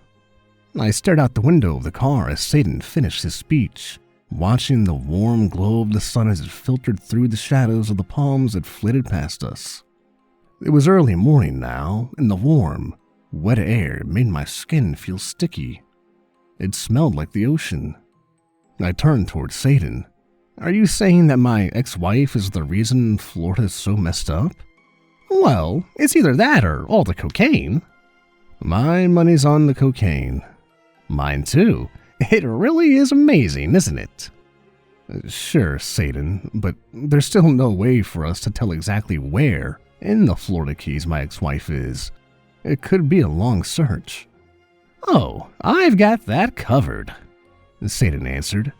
He plunged a hand into his pocket and pulled out a writhing mass of dark blue scales. Is that the snork? Sure is. The snork ruffled its scales indignantly and looked up at Satan. You know, you could have just asked me where she was back at the hermit shack. There was no need for you to stuff me in your pocket and Shanghai me off to Florida. What were you thinking? I try not to think if possible. It's incredibly unpleasant. So, you know where she is? I asked the snork. Of course I know where she is. I'm a snork, aren't I? You're the snorkiest. So, where is this girl? She owns an outdoor beach bar called Cabana Anna's. Where is that? Take a left on 17th Street and follow it straight down to the coast. You hear that, Frank and Teddy? Satan called to the front seat. We're heading to Cabana Anna's. I better hang a left up here on 17th Street. Roger, Frank and Teddy bellowed. The tires squealed as he jerked the wheel to the left. So, I began. How did we decide Frank and Teddy was driving again? Well, obviously, he's the least suspicious. Does he even have a license? Sort of. What does that mean? It means don't worry, Satan said, staring out the window. As if on cue, red and blue lights flashed behind us. Great, that's all we need right now. Frank and Teddy's eyes were as big as dinner plates as he turned around and hugged the rear of the driver's seat, watching the lights. I have never seen such a glorious luminescent display. Is it perhaps the mating ritual of these noble iron beasts? What's he talking about? Asked the snork. He thinks cars are animals. I waved my hand in front of Frank and Teddy's face to get his attention. It's the police, Frank and Teddy. You need to stop the car. Yes, Lord Rogers. I shall stop the car at once. Frank and Teddy stomped on the brakes, sending the car into a long, screeching skid. Time seemed to slow as we spun out in circles, the road and the surrounding cars flashing in and out of view as the car careened off course. We stopped facing the wrong way at the end of 50-foot skid marks. The smell of burnt rubber filled the air. I didn't mean for you to stop the car like that. Your instructions were unclear, protested Frank and Teddy. The police officer stepped out of his cruiser and slammed the door behind him. He was heavy-set, with a gelled-up crew cut and a spat of ugly freckles over his nose. His guts swung back and forth as he power-walked to our car. He placed his hands on the inside of the open window and leaned over. He squinted his eyes and wrinkled up his nose. Just what in the hell was that? Sorry, officer, he's not from around here. The officer looked at me and squinted his eyes so tight that I wondered if he could still see me. He spat on the gravel and said, I don't remember asking you anything.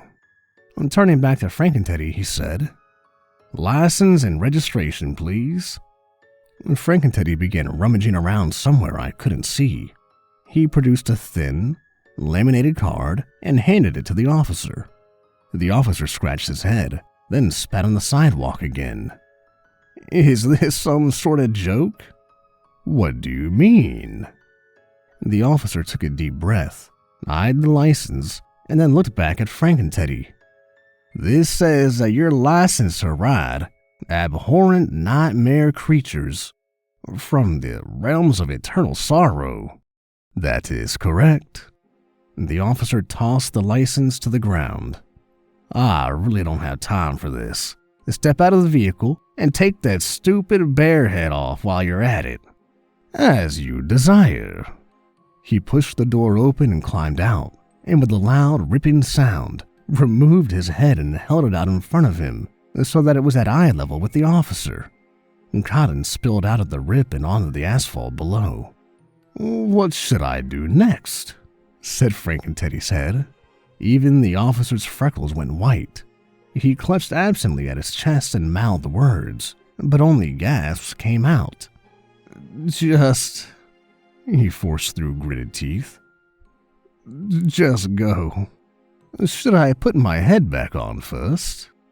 Yeah, please do, the officer choked out.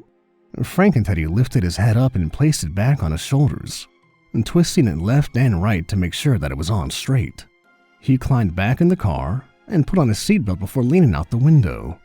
By the way, your beast mating display was excellent. He would make a fine stud in hell. With a screech of tires, we left the terrified officer behind, standing alone on the side of the road. I sighed and redirected my attention to the bright blue sky and the palm trees that dotted the side of the street. It wasn't 5 minutes later until our real problems began. I noticed Satan eyeing the rearview mirror with a frown on his face. There it is again. There, what is? You see that black SUV? He motioned with his head. I turned around and looked out the back windshield to see a black SUV with tinted windows a few car lengths behind us. Yeah, what about it? It's been following us. You think the Netherworld sent them? Asked Miss Hatchetface. Without a doubt. They must be planning to follow us to Annie and return her to the Netherworld themselves, so that Urzok can destroy the Earth without our interference. What do we do? There's only one thing to do, Satan said. Frankenteddy? Yes, Lord Satan. Engage evasive maneuvers. As you wish, Lord Satan. We were thrown backwards against our seats as Frankenteddy put the pedal to the metal and began weaving through the traffic like a NASCAR driver on speed.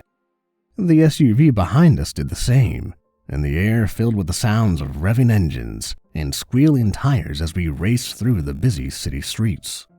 We bounced around the inside of the car as Frankenteddy jerked the wheel to the left and right, but the black SUV refused to abandon its dogged pursuit. Frankenteddy! Satan yelled above the sound of the squealing tires. Yes, Lord Satan. Engage Sparrow mode. Are you sure, Lord Satan?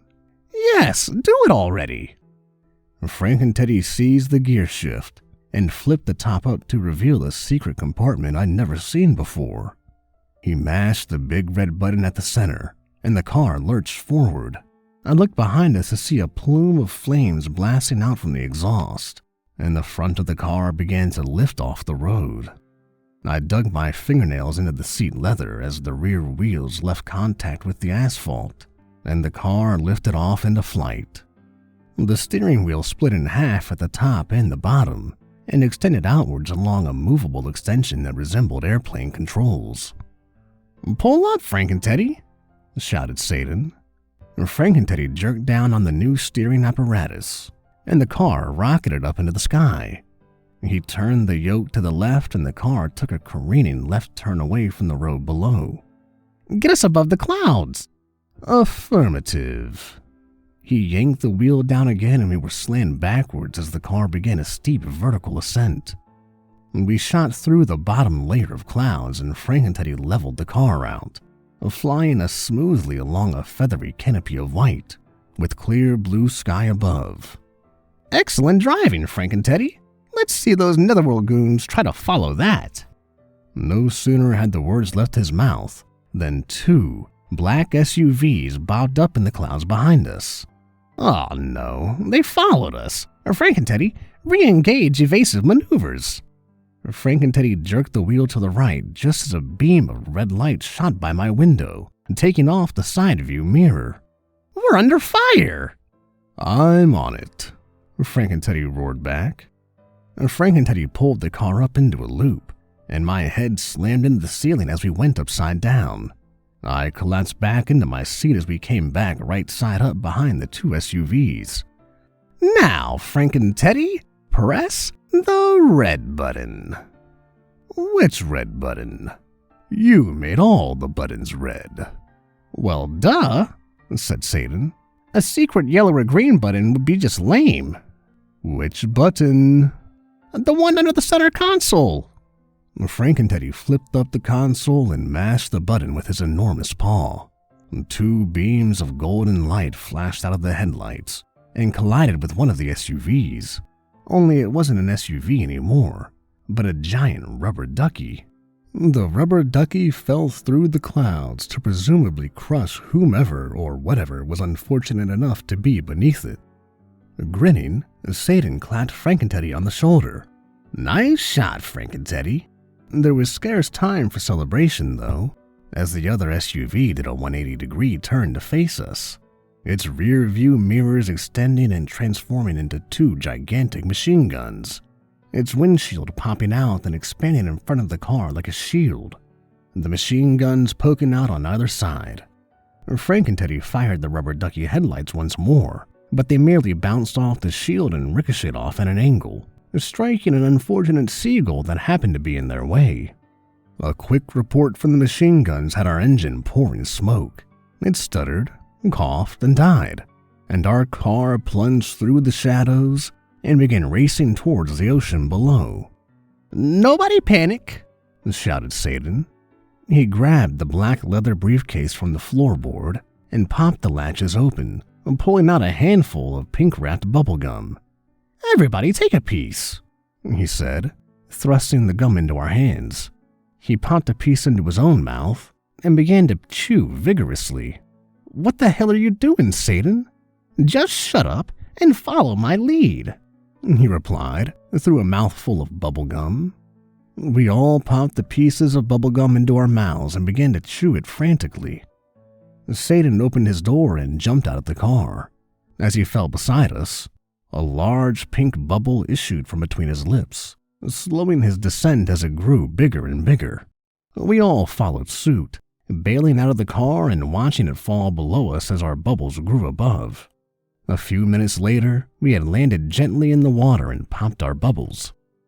Frank and Teddy had managed to pop his all over his face and was fighting against the sticky pink mass that had glued itself between his fur, until Satan burned the gum off with a fire-breathing fireball. The salt water that soaked my hair stung as it touched my eyes. I brushed it off my forehead and looked at Satan as we all bobbled up and down in the ocean. "You destroyed my car." "Well, look at the bright side. Now the Netherworld agents can't track us. And besides, you've got insurance, don't you?"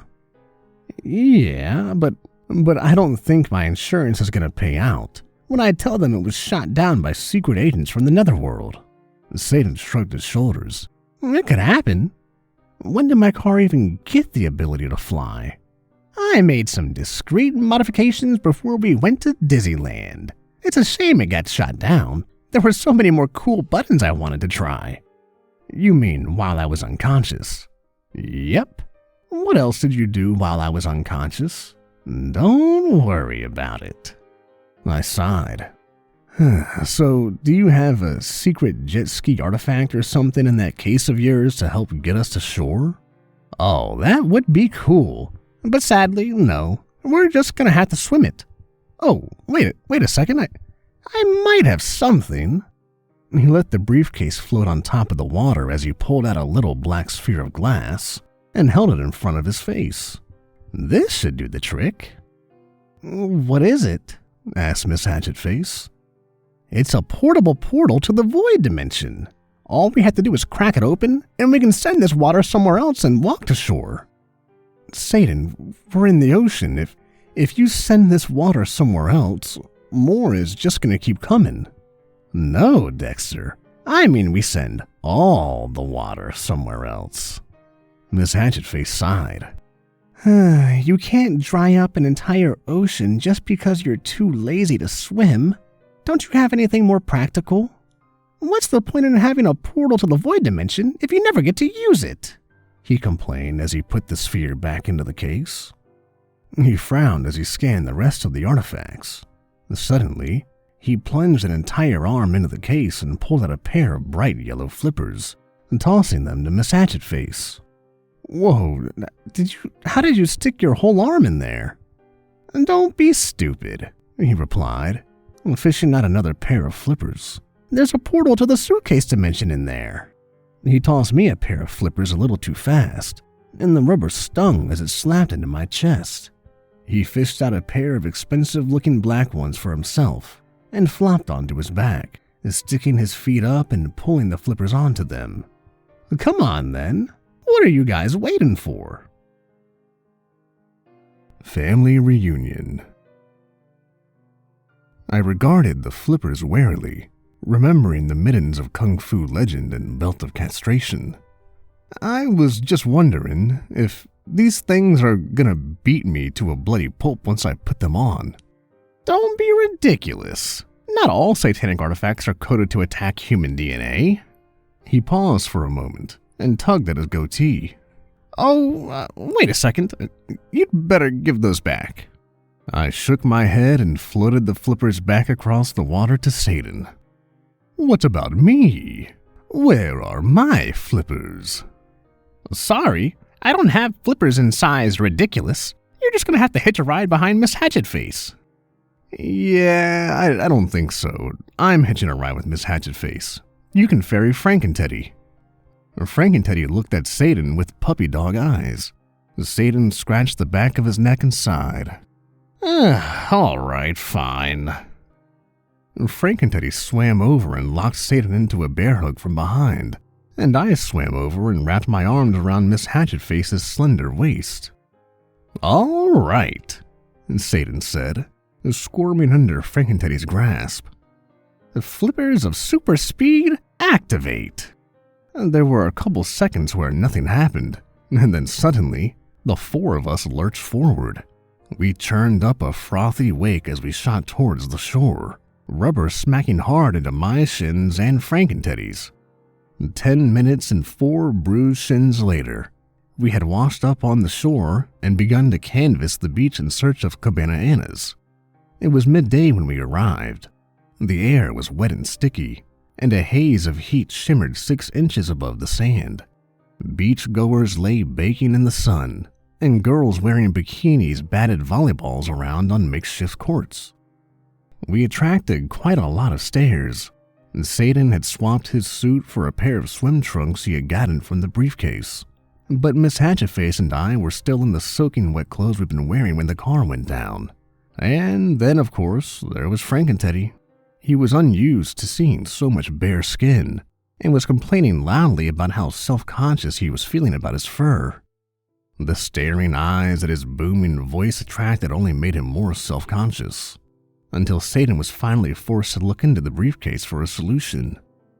He pulled out a piece of what looked like butterscotch-flavored hard candy and handed it to Frank and Teddy. Here you go. Invisible butterscotch. Frank and Teddy stared at the candy sitting in his enormous paw for a moment before popping the entire thing into his mouth, wrapper and all. So, am I invisible now? Miss Hatchetface and I looked from the still, very visible Frank and Teddy to Satan. He shot us a meaningful look and said, Of course you are, Frank and Teddy. Frank and Teddy wasted no time in shoving a huge, fluffy finger up his nose, and picking out a piece of cotton and flicking it aside. I am ready to be visible again. Sure. Just spit the candy out. Frank and Teddy did as he was bid, and we continued along the beach. As we looked for Cabana Anna's, Satan would periodically hold the briefcase up to his ear and have a furious whispered argument with it. What the hell are you doing with that thing? Asked Miss Hatchetface. The Snork is in here. He's giving me directions. Why do you keep cursing him out? Apparently he resents being in a briefcase. He said some very unsavory things about my mother. Just concentrate. We need to get this thing over with already. I am concentrating. Cabana Anna's is right over there. He pointed at a little tiki hut-styled bar with a hay roof and mostly vacant wooden bar stools. We started over towards the bar, but before we got there, we were waylaid by a group of 3 bikini-clad girls in their early 20s. "Hi," said one of the girls. "My name's Emma." She had bronze skin, light blonde hair, and a swimmer's body. If I had been 10 years younger and significantly more attractive, I might have talked to her. But given the circumstances, I decided that the mission was more important. "Sorry," I said, trying to push past her. "I'm just heading to the bar over there." "That's fine, go ahead. We just wanted to talk to your friend." Satan grinned. "Well, I don't usually go for humans, but in this case..." Not you," Anna said, giving Satan a disdainful once-over. "I was talking about your tall friend." She turned to Frankenteddy and tossed her hair. "What's your name?" "Frankenteddy," he bellowed.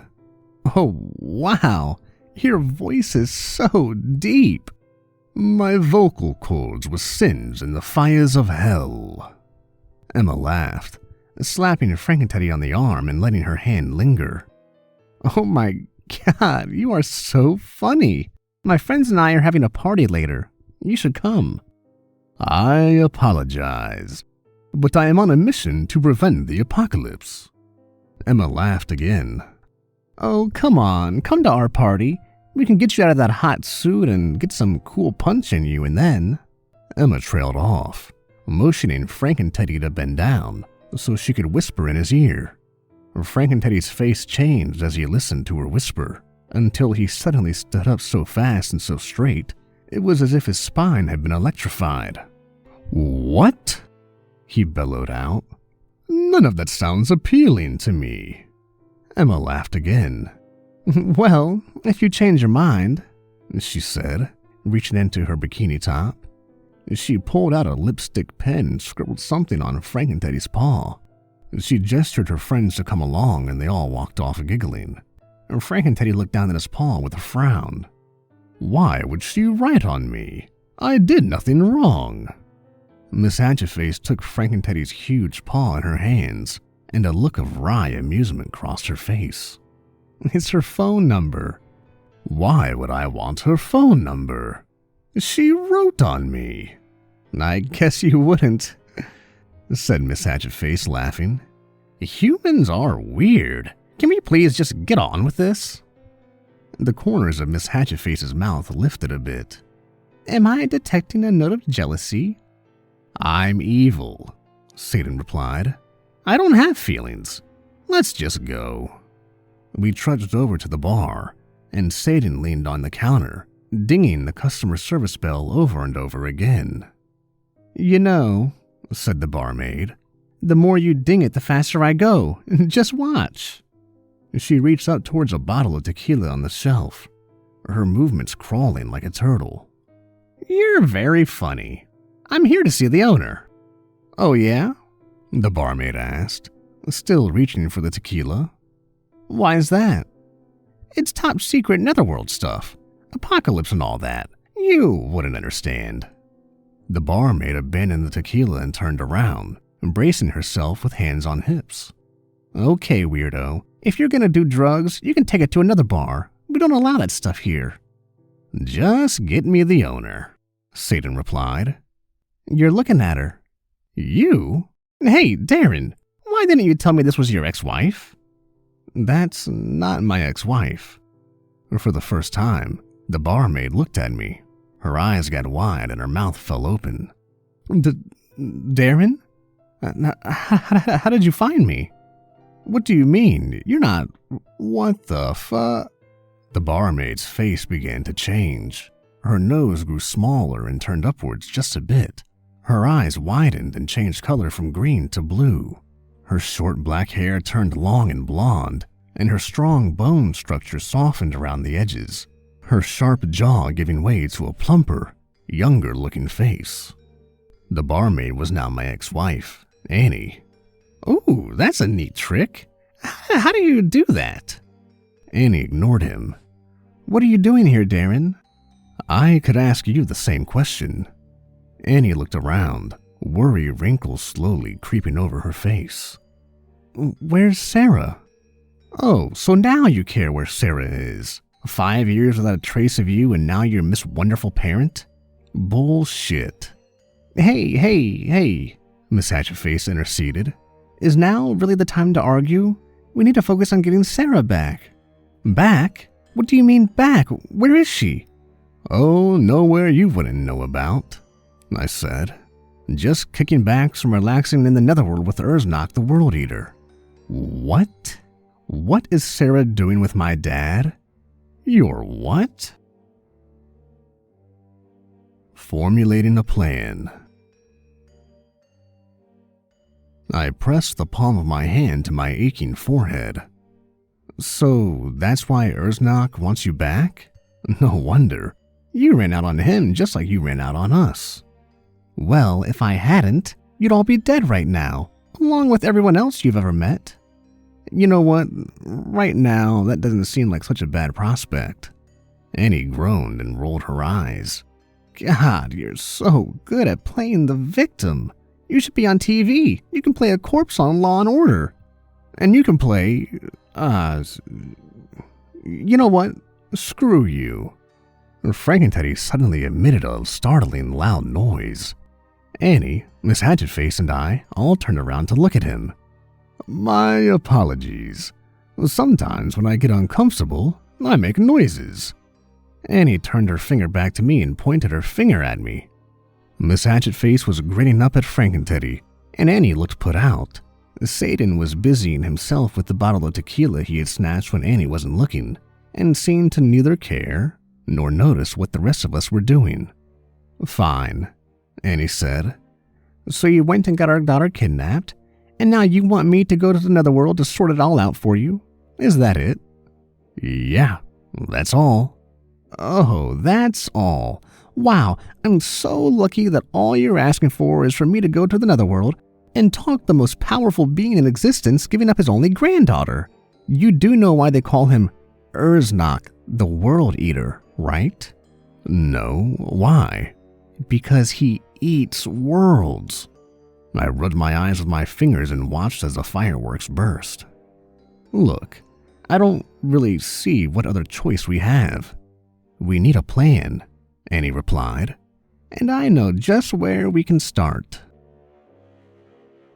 It was early evening by the time Annie had taken us to her home and ushered us into her living room, seating us around a fold-out table she'd set up in the center. The warm yellow light of a desk lamp bathed the papers that had been haphazardly strewn about its surface.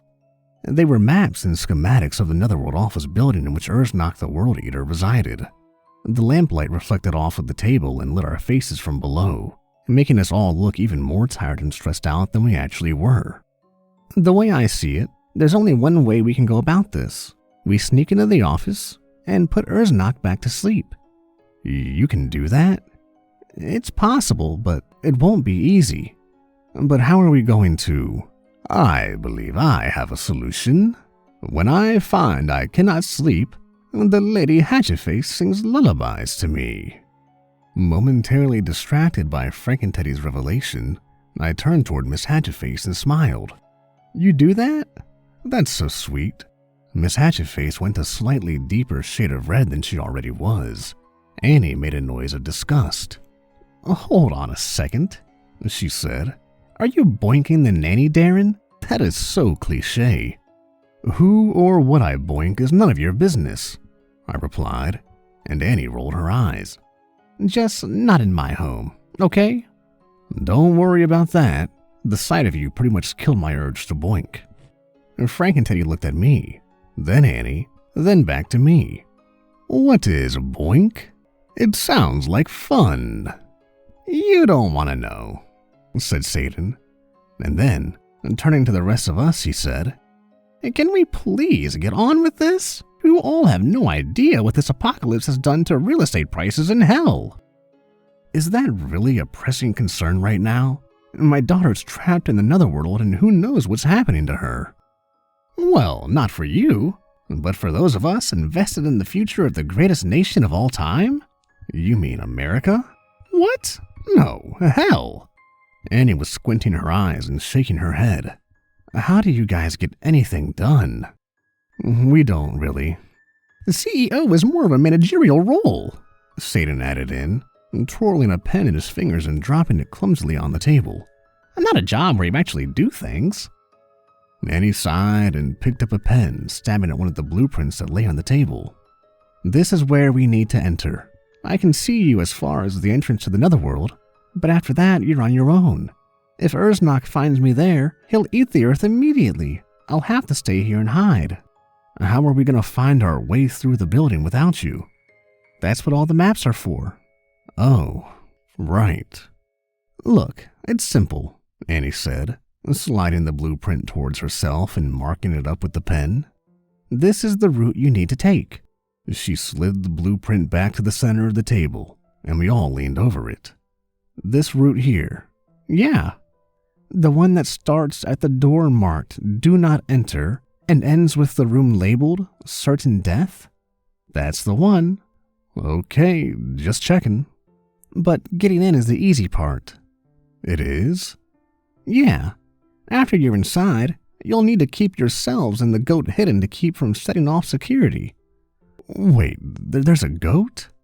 Annie cocked her head and squinted at me, as if I had just asked her whether the sky really was, in fact, blue.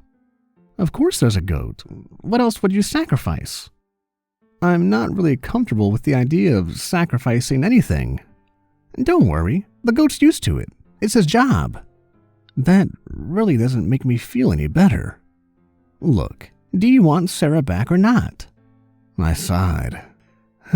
Just get me the damn goat already. Larry Crowder, sacrificial specialist. Annie had made a phone call, and the goat had shown up at the door in a suit and tie and black bowler hat. He made sure to hand out business cards to every person present that simply read, Larry Crowder, sacrificial specialist. The goat took off his coat and bowler hat, standing up on his hind legs to hang them from the rack before seating himself in a brown, overstuffed recliner. So, he said in a deep, gravelly voice, I understand this is a netherworld job. He reached inside the pocket of his suit jacket and pulled out a cigar and kerosene lighter. He lit the cigar and puffed out a cloud of silvery blue smoke. I stared down at the ivory white business card in my hand. Annie was the first to speak. Yeah, do you think you're up for it, Mr. Crowder? You can call me Larry, he said.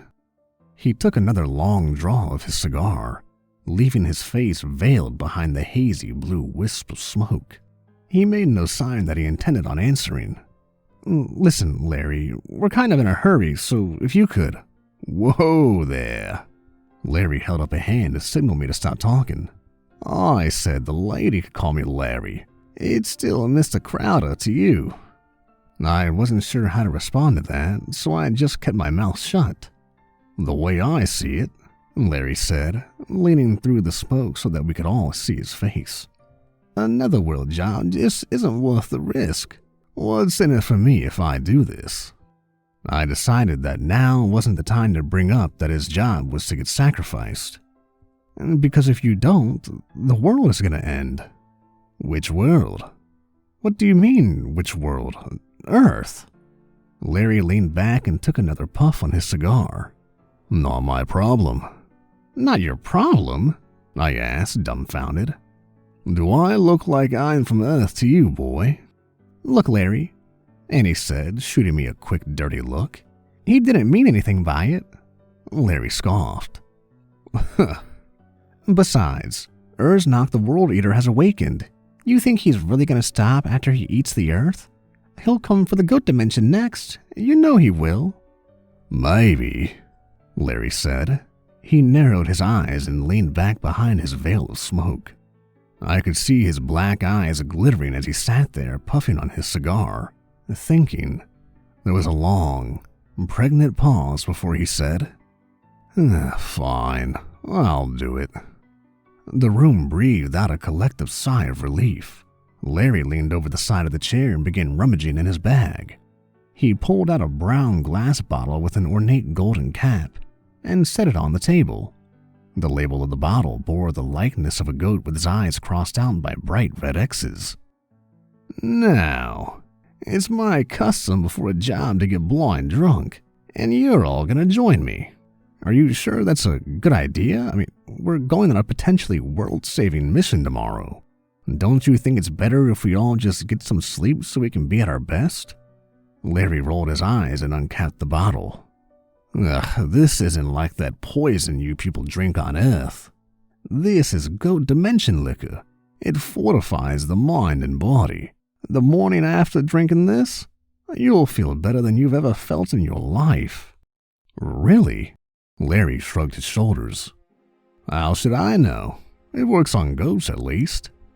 Before I could respond to that, Annie was already on her feet with the bottle in her hands. "I haven't had this stuff in ages," she said, taking a deep whiff of the liquor. "I'll go get some glasses." She returned from the kitchen and plunked the glasses down in front of us on the fold-out table. She scooped up the bottle and poured us all a generous portion, careful not to splash any on the mats that still lay strewn about. She sat down in her own chair and drew in a deep whiff of her glass with a contented sigh. "A toast," she insisted, raising her glass, "to preventing the apocalypse." "The second apocalypse," Satan corrected. "My return counts as the first one, technically." "Okay," said Annie, clearly eager to get drunk. "Second apocalypse." We lifted our cups and clinked them together, and before I knew what had happened, most of the bottle was gone. What had started out as one drink to steady my nerves quickly became 2, and then 3, and soon the room was spinning at a dangerous velocity as the 5 of us downed glass after glass. Annie passed out in the corner. Frank and Teddy and Satan were competing to see who could blow the largest fireball, and Miss Hatchetface and I were giggling like schoolgirls as she sat on my lap. "This stuff is really good," I slurred, after downing yet another glass of the concoction, which tasted like coffee liquor with a heavy helping of whipped cream. "Of course it is," slurred Larry. "It's goat dimension liquor. It tastes like whatever your favorite drink is." "That's amazing," I replied, sliding out of the chair and onto the floor as Miss Hatchetface tried and failed to catch me. "Hey, who put this floor here?" "I don't know. The builders, probably." I looked up to see somewhere between 2 and 3 Miss Hatchetfaces, each one blurrier than the next.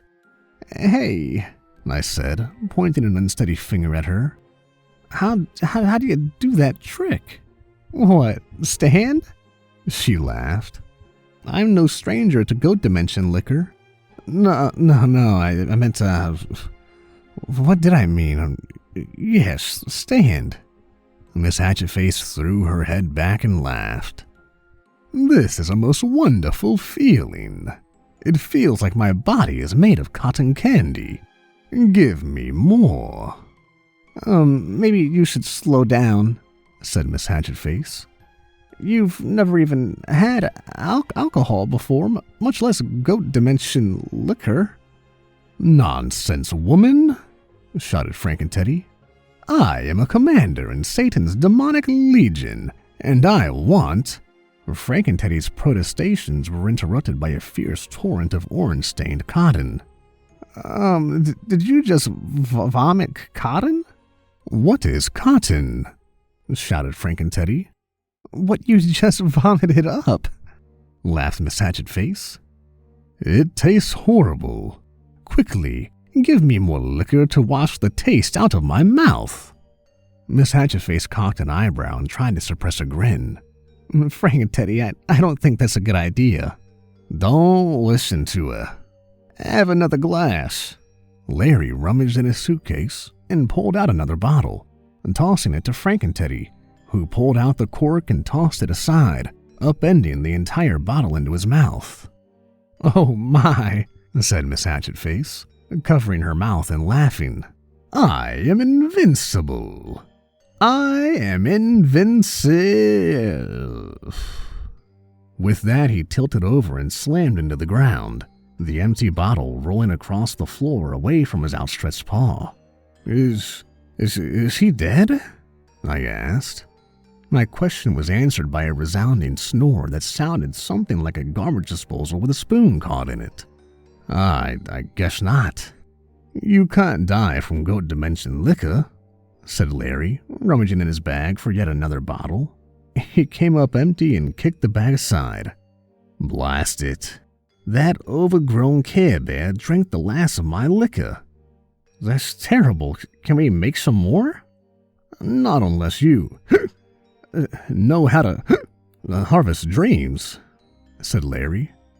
Goat dimension liquor is made from dreams. Oh, that's weird. Frank and Teddy gave a particularly loud snort and I looked his way. He looked so peaceful as he lay there, his chest gently rising and falling in slow monotony. He looked so warm and cuddly, I said to no one in particular. I think I'm going to curl up next to him. I began to crawl across the floor towards Frank and Teddy, but my progress was arrested by two slender, light pink legs. I looked up to see Miss Hatchetface standing above me and trying to stifle a giggle. You may want to cuddle with him now, but tomorrow morning I think you'd rather wake up with me. Oh, you're right about that. I managed to push myself a few inches off the floor before my arms gave out, and I collapsed face first into the carpet. I'd like to get up, but it seems like someone has turned my bones to jello. Can you scoop me up and put me in the bowl, or bed? Miss Hatchetface just laughed as she hitched her hands beneath my armpits and pulled me up, slinging me over her shoulder like a sack of potatoes, so that my head was dangling at eye level just above her butt. Hey, it's a great view up here. I'm glad you think so, said Miss Hatchetface, because there's only one part of you that goat dimension liquor doesn't turn to jello. To the buffet. 5 a.m. saw me awaking to the sharp report of goat knuckles on my bedroom door. Annie had insisted I have the guest bedroom to myself, and had relegated Miss Hatchetface to the living room couch. Miss Hatchetface had ignored this rule and now stood in front of the full-length mirror in her underwear, going through her morning primping routine. I rubbed the sleep out of my eyes and sat up. I'm awake, I shouted at the insistent knocking. Awake ain't ready, is it, boy? Larry's gruff voice called from the other side of the door. Get your walking shoes on and let's do this thing. I turned to Miss Hatchetface. Have you seen my shoes? They're next to the bed. Thanks. I reached down for one of the black leather loafers and hurled it at the door. The knocking stopped. Miss Hatchetface tried to give me a disapproving look, but failed and gave me a smile instead. When I finally did get my clothes on, I opened my door to the wafting smell of sizzling bacon and fresh cooked eggs. The dining room table had been cleared of maps and there was a huge array of plates piled high with bacon, scrambled eggs, and French toast, along with a giant jug of iced orange juice. Annie came out of the kitchen in a flour-stained apron with a big grin on her face. When she looked at me, Miss Hatchetface grabbed my arm and smiled back. Annie's grin grew wider, but it left her eyes. I hope you two enjoyed the guest bedroom, she said through clenched teeth. I'm sorry if the couch wasn't to your liking, Miss Hatchetface. Oh, it was fine. Just not a lot of space to move around. She slid her arm around the back of my waist, looked up at me, and winked. Annie's grin grew larger and colder yet. Well, breakfast is ready. Are you much of a cook, Miss Hatchetface? I dabble, Miss Hatchetface replied, looking at me expectantly. Oh, yeah. Miss Hatchetface is the best cook. She competed in Hell's Iron Chef contest. I tried not to gag as I remembered Miss Hatchetface's many failed attempts at reproducing human food. Attempts which often as not involved tentacles and green slime. Oh, really? Annie asked casually. I think I saw you on that show. Isn't that the year half the judges died of explosive diarrhea? Miss Hatchetface blushed and didn't reply, and we all sat down to a tense breakfast, in which Annie asked me how the food was about half a dozen times, and I replied about as diplomatically as I could to avoid igniting a war over bacon and eggs. After breakfast, Larry insisted on hitting the road immediately. "We need to drive out to one of the existing Netherworld portals in Florida," he explained. "If Annie creates another one, they'll sense it and be on us in minutes." "Where's the closest portal?" Miss Hatchetface asked. "Mei Chinese buffet. They use the portal to import ingredients." "Right," Annie said. "I love that place's Kung Pao chicken." "It's not chicken," Larry said. "Well, I love that place's Kung Pao something." The sun was shining and the sky was blue and cloudless as we piled into the car and drove towards the Mei Chinese buffet. 5 minutes of driving later, we were pulling into the lot. We all clambered out of the car and made our way up to the front door of the restaurant and shambled in. The interior of the place was huge. The walls were decorated with murals of traditional Chinese art, and the foyer housed 2 cherry blossom trees, little pink flowers adorning the branches. The hostess was a beautiful Asian woman in a traditional Chinese dress, red silk adorned with glittering gold lotus blossoms. She stood behind a wooden stand and smiled at us as we approached. "Can I help you?" she asked. "I need to speak to the owner," Larry said. The woman turned to Larry. "Mr. Crowder, it's good to see you again." "I wish I could say the same, but the last time I was here, you tried to put me in the egg rolls." The hostess shrugged. "Some people like goat. What do you want with Mrs. Chen?" "We need to borrow your portal. Top secret Netherworld business." "What portal?" "You really want to play it like that? The portal you use to import ingredients." The hostess shrugged again. "I don't know what you're talking about," she said with poorly feigned innocence. "All of our ingredients are ethically sourced from local farms." "Why, you..." I cleared my throat. "Can we please hurry this up? There's a lot at stake here, and we really don't care what's in your egg rolls. We just want to get to the Netherworld as soon as possible." "And what's in it for me?" the hostess asked. Miss Hatchetface crossed her arms over her chest and narrowed her eyes. "If you don't help us, then I'll put you in the egg rolls," she said in a tone that brooked no argument. The hostess wrinkled up her nose and ever so slightly bowed, putting on a plastic customer service smile. "Right this way." She led us through the restaurant, past lacquered rosewood tables piled high with food, and back through large double doors to the kitchen. "The portal isn't here," she said, pointing to a huge walk-in freezer. "You first," said Larry. The hostess's smile became wider and more plastic. "Of course," she said, pulling the large steel door to the walk-in freezer open and strolling inside. We crammed ourselves into the cooler and the heavy door slammed shut behind us. The hostess turned and smiled, but this time there was a hint of genuine amusement in her eyes. "I don't get it," Satan said. "Where's the portal?"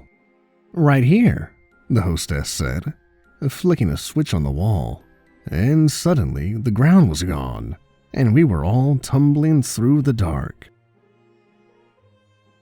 The Netherworld. "That bitch!" Satan yelled, picking himself up off the ground. Miss Hatchetface was already up and staring at the sky, a huge canopy of black on which drifted winking purple stars. "She shut the portal behind us. There's no getting back that way. She dumped me in as well," Annie said, unruffling her pants. "If Erznog finds out I'm here, he'll destroy the world immediately. We need to keep a low profile." "Uh-huh," Satan said. "What?" "Huh. Which one do you think he'll destroy first? Hell or Earth?" "Did you really just ask that?" Satan shrugged. Larry sighed and pulled an object from his pocket, It was a smooth sphere of blood-red glass. Tiny pinpricks of light shone from within, floating like fireflies suspended in water. The pattern of light seemed to mean something to Larry, because he stuffed it back in his pocket and pointed straight ahead. "It's that way." "Well, what are we waiting for? Let's go." "Not so fast. We need to split up." "Are you kidding? Look, Larry, I don't know what things are like in the goat dimension, but on Earth we have these things called horror movies, and the number one lesson in all of them is to never split up." "We don't have a choice. Once we make the sacrifice, we'll have to make a quick getaway. I can lead us to Uznok, but someone has to locate a portal and stay there. The location will read on my thingamajig." "Your what?" "The thing that tells me where to go. It senses netherworld magic, so Annie is the one who needs to locate the portal, and Frank and Teddy will go with her." Annie eyed Frank and Teddy doubtfully. "Why doesn't Darren come?" she asked. "Because I said so, and I'm running this operation."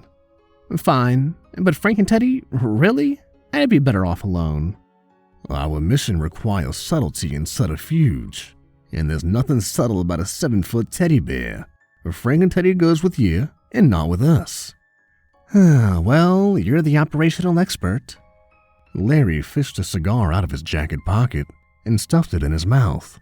"Damn right, and don't you forget it." And so, despite my protests, we split up, and Frank and Teddy and Annie wandered off alone into the darkness of the netherworld, while we went in search of Uznok. Netherworld Security. Walking in the netherworld felt like walking on a starless night sky. The only source of light besides the purple stars above was a ghostly blue luminescence that shone from beneath our feet and didn't penetrate far into the heavy veil of darkness that surrounded us. The atmosphere reminded me of a funeral home. I felt like speaking was somehow inappropriate. We walked for nearly 20 minutes in total silence before I finally worked up the courage to ask Larry a question. Hey, Larry," I whispered. "Yeah?" Larry answered in his normal voice. "How much farther to go?" Larry sighed. What, do you have to pee or something?" "We'll get there when we get there." "I know that, but you must have some idea of how far it is from here." Larry chewed on the end of his cigar and pulled the thingamajig from his pocket, studying the patterns of light that moved within it. "It's about 16 netherworld hyperseconds." How long is a netherworld hypersecond?" Larry shrugged. "No idea, mate." We walked on in silence for a few more minutes before the nervous tension overwhelmed me and I spoke again. "Larry?" Larry spat on the ground. "I bet you're really fun on road trips," he replied. "What?" "Nothing. What do you want, kid?" "Well," I said, hesitant at the nature of the question I was about to ask. "I had a question." "Had? Or have? Spit it out already, boy." "It's about the sacrifice." "Yeah? Well, what about it?" "I was just wondering, if you get sacrificed, then won't you die?" Larry stopped short, and I almost ran into his back. He turned around to look at me. An almost comical expression of disbelief had slackened his features so much that his cigar hung loosely from the corner of his mouth. "Won't I what?" I looked to Miss Hatchetface for reassurance, but she was staring at me with a similar look on her face. "I mean, if you get sacrificed, you die, right? I mean, that's what a sacrifice is." "That's what a sacrifice is," Larry repeated blankly. "So let me get this straight. You were planning on killing me this whole time?" Well, no. I mean, I didn't really, that is your job, right?" Larry cocked his head and squinted his eyes, pulling the cigar out of his mouth and poking the unlit end in my chest as he spoke. "You think my job is to get murdered? And you just went along without question? What in the hell is wrong with you?" Well, I didn't know you were going to be a talking goat at first. I just thought you were going to be a normal one. Larry's face went so red that his white fur looked almost pink. So now you're saying I'm not normal? It's not enough that you want to kill me, but you have to insult me too? No, I just meant that.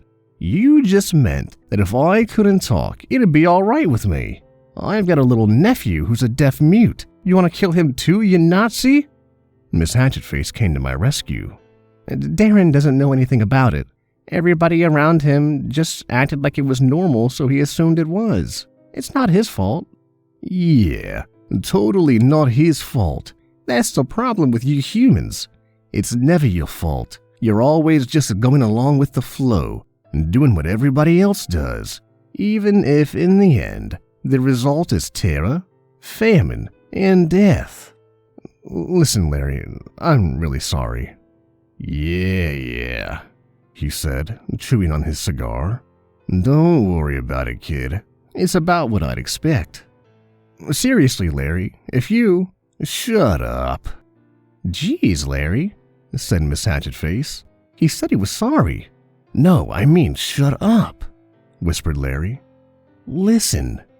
The four of us stood in silence. Larry's ears twitched slightly as he craned his head slightly to one side. At first, I couldn't hear anything, but as I listened more closely, I could hear a low rumbling beginning to grow in the distance. The temperature of the air began to drop, and the still air of the netherworld shifted and stirred. Soon, it had whipped up to a mighty wind that screamed by our ears in roaring gales. What's going on? I shouted over the wind. I don't know. This shouldn't be happening. A blue light appeared high above us. At first, it was little more than a pinprick, but it grew larger and larger as it rushed towards us, until it bathed the entire surrounding area. Something colossal crashed into the ground in front of us, sending out a shockwave that knocked us on our backs. The blue light faded as the dust settled around the crashed, unidentified object. The only thing that I could work out from the dim light was that it was a huge ball made of metal. Suddenly, it began to emit a whirring racket of clinks and clanks.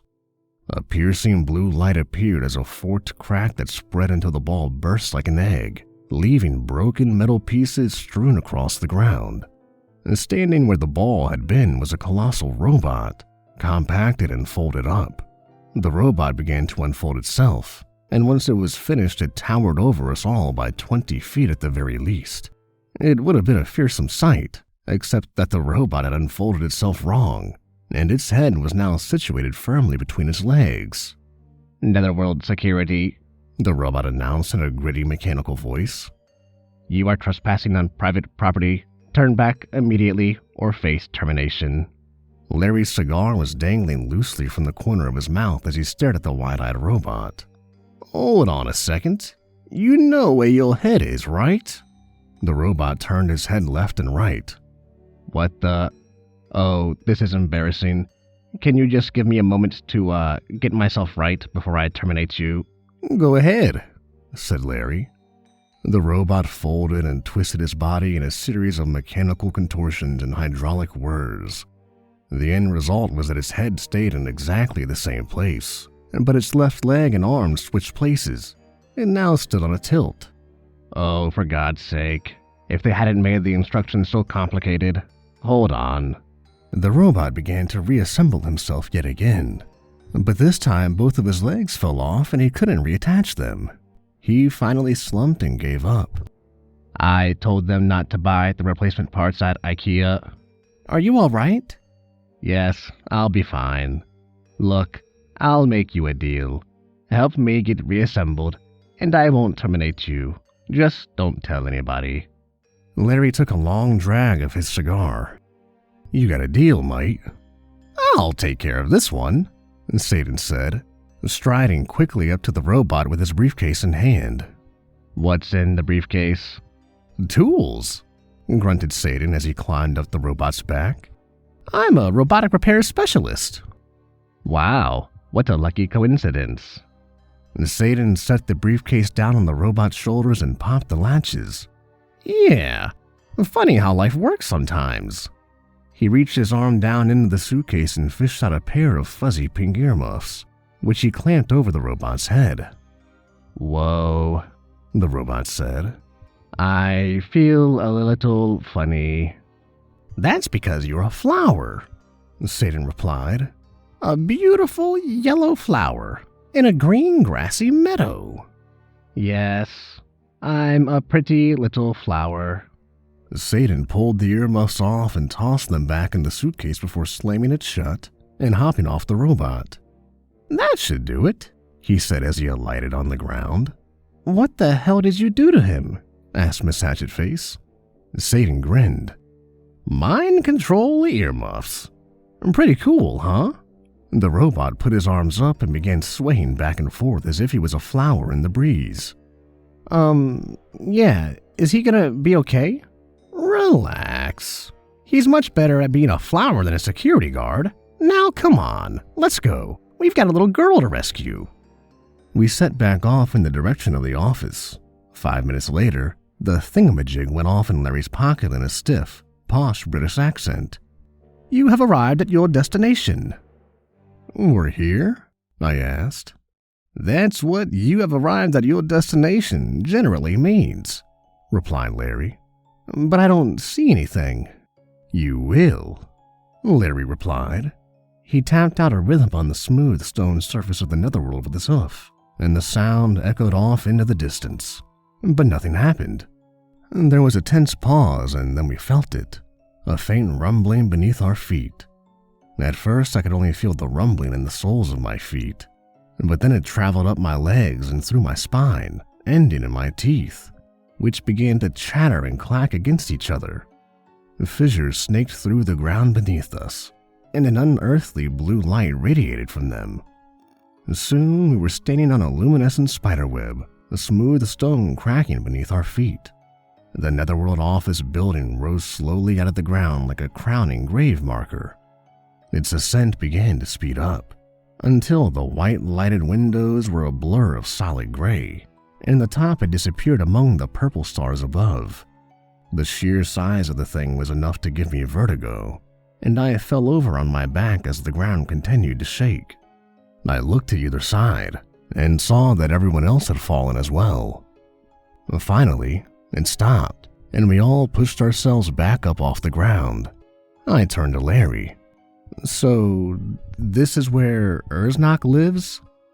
"He doesn't live, but this is where he works." "So, how do we get in?" "The door would be a good bet." "But I don't see a door."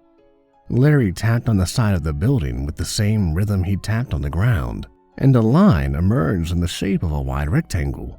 The rectangle shone with a blinding white brilliance, and when it faded, it revealed 2 automatic sliding glass doors. "You do now." The doors slid open for us, and we stepped into Urznak's lair. The Office of Eternal Misery. The doors closed behind us with a mechanical whir, and I saw that the inside of the building was a cold and sterile cubicle-filled office.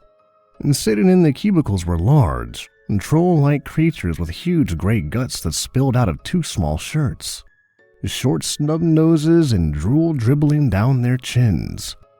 Fastened around each one of their ankles was a chain with the other end padlocked around a computer tower. Each one of them leaned forward in their chairs so that their faces were only inches from their screens. An endless display of scrolling charts and spreadsheets, reflecting in each and every one of their dull, lifeless eyes. "Watch out for the office drones," Larry said in a quiet voice full of warning. "Really? It doesn't even seem like they can see us." "No, not them. I mean the killer robotic drones that patrol the office." "Where did the Netherworld get killer drones?" "They bought them from the US government." "Oh, forget about it. Have you got the map?" "Yeah, I've got it right here." I slid the map out of my back pocket and unfolded it, handing it to Larry. He pulled the cigar out of his mouth that traced the path that Annie had sketched out back at the home. "So we're at the Department of Human Resources and Sacrifice, and we need to get to the office of eternal misery. To get there, we'll have to go through the corridor of mortal peril. That's this right here," he said, and tapping on the line with the unlit end of his cigar. "Great, let's go." "Not so fast. First, we need to prepare." "How do we do that?" "Well, the office drones are trained to detect any trace of happiness and exterminate it. So try to think miserable thoughts." I looked around at the endless stretch of troll-filled cubicles. "That shouldn't be too difficult here," I said, our faces perfect pictures of gloom and misery. We began our slow walk towards the corridor of mortal peril. The hall was long and narrow, dimly lit by sparse fixtures of fluorescent light. Killer drones whizzed overhead as we trudged along at a slow pace. At first, the fluorescent lighting and the dreadful ambience of the Netherworld office building was amply sufficient to lower my spirits. But the corridor seemed to stretch on endlessly, and soon happy thoughts began to sneak their way into my mind. "Come on, Darren," I reminded myself, trying to keep the pleasant thoughts at bay. "Everything is terrible. This mission is probably going to fail. Sarah's going to stay in the Netherworld forever, and Urznak is going to eat your world. Stay miserable. Don't let the good thoughts win out." "Come on, Darren. Just a little bit longer."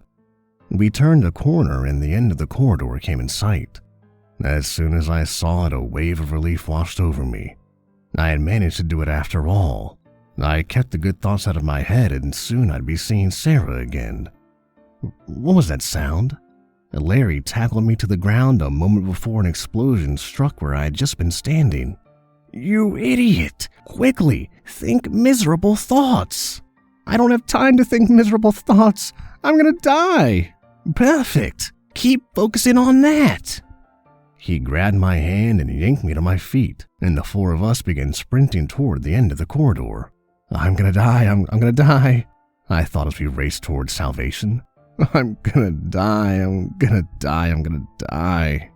We burst through the door into the office of eternal misery and collapsed into a pile as we fell over the threshold. Larry sprung to his feet and slammed the door shut behind us, and I heard the sound of drones crashing into it from the other side. "Larry, we're gonna die." "We're safe now," Larry replied. "You don't have to think miserable thoughts anymore." But when he turned and saw what Miss Hatchetface, Satan, and I were seeing, the cigar fell out of his mouth. "We're gonna die." The Second Apocalypse. The office of eternal misery was a cavernous torchlit hall.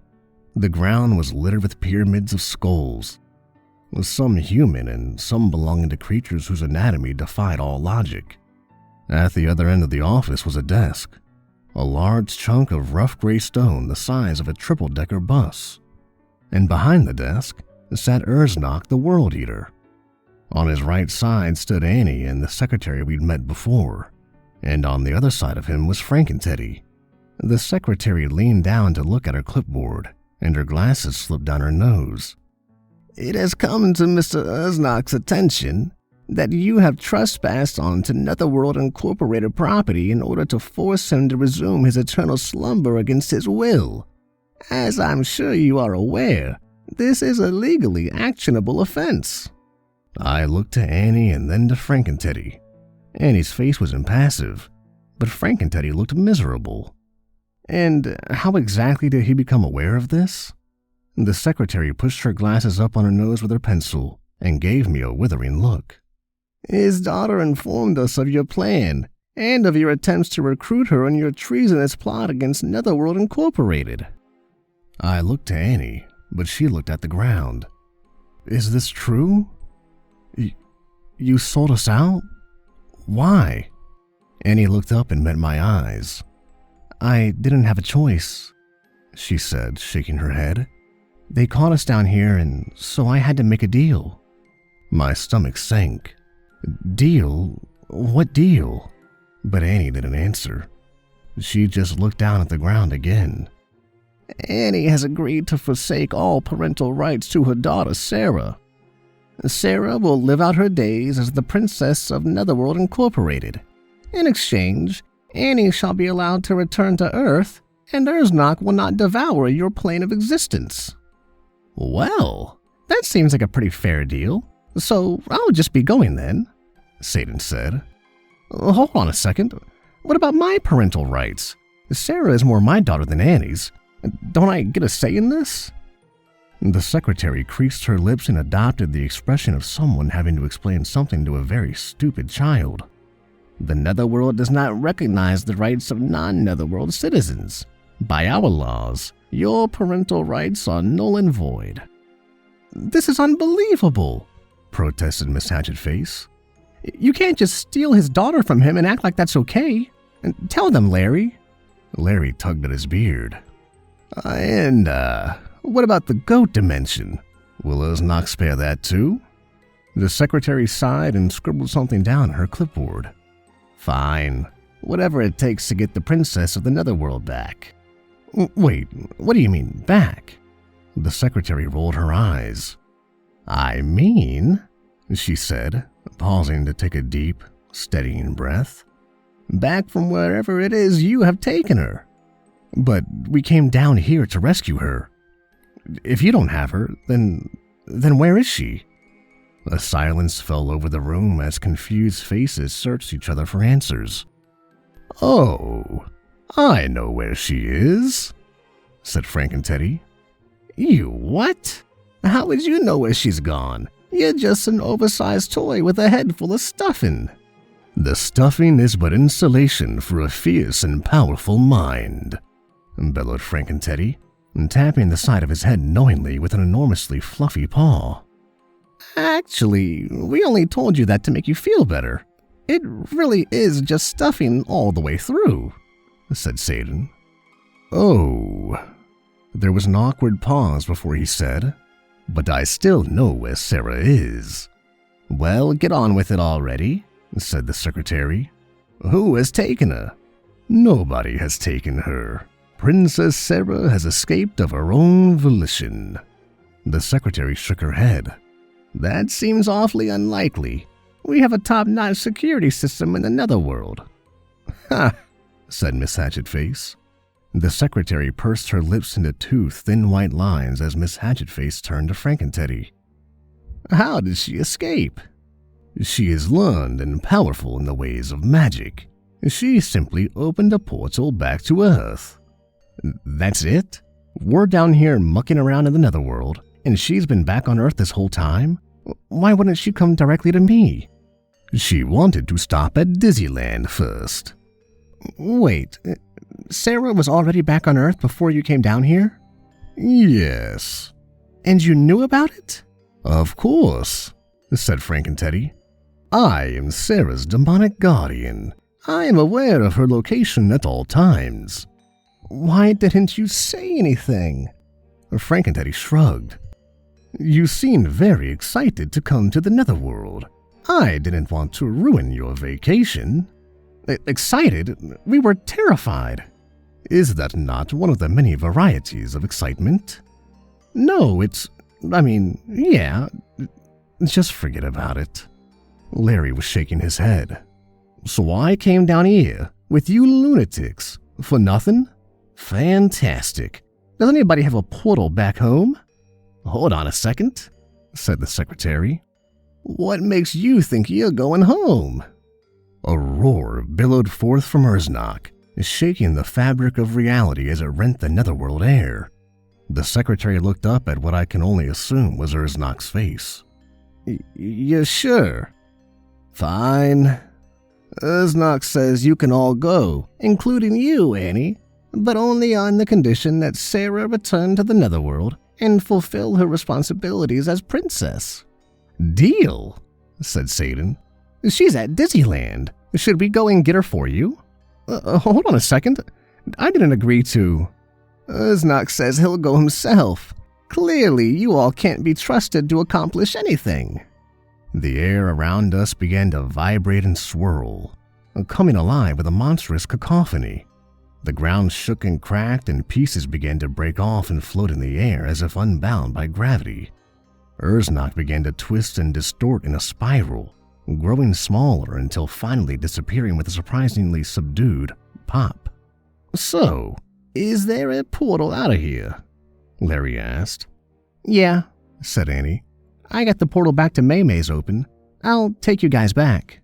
We resurfaced in the walk-in cooler of Maymay's Chinese buffet, just in time to frighten a waiter who was coming back for a pot of egg drop soup. Satan skipped out of the way as the pot clanged to the floor and spilled its contents, but the rest of us ended up with egg drop shoes. "Sorry," Satan said, shoving the kid out of the way and pushing open the door of the refrigerator. "but we've got business to handle." We all followed suit, pushing our way out into the kitchen of the restaurant. We found the back door and managed to frighten yet another 2 waiters having a smoke break on our way out. We paused outside the restaurant, next to a dumpster full of questionable-looking spoiled meat, and stared at each other in silence. "So," said Annie, "I guess this is where I leave you guys. Sorry about your daughter, Darren, but it really is the best thing for everyone involved." "The best thing?" "The best thing would be if you stuck your head up your—" Whoa there, Jerry. "Better not say anything you're going to regret. Best to just let bygones be bygones." "Let bygones be bygones?"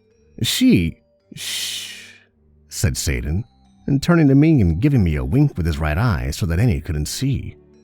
"Just let it go." I turned back to Annie. "Just get out of my sight. I never want to see you again." "I'm sorry you feel that way right now. Maybe you'll change your mind." "Yeah, right. When pigs fly." "Pigs do fly in another world." "Just go away." "Okay." Annie's image shimmered for a moment like a mirage, and then she disappeared with a small pop just like her father had. I shook my head. "Unbelievable," I said. Then, turning back to Satan, I asked, "Hey, Satan, what was that wink about?" "Don't you worry about that, Jerry. I've got a secret plan." "Oh, God, not again," Miss Hatchetface said. "Have you already forgotten how your last plan turned out?" "There was no last plan. It's the same as before. It's still going." "So it was part of your plan to waste our time in the netherworld for no reason?" "It sure was," Satan said, winking at her. Miss Hatchetface scowled at him. "Please don't wink at me." "Does this plan involve me in any way?" asked Larry. "Not anymore." "Good," Larry replied. "I'm going back to the goat dimension. You'll get my bill in the mail. I'll be adding a special idiot tax." "You're going to be calling it a genius tax when my plan plans out," said Satan. "Uh-huh," said Larry, walking off. "I'm sure." "So, what is this secret plan of yours?" "Don't be stupid, Jerry. If I told you, it wouldn't be a secret anymore. Now let's all go to Disneyland. If you want to see the end of my genius plan, then we don't have much time." "Not to be a buzzkill," said Miss Hatchetface, "but by now Urznak is already there. How are we supposed to get there in time to do anything?" Satan threw his hands out. "I'm the devil, for God's sake. You think I can't get us there in time?" "But last time we drove." "Well, that was a family road trip. It was just for fun." "I had a concussion. How is that supposed to be fun?" "Concussions are plenty fun once you get used to them," Satan replied. A light bulb went on in my head. "Wait a second. Is that why you can never remember my name?" "I don't know what you're talking about, Jerry. Now come on, let's hurry before it's too late." Satan snapped his fingers and a gate of purple flames bounded by ornately carved obsidian pillars sprang up from out of the ground. "Pretty cool, huh?" said Satan, elbowing me in the ribs. "You know I invented these, right?" "No, you didn't," said Miss Hatchetface. "Shush! Jerry doesn't need to know that." Satan patted me on the back. "All right, Jerry. There's a secret to these gates, so just listen up. You've got to close your eyes and concentrate hard on where you're going, or the hellfire will burn you to a crisp." I looked at Satan and said, "You're joking, right?"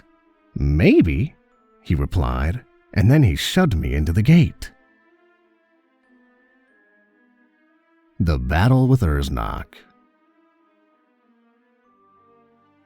Traveling to hell and back had been like being sucked through a straw, but somehow this was even worse. I rushed along a giant slide of purple fire. My hands blew up like balloons to the point that my fingers looked like swollen sausages. My left foot grew to the size of a college textbook, and my right one shrank to the size of a mousetrap. A beard sprouted out of my face, turned gray, fell off, and then came back as bright pink. I saw a huge vertical wall approaching, gray and immobile. I realized too late that it was actually a sidewalk and that I was falling. I fell face first onto the ground and my nose began to fountain blood. I pushed myself up to see that Frankenteddy, Satan, and Miss Hatchetface had already arrived. "Geez, what took you so long, Jerry? Did you get lost or something?"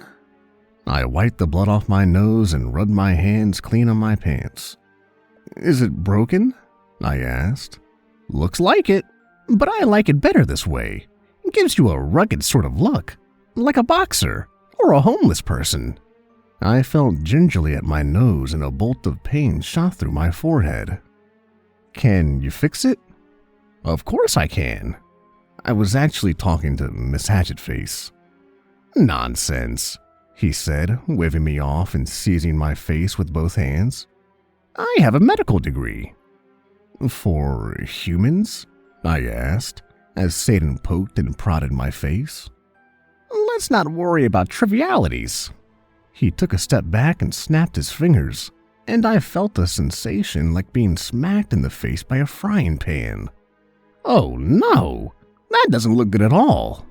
A feeling of dread bubbled out of my stomach and began to creep up my esophagus. What? What did you do to my nose?"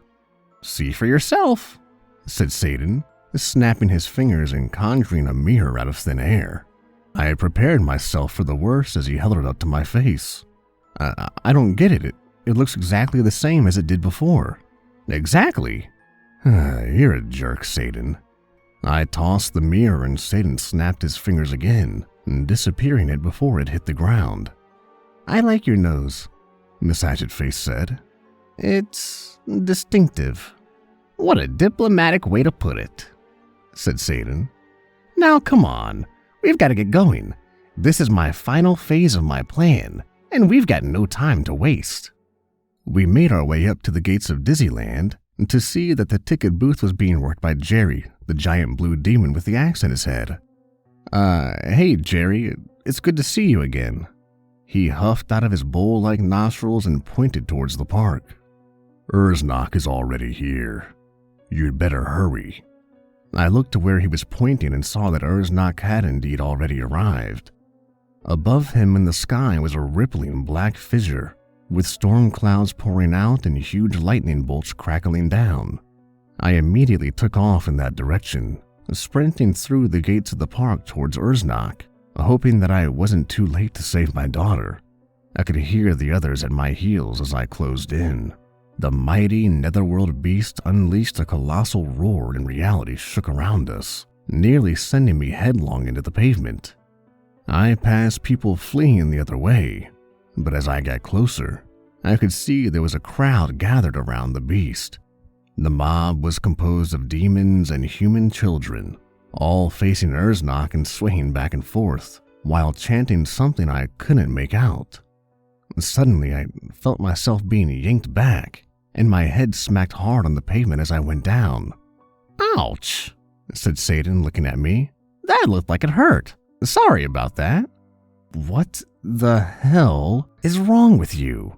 I sputtered. "Lots of things, but that's not important right now. I'm just like you." "What are you talking about?" I tried to sit up, but Satan pushed me gently back to the ground with one of his hooves. "You're not in this part of the plan. Take a look." I stared off into the distance to see a large group of children gathered around Urznak holding hands. The mysterious black cabinets of scientific-looking equipment were being emptied out by demons and distributed to the waiting crowd. "Oh my God," Miss Hatchetface said. Is that what I think it is?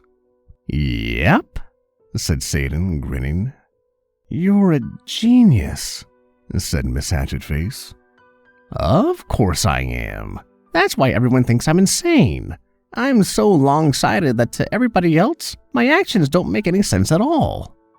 Can somebody please explain what's going on, and can you please take your hoof off of my chest?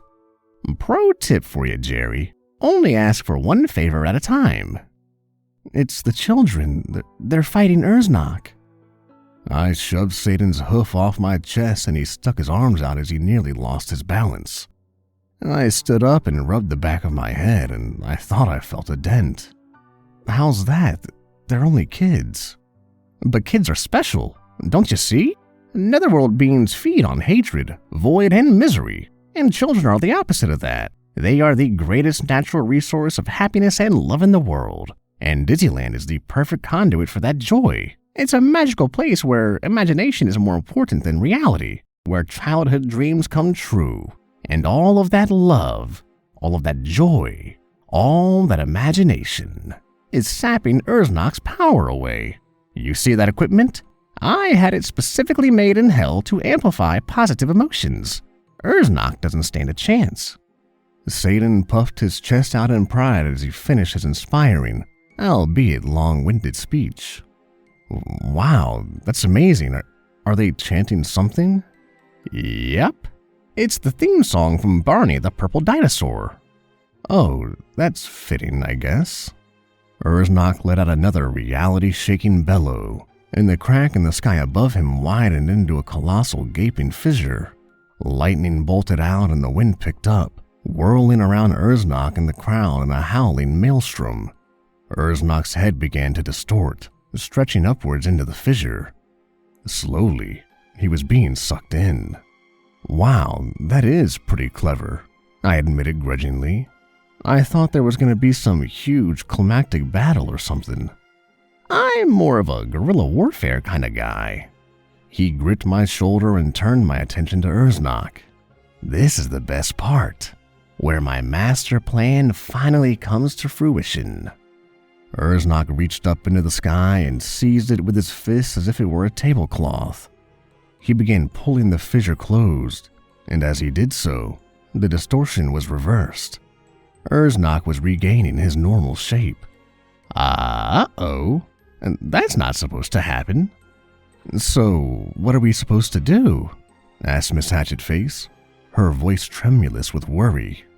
Satan tugged at his goatee. Well, he said, I guess it's time for me to kick some netherworld ass. With a loud ripping sound, huge leathery wings sprouted from Satan's back.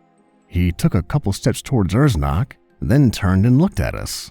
If I die, he said before he left, make sure my ex-wives don't get anything. With that and a great flap of his wings, he kicked off into the sky, soaring towards Urznak.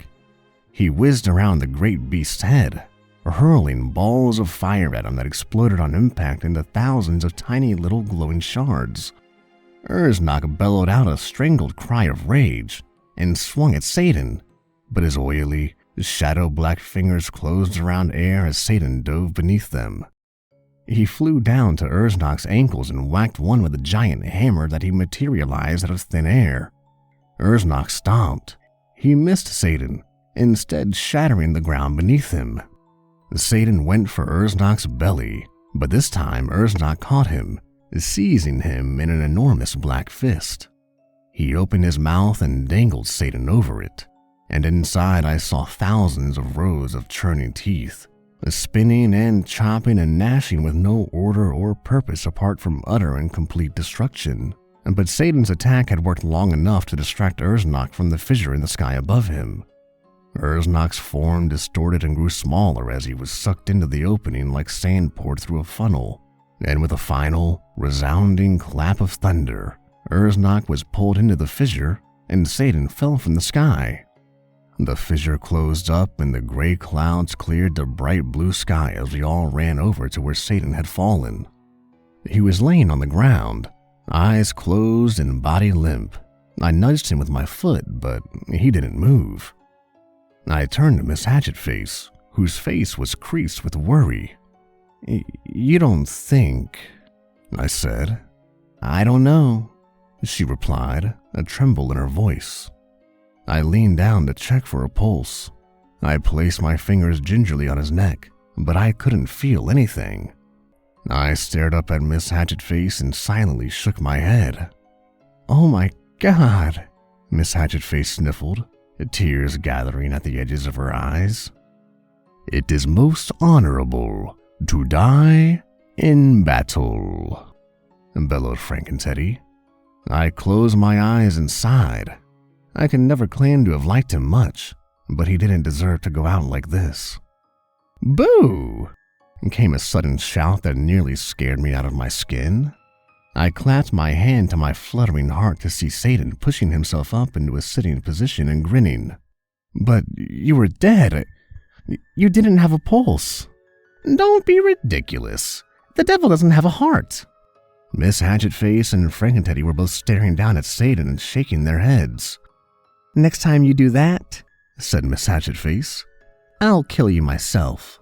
The devil doesn't fear death. Miss Hatchetface crossed her arms and said, I'll call your mother then. And Satan shot up to his feet and nervously scratched the back of his neck. Oh, no need for drastic measures. It was just a joke. I rubbed my aching head and turned toward the crowd of children. I should go find Sarah. No need. Here she comes right now.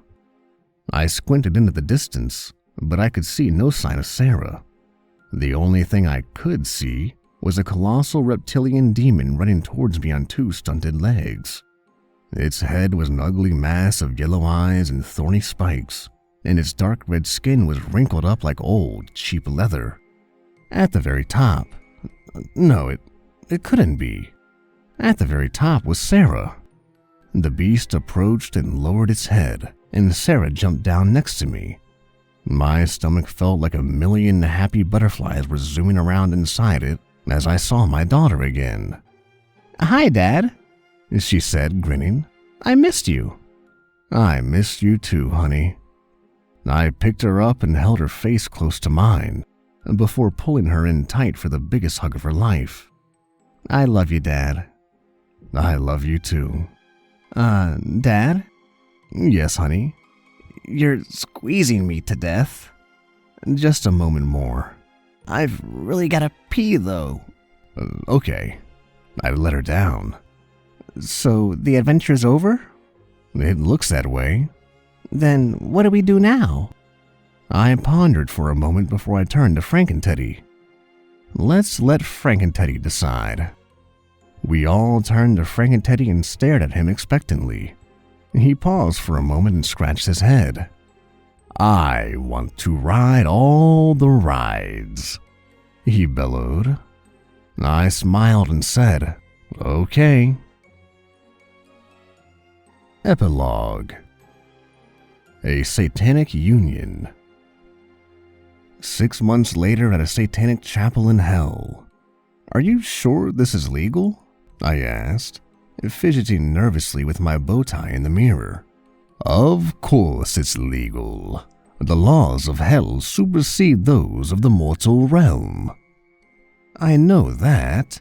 I'm just not sure that the rest of the mortal realm does. I turned to see Frankenteddy, who was draped in a massive tent of furry green fabric that somewhat resembled a suit. Worry not, Lord Rogers, bellowed Frankenteddy. I have informed the neighbors. Yeah, about that. Could you please stop telling people that you're marrying me? But I am. Right, you're performing the ceremony between Miss Hatchetface and me, but the way you say it makes it sound like you and I are getting married. Exactly. You and I are getting married. Wait, what? I said, jerking my bow tie off center.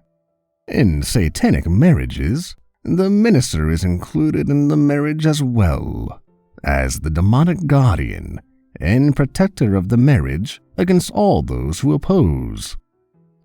I pulled the bow tie off and tossed it aside, turning around and checking my reflection in the mirror. The tuxedo definitely looked better without it. But I'm not really sure we need that, Frankenteddy. I mean, Satan himself has given the marriage his blessing. Who is gonna oppose? I have reason to believe Miss Hatchetface's father does not like you. Miss Hatchetface has a father? Of course she does. How did you not know that? What do you two talk about all the time? We, don't really do much talking. I bent down and picked the bow tie up, dusting it off and setting it on the small black table beside me. Of course you do.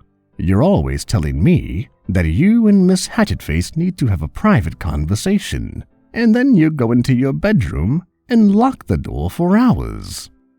I hear noises. Well, they sound like yelling, but happy. Okay. So let's talk about Miss Hatchetface's father. Who told you that he didn't like me? He did. At the annual Hatchetface Family Barbecue. The what? When was this? Last week. Why wasn't I invited?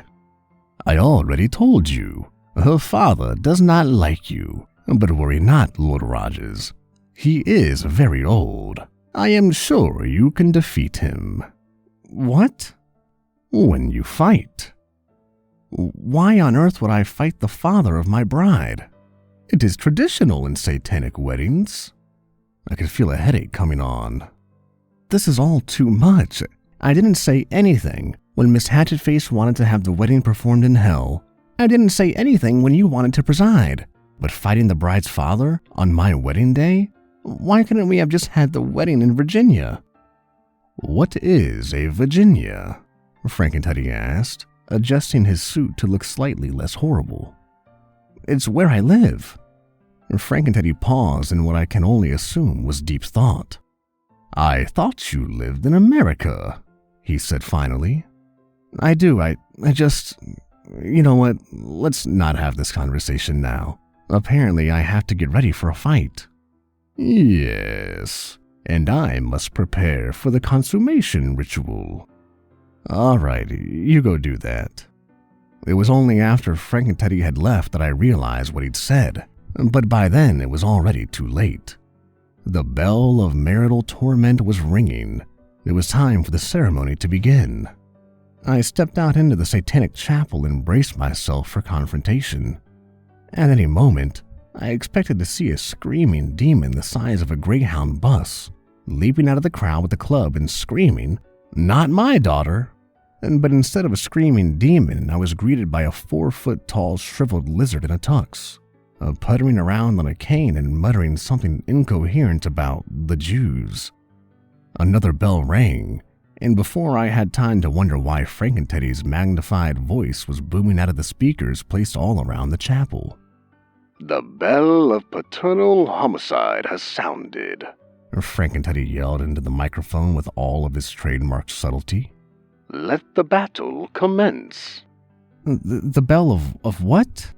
I asked, but my voice was drowned out by the roaring circle of flames that exploded out of the ground around Mr. Hatchetface and me, sealing off all hope of escape.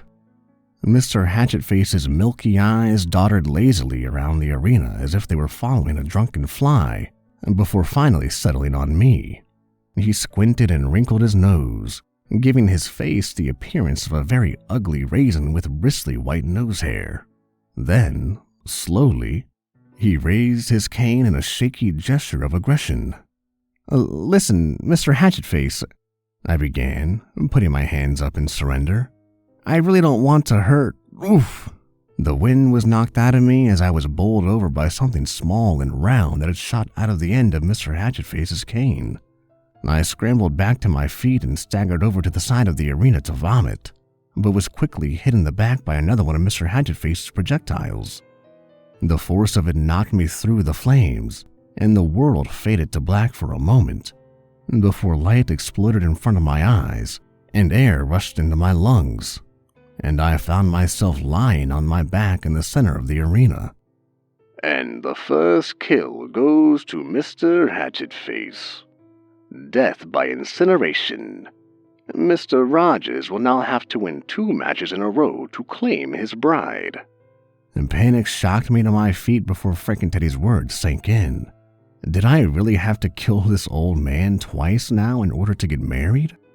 I decided I wasn't about to find out, and ducked as another black projectile went whizzing by my head. I charged Mr. Hatchetface at full speed, failing to dodge another projectile that glanced off of my left shoulder, leaving behind a stinging bruise. I was just about to reach him when Mr. Hatchetface slammed the butt of his cane into the ground, sending out a shockwave that knocked my feet from under me. I went tumbling headlong across the dirt, and my forward momentum carried me right into my opponent's knees.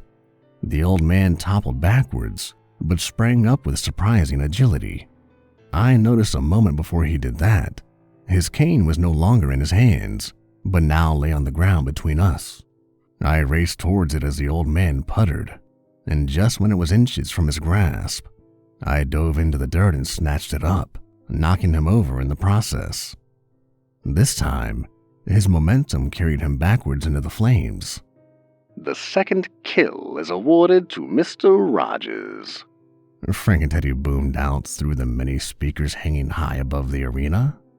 Another death by incineration. It all comes down to the final battle. What a thrilling match. Mr. Hatchetface materialized with a spurt of flames in the center of the ring, on his feet and already slowly puttering towards me. "Look, Mr. Hatchetface, I really don't want to hurt you. Just step into the flames and let's end this now." But Mr. Hatchetface refused to stop. He simply kept on trudging towards me with all the certainty of a very old and very ugly avalanche. "I warned you," I said, pointing the cane squarely at his chest. It was then that I realized I didn't know how to fire. My hands groped the sides for a button, but found only smooth black stone. With no other choice before me, I choked up on the cane like a baseball bat and swung it at his head. Inches away from impact, it stopped. Mr. Hatchetface's milky old eyes narrowed for a moment, and then the cane flew out of my hands and into his.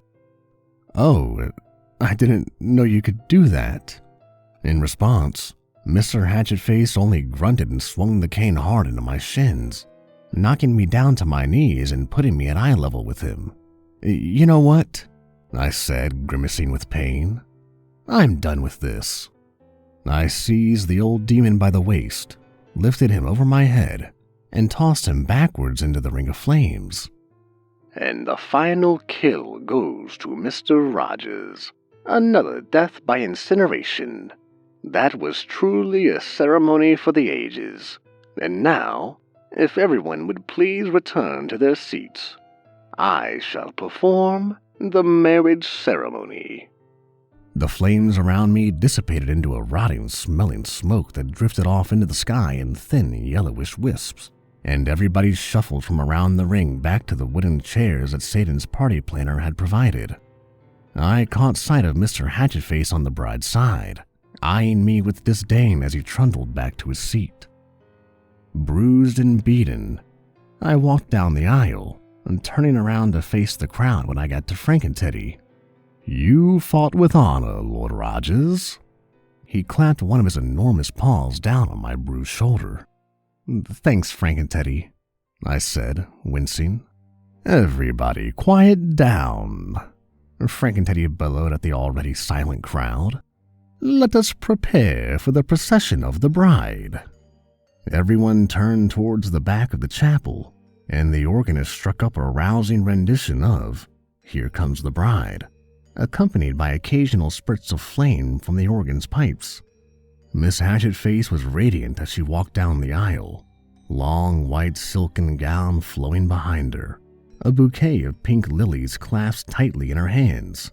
My heart thumped with anticipation as she neared the podium. She was only 10 feet away, then 5, then all of a sudden she was right next to me and we were grinning at each other like 2 love-struck teenagers. My face flushed hot and my heart was pounding wildly against my chest and for the first time since knowing him, I barely even noticed it when Frank and Teddy spoke. "Darren Rogers of Earth, do you take Miss Hatchetface to be your lawfully wedded wife, to cherish and to love her for all the days of your pathetically short human life?" "I do." "Miss Hatchetface of Hell, do you take Darren Rogers to be your lawfully wedded husband, to cherish and to love him for all eternity as the two of you burn in hell together?"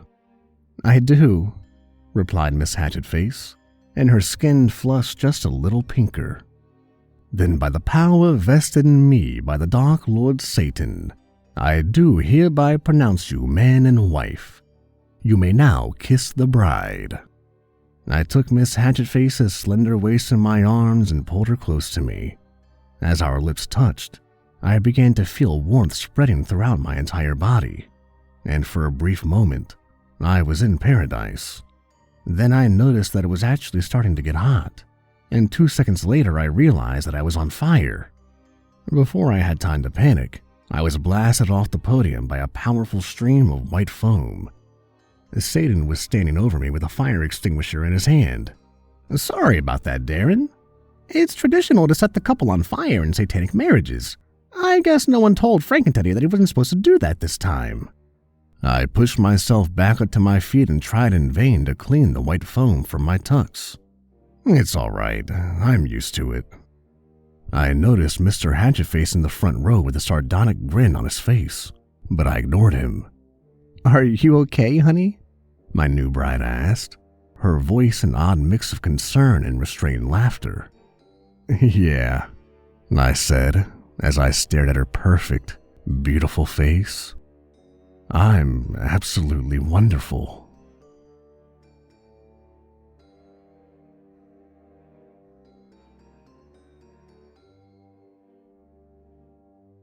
Hey everybody, Nightmares Nightly here. I just wanted to say thank you to everybody for following the channel so far and supporting in every way that y'all do. It really means a lot to me and I appreciate it. Also, I'd like to give a huge thank you to David Maloney, aka lifeisstrangemetoo, for the incredible stories that he's written and for allowing me to narrate them on the channel. I'll be leaving links to his Facebook and his Reddit page down below. Go ahead and check him out. He's got awesome stories and I can't wait to do more of them later. And, as always, thanks for listening, everybody.